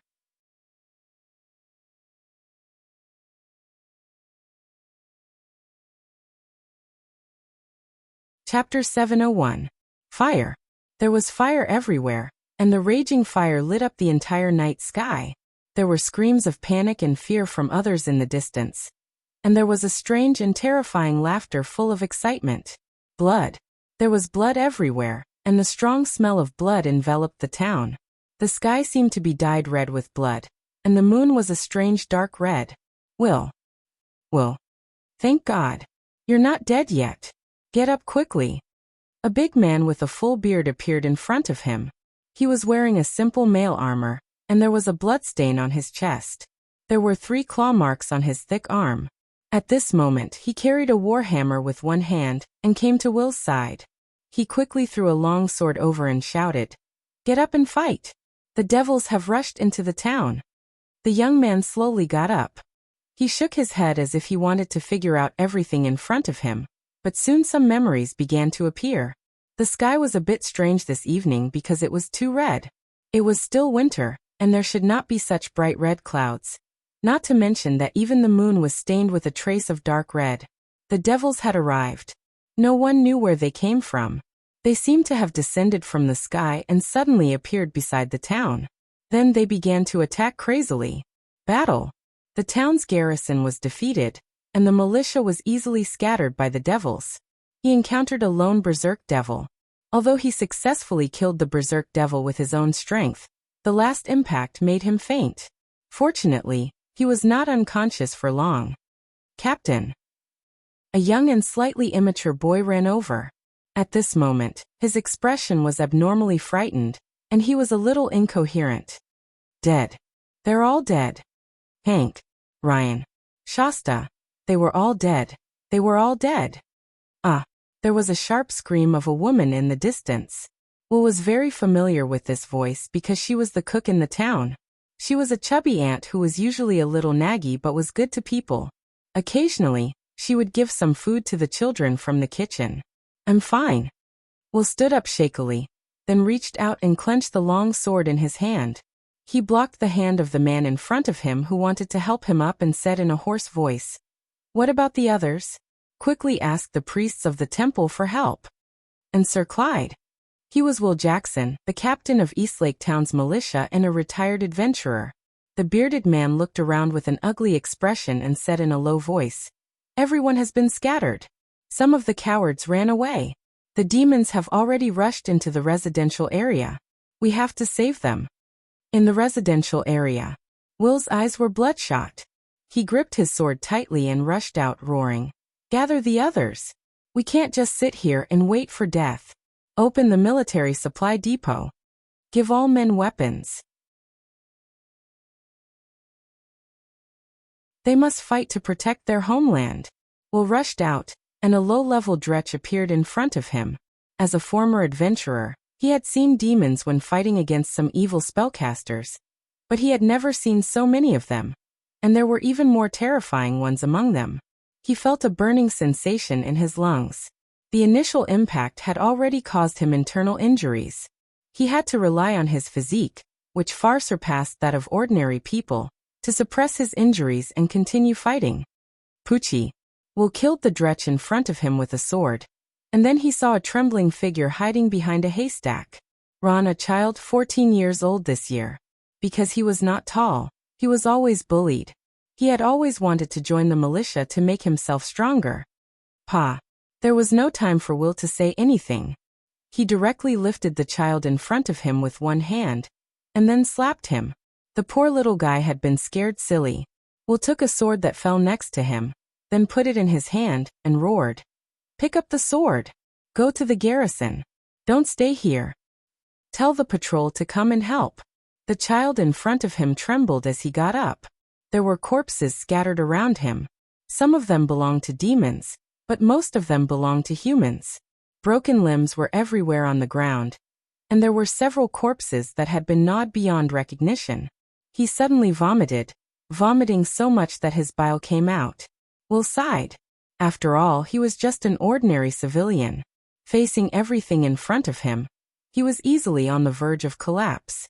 He had no time to care about this guy, so he could only pick up his sword and rush forward. A lot of people died. In just a short distance of 100 or 200 meters, he saw the corpses of many of his colleagues. Some were from the militia, and some were from the garrison. He also saw a broken corpse in full armor. It was Lord Drick, a canonized knight, and one of the most powerful professions in the town. His body was torn into two halves. Will couldn't imagine what kind of terrifying power could kill a canonized knight in such a cruel way. Demons. The figures of demons appeared in front of him. They rampaged through the raging fire. A delicate and pretty girl ran out of a hiding corner in fear because of the fire. Before Will could rush over to rescue her, a few wandering demons rushed over and tore this young and beautiful life into pieces in an instant. No. Will's eyes were about to pop out. The unprecedented anger made him roar and rush over. He instantly swung his sword and killed the demons in front of him. A bright light appeared. Then there was a burst of explosions. Will gasped and looked up. He couldn't help but murmur, "What's over there?" The temple. Donghu town was located in the southern part of the continent. There were temples here to serve the goddess of agriculture, the goddess of river, and the Red Knight, the goddess of strategy. Will began to rush towards the temple, but the scattered demons nearby were also attracted by the explosion over there, and began to gather there one by one. Corpses. There were corpses everywhere. One by one, familiar faces had now become cold corpses. Will's heart was full of sadness and anger. Although he moved here after ending his adventuring career, 5 years had already made him accustomed to life here, and regarded this quiet town as his home. Arcane missile. Protection from evil. Fireball. The brilliance of spells emerged, and the surroundings of the 3 temples had turned into a battlefield. The surviving old, weak, women, and children hid inside the temple, and outside were some men with weapons. Several spellcasters were active on the battlefield. Relying on their strength, these people could block the attacks of the demons again and again. Quasit Stretch, Deep Lurker, Bloodthirsty Abyss, Cunning Berserk. Some demons that Will had never seen before launched attacks at the temple. They seemed to be a little afraid of the power that shrouded the temple. Some of the middle-ranked demons did not dare to attack. Instead, they kept driving the low-ranked demons to consume the enemy's strength. Will. A trembling girl hiding in the temple suddenly stood up and said anxiously to Will in the distance, "Be careful." Behind you, a great sense of crisis suddenly came. Will rolled forward almost without thinking. Then, a violent explosion sounded. His figure was directly blasted into the air. The fire spread. A figure with flames all over its body came out of the ruins in front of it. It looked like a burning humanoid creature. With a wave of its hand, a huge fireball came out. Flaming Demon. One of the most powerful middle-grade demons in the abyss, the basic form of the Baler. The appearance of the flaming demon was undoubtedly the last straw to break the balance. With the explosion of a fireball in the crowd, the warriors near the temple suffered heavy losses in an instant. A flaming demon with a challenge rating of more than 8 was not something they could fight against. If his adventurer companions were still there, Will might be able to kill the flaming demon in front of him because he was a warrior who had successfully entered the 3rd grade not long ago. But now almost no one could stop its advance. Although there were a few wizards living in Eastlake Town, most of them only had the power of a rank 2 wizard. Only one of them could cast a spell that was rank 4 or above. Servant. Come to me. An impassioned battle cry rang out. Accompanied by the galloping sound of horse hooves, a group of cavalry appeared on the opposite street. The leader of the group was a human heavy knight in full body armor. His body was covered in medieval Gothic plate armor. Beside him was a fully armed cavalry. Compared to the poorly equipped militia and guards, these people could be considered as a real army. "My lord! It's Baron Bollock. We're saved." The sound of galloping horse hooves covered the excited roars of the demons. The cavalry was like a sharp knife that directly stabbed into the enemy's vitals. A cunning demon was lifted up by a spear. The first wave of the cavalrymen's charge instantly inflicted heavy casualties on the devils. But it was a pity that this wasn't a flat plain. In the narrow space of the town, even the powerful personal guards of the overlord only had one chance to charge. A violent demon seized the opportunity. This demon, which weighed nearly 1,500 pounds, threw the horse to the ground and then grabbed the knight servant who fell off the horse. With a twist of its hands, the knight servant was torn in half. Fire, blood, slaughter. The abyssal language reverberated in the air as the flaming demon turned around. As the raging flames ignited the surroundings, this terrifying demon turned its attention to these people. The loud and clear cry of an eagle suddenly rang out. A male eagle hovered over the town. At this moment, the whole Eastlake town had turned into a sea of fire. The once prosperous town was only left with burning ruins and corpses. Demons. Why are there so many demons in the material plane? The figure of the male eagle swooped down and turned into a tall elf drool at the moment of landing. On his chest was the emblem of the Drool Church. With a bestial roar, a huge brown bear suddenly appeared beside him. Animal companion. As a wild drool of the Nature Church, although he did not like to get along with humans in this situation, he decided to help humans fight against the demons. The sky was blood red. It was so oppressive that people felt as if they could not breathe. Just when people thought that they could finally usher in victory, suddenly a crack appeared in mid-air, and then a huge ferocious spider slowly crawled out. At this moment, even Drool's face changed drastically. He said, "Demon hunting spider?" At the same time, in the laboratory of Motor City, Gloria, who was studying the floating ring, suddenly changed her face. Then the mechanical voice of the Thaling experiment ET sounded. "Unknown spatial anomaly in the alert area. All the magic traps have been triggered." A light of teleportation appeared. Gloria's figure suddenly appeared on the lighthouse. As she injected magic into a strange metal magic device, suddenly a sharp alarm sounded over the entire Motor City. In an instant, countless people were awakened from their sleep. The roars of officers came from the direction of the barracks and the garrison. Groups of Motor City guards began to gather. In just 10 minutes, thousands of troops had gathered. The sky in the distance was dark red. About 12 kilometers away from Motor City, it was shrouded in a strange blood-red cloud.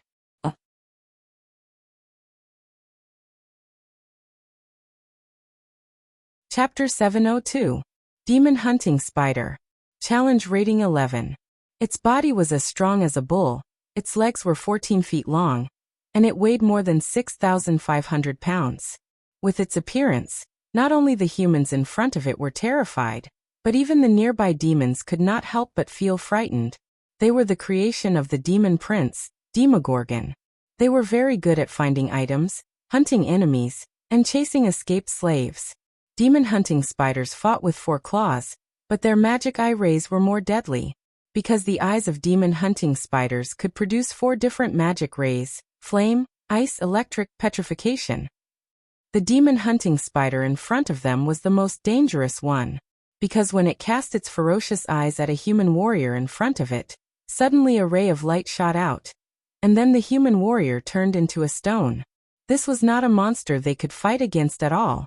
For a moment, everyone could not help but feel desperate. As the wizards who knew the bottomless abyss better, their faces were even paler. There were 2 kinds of spiders in the bottomless abyss. The first was the demon hunting spider created by the demon prince. They were simply ruthless killers. The second was the demon hunting spider transformed by the queen of spiders, Lolth. They were extremely dangerous ambushers. One of these 2 spiders had a challenge rating of 10, and the other had a challenge rating of 11, and the challenge difficulty was above a level. Many adventurers had died in their hands. Even in the bottomless abyss, many demons were slaughtered by them. This was simply a bloody massacre. The demon hunting spider's strength value was as high as 31 points, and its dexterity value was also far higher than that of ordinary people, which was 17 points. They had multiple attacks with 4 claws in close combat, and their long-range attacks were extremely dangerous. This was the difference in strength. It was like a medieval knight trying to kill the ultralisk of the Zerg.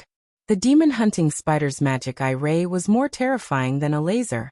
The damage of fire, ice, and electric was 72 points. The petrification effect could not pass the test, and would be instantly killed. There were not many people present who could withstand one of its attacks. On the other side, more than 10 kilometers outside Mordor City, Gloria's expression was extremely solemn at this moment. In the town that had just been built in front of her, the guards and demons were already fighting. This newly completed town had now become a bloody battlefield. The guards and militias in the town were paying an astonishing price to block the tide-like attack of the demons. If it weren't for the fact that Mordor City was nearby and they firmly believed that reinforcements would arrive soon, they would have been completely defeated by the first round of attacks of the demon army. But even so, the defenses on the city walls were in imminent danger. However, the wooden walls that were 4 to 5 meters tall couldn't stop the devils from climbing. In fact, the berserk devil's ferocious attacks were about to break through one of the walls. Why would a demon hunting spider appear here? Didn't they already migrate to the kingdom of the Spider Queen? Is this place connected to the abyssal plane, very close to the kingdom of the Spider Queen? Damn it. At this moment, even Gloria couldn't help but curse. Demon hunting spiders were different from other demon hunting spiders. Demon hunting spiders were the creation of the demon prince, Demogorgon. Because of the death of the demon prince, many demon hunting spiders had lost their masters. Therefore, they would wander in various levels of the abyss. But demon hunting spiders were completely different. They originally belonged to a special kind of spider native to the abyss. Most of them were transformed by the Spider Queen into what they were today. Demon hunting spiders were not common in many levels of the abyss. Most of them lived inside the spider forest of the Pit Magic Network. There were relatively few areas where demon hunting spiders were active in the outside world. And now, there were at least 5 demon hunting spiders in front of Gloria. 3 of them were very cunning and lurking in the dark. They seemed to want to ambush her. The witch who could control the situation of the battlefield. So many demon hunting spiders. It didn't make sense at all.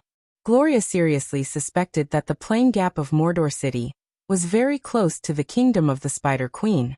The situation on the battlefield was very bad. Although Gloria could directly teleport here with magic, it would take some time for the army of Mordor City to arrive. This town was full of the lowest level militia guards of Mordor City. They could temporarily block the demon army in front of them, but after a while, they might not be able to hold on. If they wanted to defeat this demon army, they still had to rely on the regular army of Mordor City. As the plane barrier became weaker and weaker, the first wave of impact from the abyss finally arrived. Although the strength of this first wave of impact was far less than that of the demon army in the future, the losses caused to the material plane were still quite heavy. Similar scenes were not only happening in Mordor City and Donghu Town, but many places on the continent were also experiencing the same scene. However, the biggest difference from other places was that Mordor City paid more attention to military equipment.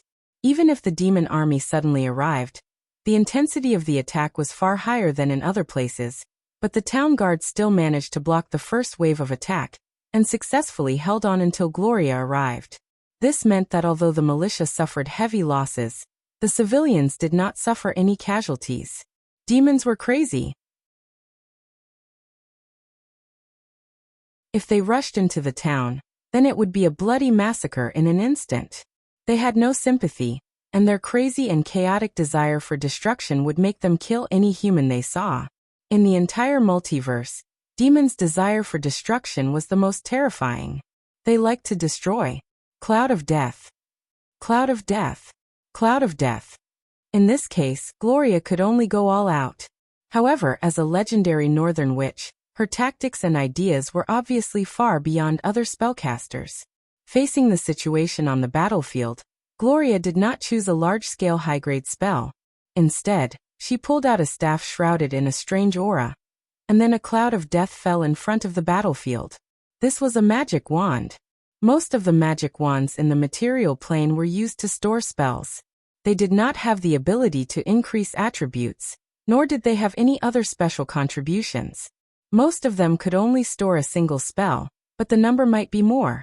Magic wands were the most important strategic resource for wizards, because the spell slots were limited after all, and the memory of spells needed to consider the situation at that time. A variety of magic wands were born to store spells.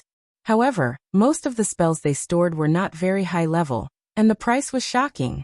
The lowest level of arcane missile.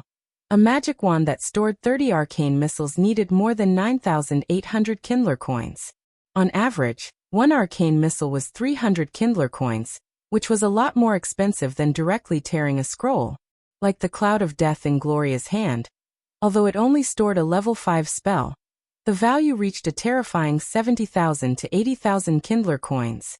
On average, one spell was equivalent to spending a set of +1 rare grade equipment. Cloud of Death level 5 spell. Forms a cloud of death in the area. It can directly kill creatures with a health coefficient between level 1 to 3. Those with a health coefficient between 4 to 6 will not be killed, but they must take 1 to 4 constitution damage per round. Creatures with a health coefficient above 6 are immune to the effect of death, but they must take 1 to 4 constitution damage. Those with a health coefficient above 6 are immune to the effect of death, but they must take 1 to 4 constitution damage. Creatures completely immune to the effect of the spell can ignore the effect of the spell. A strange cloud of death shrouded the battlefield. The 3 cloud of death formed an isolation zone at the most critical point. It did not cover the range of the city wall, but it covered all the demons under the city wall. Then there was a burst of screams. Those dretches, quasits, abyss lurkers and so on, who had gathered together and wanted to climb up the city wall, struggled and fell to the ground one by one. In an instant, they had died with blood flowing out of their 7 orifices. Although these low-level demons were not weak, their own creature level was not high enough. They were directly killed by the cloud of death. As for those more powerful demons, although they were not directly killed, they were constantly poisoned within the range of the cloud of death. If they rushed forward, they could not break through the defense of the city wall. If they retreated, they were completely blocked because of the poor discipline of the demons. All of a sudden, the pressure on the city wall was reduced by more than 70%, which gave the town guards a precious chance to breathe. This was one of the strengths of wizards. 3 level 5 spells directly reverse the absolute disadvantage on the battlefield. The effect may be more effective than a level 8 or 9 spell. Cloud of Death level 8 spell. The 3 Cloud of Death had provided Gloria with the conditions to harvest heads. The low-level demons had all died because of the Cloud of Death, and the high-level demons had been reduced by a lot. At this time, a large-scale lethality spell was enough to form the effect of cutting wheat, and an area on the battlefield could be cleared in an instant. Cloud of Death was a level 8 spell. It was difficult to record such a high-level spell with a scroll, but fortunately, Gloria remembered this spell. Basically, wizards would keep 1 or 2 large-scale lethality spells. A strong magic aura emerged. With Gloria's chant, a scorching red cloud covered a large area of the battlefield in front of her. Even if they were dozens of meters away, they could feel the billowing heat waves madly. This spell damage was continuous. As far as the current situation was concerned, it was more effective than other large-scale lethality spells. As long as the demons did not withdraw from the range of the spell, they would die. This set of spells was also a wizard's combo. The corresponding spells were Cloud of Death, Stinking Cloud, Cloud of Death, and Cloud of Death. As the battlefield was cleared, the people on the city wall couldn't help but cheer, but soon behind the demons, some huge spiders and middle-grade demons appeared. In the War of Demons, the cannon fodder was always used to consume the enemy's strength. The real decisive factor was the more powerful demons. However, at this time, 3 teleportation spells appeared one after another beside Gloria. Fallen Witch, Vivian, and the High Priest, the top spellcasters of Motor City, had all rushed to the battlefield.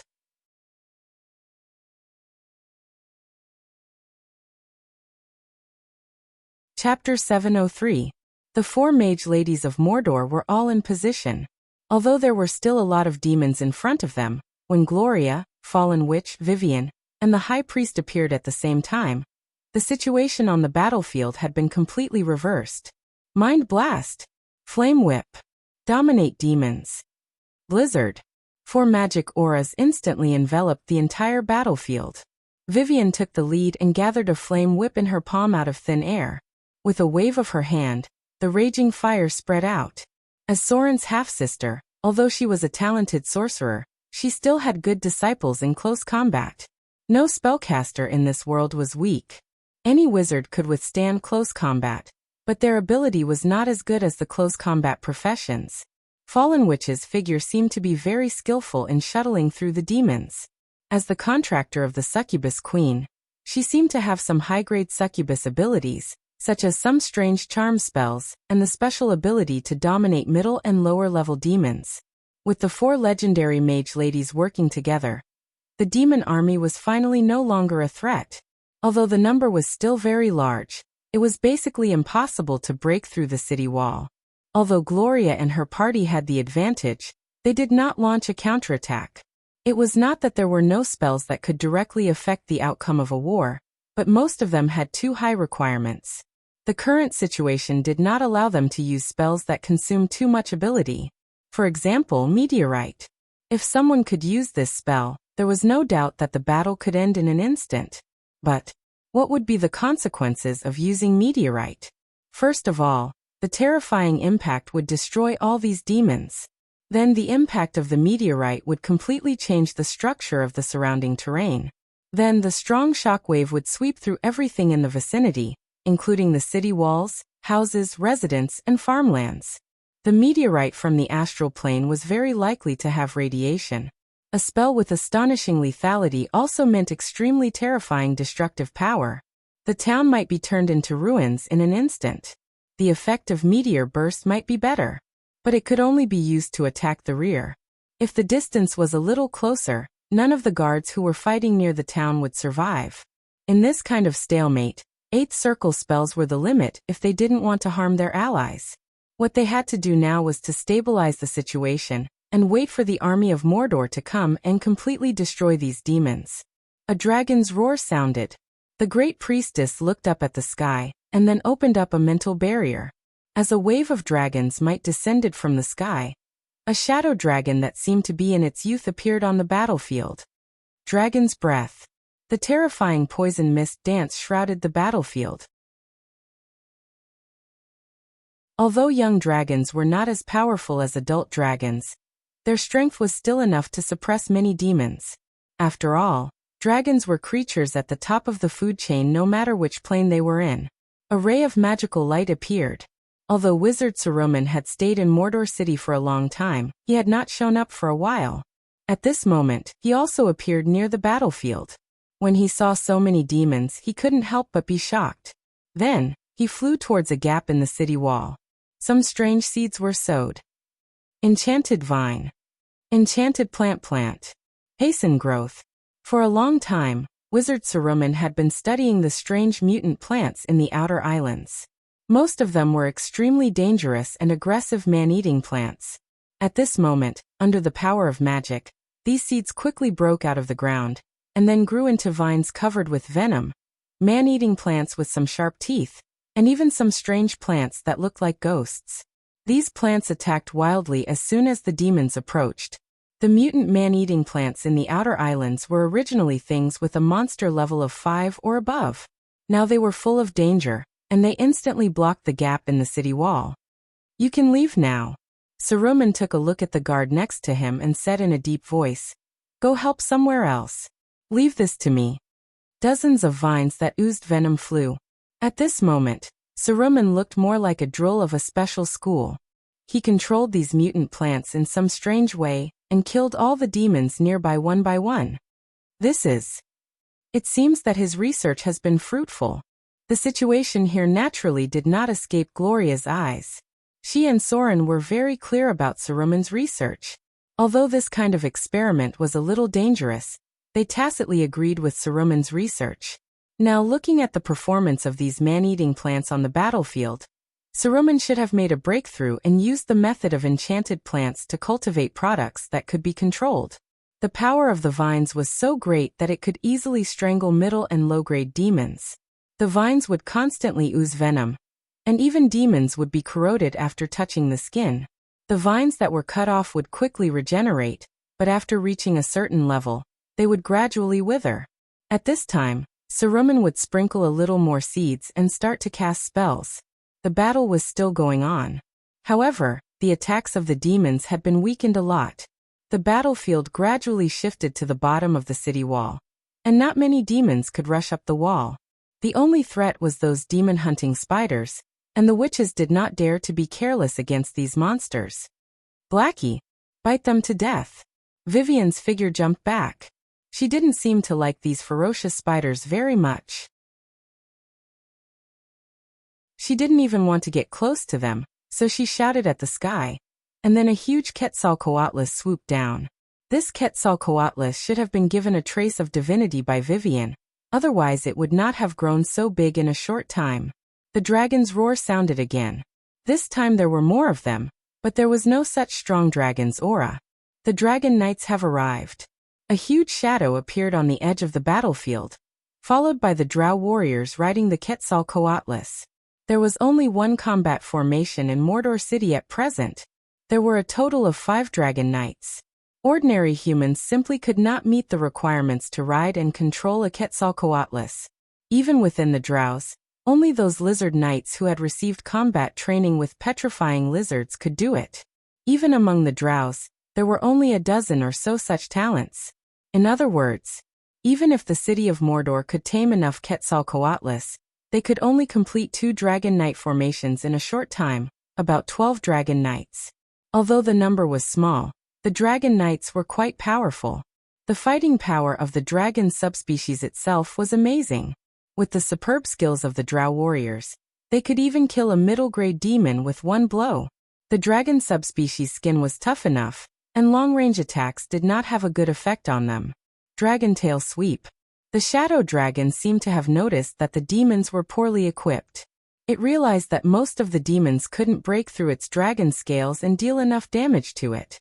Moreover, the high priest would occasionally cast divine healing spells on it. So it simply fell from the sky and swept its dragon tail. In an instant, more than a dozen demons were sent flying, and then the impact cleared nearly 30 meters of space around it. Dragon wing strike. Even Soren did not dare to take the 2 consecutive moves of the adult dragon, let alone these demons.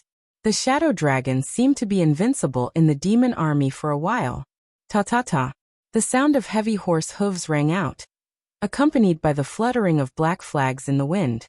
A team of heavily armored knights appeared on the battlefield. Heavy cavalry. The entire city of Mordor now had less than 500 people. Because of the lack of horses in the overseas areas, this heavy cavalry unit did not expand. Lance. The knight slowly put down his mask, rode his horse in front of the heavy cavalry line, and roared. It's time to let those bastards see our strength. Don't let those bastards always laugh at us for being a bunch of decorations. Knights. Use a brilliant victory to tell them that in a real war, we are the protagonists. Mordor City valued the sea. For a long time, the situation of this cavalry unit was very awkward because there was no chance for them to show their strength in naval battles.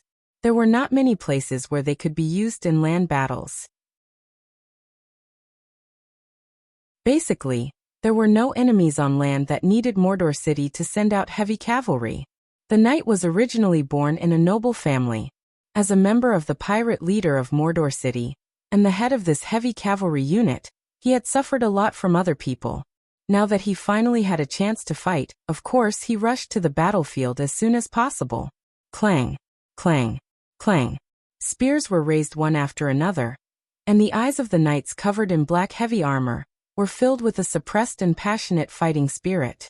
Heavy cavalry units had always been one of the main characters of land wars, but the cost of maintaining a cavalry unit was far greater than that of other units. For a long time, they had no chance to prove their strength. Some people even thought that they should be banned in the internal faction struggles of Mordor City. They were angry, but they were more eager to use a brilliant victory to give some short-sighted guys in Mordor City a slap in the face. Even if the enemy in front of them was a group of demons. The sound of galloping horse hooves sounded. As the black war flag fluttered, the knight led the heavy cavalry to the side of the demon army. The sound of less than 500 heavy cavalry galloping was as heavy as thousands of soldiers and horses. Even the ground was trembling slightly.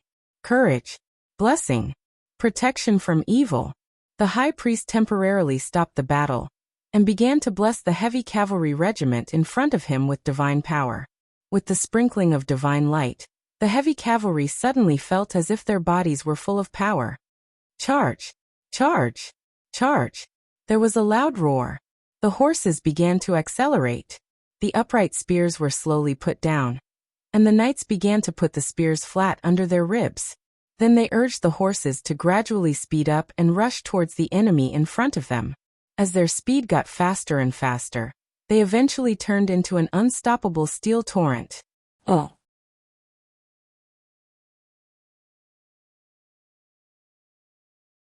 Chapter 704. Heavy cavalry had always played an important role in the Battle of Cold Weapons. Even if these enemies were replaced by demons, they still had a powerful deterrent force.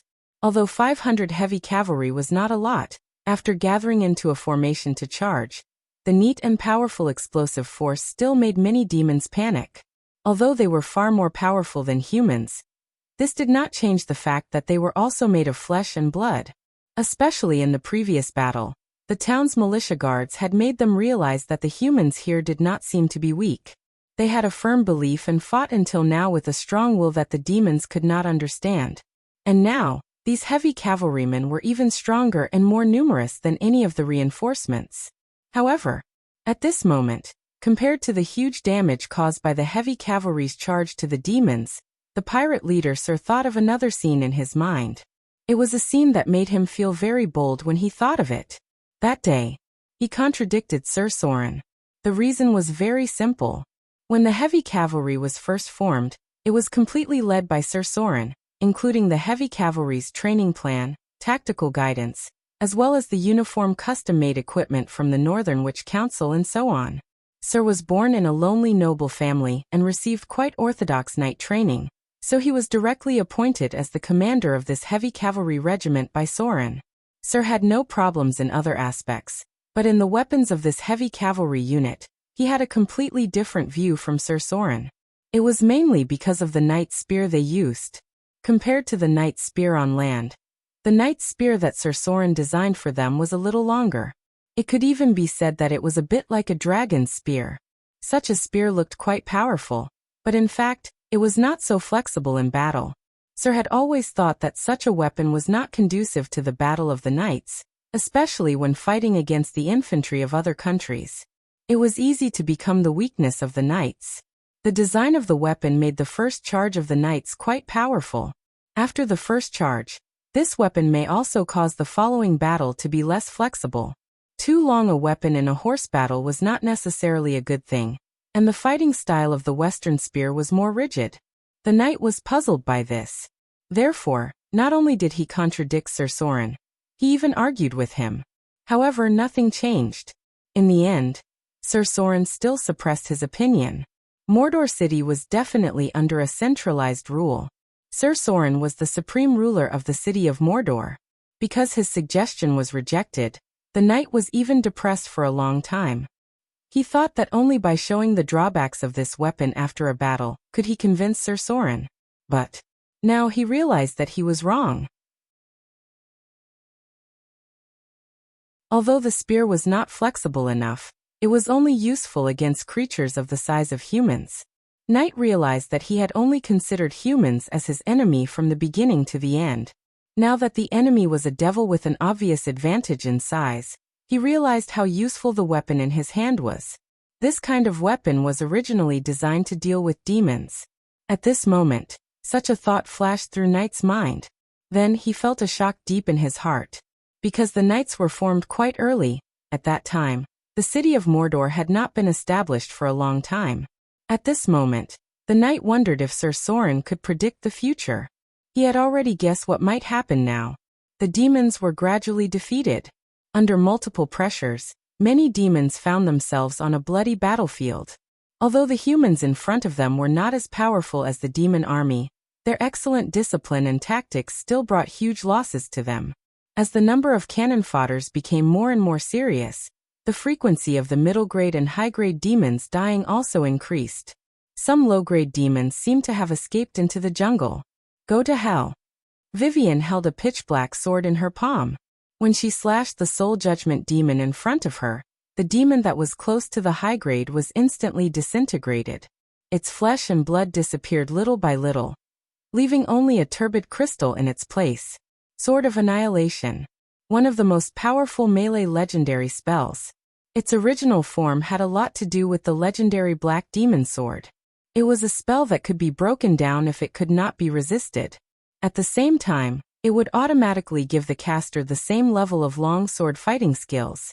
Under normal circumstances, when a wizard used the Sword of Annihilation with Tansen's transformation spell, they would still have an advantage even against a warrior of the same level. The infantry regiment of Mordor City finally arrived. There was a burst of cheers on the city wall. But the arrival of the infantry regiment also became the last help to defeat the demons. They didn't even have time to join the battle, and the demons had already been completely defeated. Victory! But the battle was not over because many demons had escaped into the jungle. Mordor City had to find a way to eliminate some of the enemies to prevent them from posing a threat to other cities. More importantly, they had to kill as many enemies as possible. Gloria naturally had her own understanding of tactics. Soon, she began to disperse the troops and gradually force the demons back to the valley where they came from. They are going back. The scattered battle continued, and the figures of the fallen witch and the high priest appeared beside Gloria. As one of the explorers of the astral world, the high priest obviously had more knowledge of the plane. She looked at the space crack in front of her and said slowly, "It seems that a stable crack has formed, but I don't know which level of the abyss it connects to." It was not a big deal that the demons could come in, but it was not easy for the demons to go back. The significance of this was extraordinary. The space crack in Mordor City had formed a small two-way channel. Although it was a little smaller, it was relatively stable. The demons were trying to escape back to the abyss, but because of the narrow space crack, they broke out inside. "Can we go directly to the abyss from here?" Vivian's petite figure appeared next to her. She looked at the space crack in front of her, and her cute little face showed a thoughtful expression. At the moment, there was another excited voice in her mind. "It's here. You can reach the abyss from here." Lillian seemed to be very excited, and she said with a hint of bewitchment, "The abyss is an opportunity for us. Most of the disciples of fear in the material plane have been subdued by us. If we want to fight against the Lord of Fear further, we must defeat him in the abyss." Vivian stood in the same place thoughtfully. But at this time, other people did not have the energy to pay attention to this, because after discovering that a relatively stable narrow space channel had formed here, solving its threat had become the first thing that the witches must consider. If it was a stable space channel, then the demons could come to the material plane again at any time. This place could no longer be sealed by spells, and it might need to be heavily guarded by Mordor City. "Do we need to station an army here?" Gloria frowned and fell into deep thought. Suddenly she remembered Saruman, who was controlling plants on the city wall. She could not help but order the people around her. "Ask Wizard Saruman to come over immediately." Saruman came quickly. After seeing Gloria's figure, he bowed slightly to show respect. As a wizard, his strength was not very strong. Even with the help of a large number of resources in Mordor City, he had just entered the ranks of the higher grade, and it was a long accumulation of breakthrough. Gloria did not waste time but asked directly, "Can the plants you studied be planted here?" "Planted here?" Saruman was a little stunned when he heard the words. Then he looked around and soon found the space crack. Suddenly, he understood what Gloria meant. Saruman walked into the valley. He reached out and picked up the soil on the ground. After a little observation, he even put it in his mouth, and then said, "It should be possible. But a little fertilizer needs to be added regularly. The soil here is not enough nutrients." Gloria nodded with satisfaction and said slowly, "Don't worry about the fertilizer, there are enough nutrients to support them." Man-eating plants. In the battle just now, Saruman had used the mutant plants he studied to prove their combat effectiveness. Now Gloria wanted to use them as the first line of defense against the attack of the demons. If these dangerous plants were planted in the vicinity, then the demons who entered through the space crack would be seriously attacked. This would greatly reduce the burden on Mordor City. Even if there were more powerful demons, she could rely on spell traps to find them. Use mutant plants to deal with them? That's a good idea. The high priest nodded in agreement. However, Fallen Witch next to him did not pay attention to this. Instead, she had been silently looking at the space crack, seemingly curious about the bottomless abyss. The soldiers began to clean up the battlefield. There were not many spoils of war on the demons, but there were always some things on them that had not been seen in the material plane. There may be some strange natural crystals left beside the bodies of the demons, which were condensed by the power of their souls after they died. Although they had flesh and blood, the essence of the demons was still the distortion of the soul. The law of the bottomless abyss was different from the law of the material plane. Humans could not absorb the power of their own kind like demons, so after they died, they may directly drop relatively low-purity soul crystals. Under normal circumstances, only spiritual creatures could drop them in the material plane. Oh.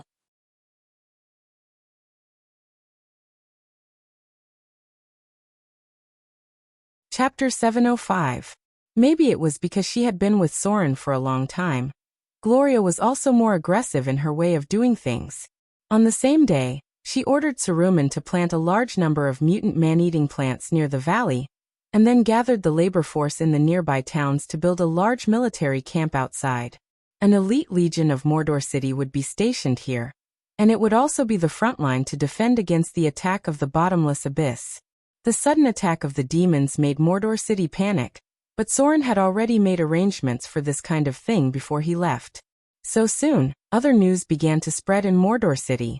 The demons are about to attack our world. The news spread throughout the city of Mordor at an amazing speed, and then other news quickly spread to the port area.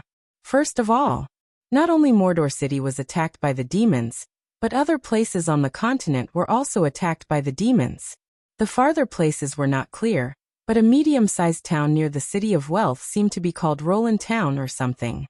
It had been completely destroyed by the sudden attack of the demons. Not only Roland Town, which was close to the City of Wealth, but there were also towns near Shipwreck Bay and Port Tylon that were attacked by demons. But unlike Motor City, their losses were very heavy, and there were almost no survivors. They had to wait until other places responded, and under the mobilization of many churches, nobles, organizations, and so on, these demons were fully eliminated. In contrast, the loss of Mordor City was negligible. The most serious one was Roland Town, which had a population of more than 10,000, and only a few hundred people escaped. Now it was still a wasteland, and the Church of Wealth launched a cleanup against the demons. But unfortunately, a Baelor had descended there, so the land had not been recaptured so far. The Baelor had already made it his base camp in the material plane. Recent intelligence showed that the Baelor seemed to have opened the portal to the abyss, and a steady stream of low-level demons were descending. The Baelor was a demon close to the Lord level. If it really intended to cause trouble in the material plane, it would not be difficult to catch thousands of demon cannon fodder from the bottomless abyss. In order to defeat the powerful Baelor, the Chosen of the Church of Wealth was probably needed. High-grade Chosen could also enter the saint form. Soren didn't want to waste his divinity, so he didn't give much divinity to his only Chosen, the half-elf girl. If he gave enough divinity and divine power, he would be able to cultivate a saint-level Chosen. As soon as the news circulated, the panic caused by the demon invasion seemed to have lessened a lot, and it was replaced by a more active state of preparation for war. Oh. It turned out that Mordor City was not the only city that was attacked by demons. It turned out that other places were also being attacked by the demons. Our losses will be much lower. Not only was the attack of the demons completely defeated, the civilians were basically unharmed. Oh. No wonder Sir Soren had suddenly ordered them to prepare for battle. It turned out that the Great Sir had already foreseen this situation. With Sir Soren's foresight, he should be able to survive this crisis, right? Oh. I heard that the mainland has suffered heavy losses. Like I said, how can the nobles of those places be comparable to Mordor City? If they were attacked by demons, it would be strange if they did not suffer heavy losses. I heard that the City Hall is enacting a conscription law. Should we sign up as well? People's thoughts were just that interesting. If only Mordor City was attacked by demons, perhaps Mordor City would enter a period of decline all of a sudden. Many merchants and civilians might choose to escape from here. But, after knowing that not only Mordor City was attacked by demons, but other places were also attacked by demons, and the losses were much more serious than Mordor City, these people fell silent all of a sudden. Not only did the population of Mordor City not leave, but many merchants also quietly transferred their property to Mordor City. Chaos was coming. Before the outbreak of the chaos, people with a little foresight realized that only strong enough force could guarantee the safety of their lives and property. Therefore, during this period of time, many merchants from other places tried to bribe, donate, and befriend officials, hoping to get a household registration in Mordor City, and then transfer their property here legitimately. The first phase of the census of Mordor City had ended, and the population with official citizenship was less than 56,000 people. Although the real population of Mordor City had reached more than 100,000 people, the other people in Mordor City could only be regarded as floating outsiders, the native or mainland slave class, and the unregistered residents who sneaked in to make a living. Sauron did not intend to expand the size of the citizen class, because the rights of the citizen class also represented obligations. At least now, those who could obtain citizenship were people with skills. Sauron's Iron Fist rule maintained a firm order in Mordor City. The attack of the demons only made the atmosphere of the many elite legions, who had no opponents for a while, tense up. The Knights of Mordor City had finally made a name for themselves. In the tavern, people could often be seen bragging about their battles with the demons. The other legions who were secretly competing with each other did not have time to participate in the battle, but many people were eager to have a chance to fight, and then tell those bragging cavalries that defeating the demons was nothing. If you can do it, I can do it too. The factions in Mordor City had been formed, and a lot of things had happened secretly. Because of Sauron's strong rule, there was no excessive struggle. This kind of thing was also not allowed. Otherwise, Sauron would not mind carrying out another big purge. Many pirate leaders were very clear about Sauron's cruel means. At the same time, it was finally time for Sauron, who was thousands of kilometers away from the mainland, to leave. A lot of things happened these days with the goddess of magic. Some things could not be explained in detail, and even some secret things could not be mentioned. The world of the gods was full of unknown mysteries. For some secrets, Sauron directly communicated with the goddess of magic through his mind, and he did not even use a word of language. After they left the misty forest, they headed for the City of Knowledge, which was the territory of the god of knowledge, and had the largest library in the material plane. They stayed here for 3 days, and then Sauron and the goddess of magic left, while Ildi stayed here alone to look up some important information. Ildiz had been in a bad mood recently.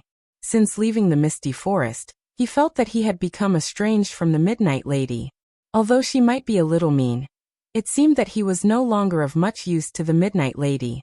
The calm legendary witch's attitude toward him suddenly became a lot colder. Although she would still give him advice, Ildiz found that the Midnight Lady rarely smiled at him. On the contrary, when facing Wizard Sony, Sauron's alias, the number of times she smiled became more and more. He felt as if he had been marginalized. Several times, he vaguely noticed that Wizard Sony was discussing something important with the Midnight Lady. They stopped immediately after seeing him, but there was still eye contact. This discovery made him feel extremely depressed, and he inexplicably felt that he had lost something very important. However, fortunately, his strength had recently improved by leaps and bounds, and he was about to reach the edge of the legendary wizard. At the same time, he also got the news of the artifact, Mage's Staff. Ildiz felt that if he entered the realm of legends, he might be able to regain the favor of the Midnight Lady. In his opinion, although the Midnight Lady's strength was unfathomable, she should still be in the realm of legendary spellcasters. If he also entered the realm of legends, they would be in a relatively equal position, and he might be able to pursue the Midnight Lady legitimately. The Midnight Lady was not only mysterious, but also beautiful. Ildiz himself did not know why, but he felt that he should have a closer relationship with her. Unfortunately, this idea was thwarted after coming to the Knowledge City, because Ildiz accidentally found out that the Midnight Lady entered Wizard Sony's room in the middle of the night, and then only came out in the early morning of the next day.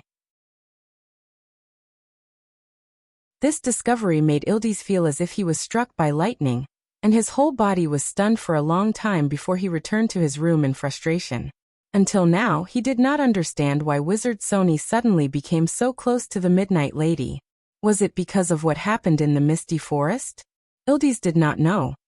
He did not even know what the Midnight Lady did in Wizard Sony's room for a night, but he could see that the magic power of Wizard Sony was getting stronger and stronger.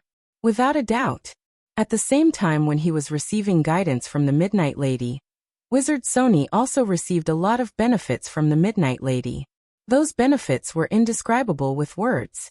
Occasionally, when Wizard Sony cast a spell, Ildes even felt that Wizard Sony's skill and understanding of magic was even higher than his, even though Wizard Sony did not even seem to have touched the door of a legendary wizard. Ildes was very depressed.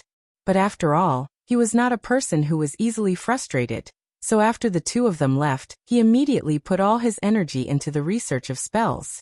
Before the Midnight Lady left, he received a secret knowledge about the Knowledge City.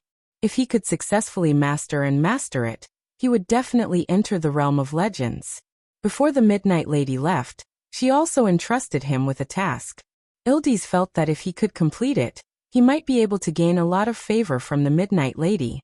Maybe he could take this opportunity to go one step further, because the more he communicated with the Midnight Lady, the more thorough his understanding of the weave would be. Sometimes, Ildes even suspected that the Midnight Lady was a high-grade legendary spellcaster, like the Eye of the North. Such a person. Even in the Wizard City, she had an absolutely high status, and it would be very beneficial for his future. As for what Soren got from the Midnight Lady, it was a secret that could not be said.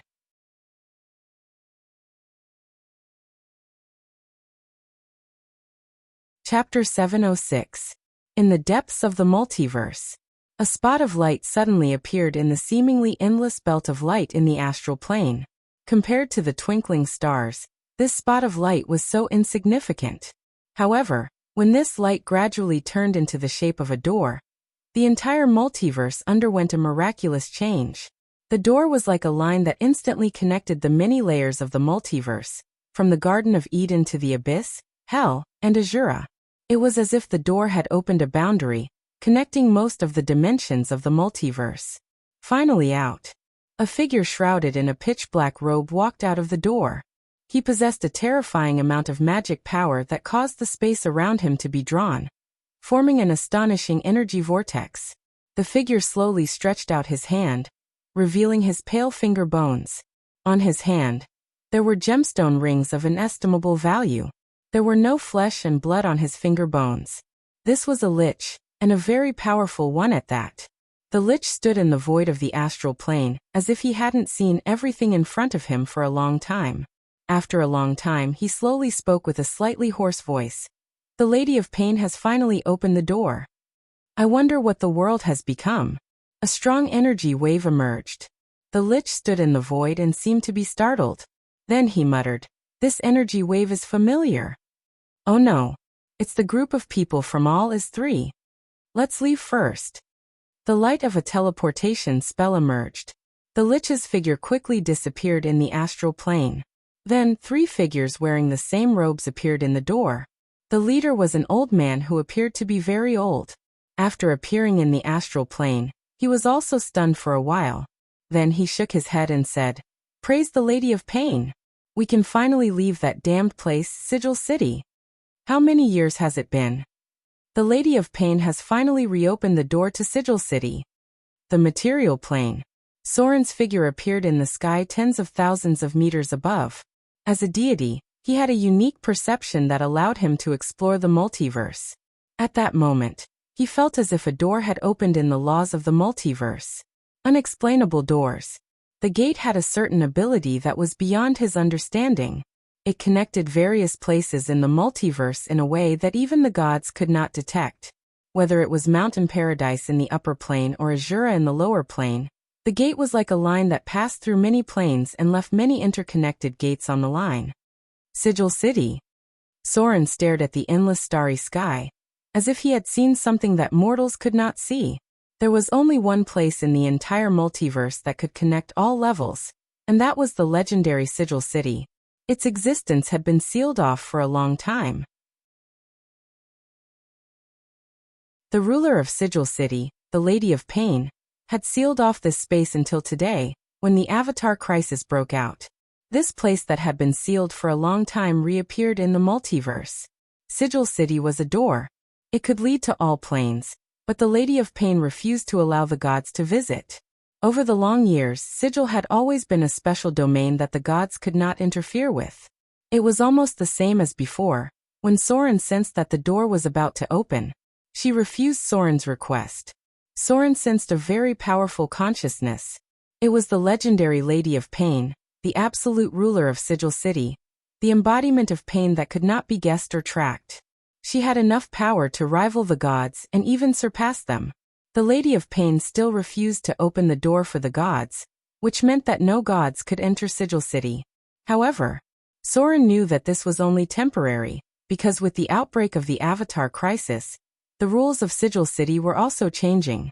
The gods could not enter. But when the outbreak of the Avatar crisis reached a certain critical point, the saints could enter this special place. What's wrong? Under the quiet night sky, Gloria's figure appeared next to Soren. She could not understand why Soren suddenly teleported to a high altitude, so she quickly caught up with him. Soren did not tell anyone about the goddess of magic. There were too many prophecy spells in this world, and some mysteries had power that even the gods could not understand. There were some things that Soren could never say, because the words that were said could be discovered. There was no lack of powerful gods among the enemies of the goddess of magic. When facing such an enemy, it was not too much to be careful. It's nothing. Soren shook his head gently, then reached out and hugged Gloria beside him. The two of them fell to the ground, and he said slowly, "The door of Sigil City has been opened." Sigil City? Gloria was startled when she heard this. As a legendary northern witch, she certainly knew what Sigil City represented. So when she learned that Sigil City had been opened, she was naturally surprised.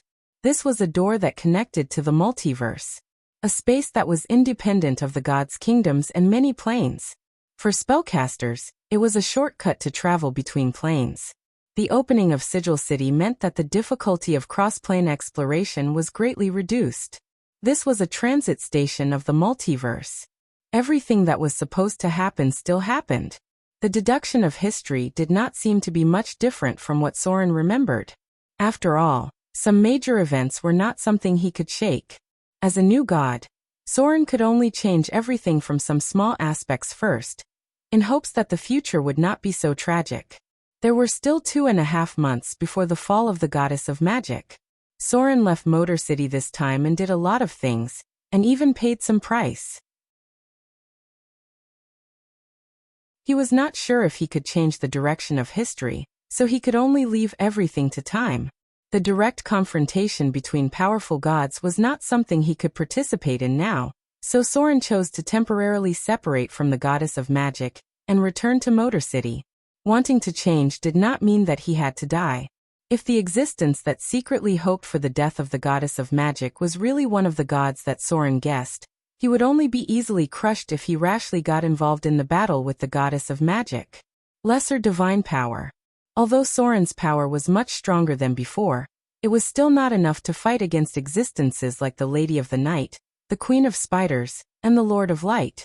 He knew what was likely to happen next, but he could not get involved. If the gods with great divine power broke out in a head-on battle in the material plane, a weak god like him might be regarded as an eyesore and easily erased. There was only so much Soren could do for them. The next step was up to the goddess of magic herself. Only those who stood at the top of the gods were qualified to intervene in some level of struggle. What he had to do now was to continue to accumulate his power. You're tuning in to the Lee May's Sword of Destiny YouTube channel. We're so grateful for your support, and don't forget to subscribe to join us on this incredible journey through captivating stories. Your generosity through donations truly makes a world of difference, as it's the primary source of revenue that allows me to expand and enhance this channel for you. Thank you from the bottom of my heart for being a part of this adventure.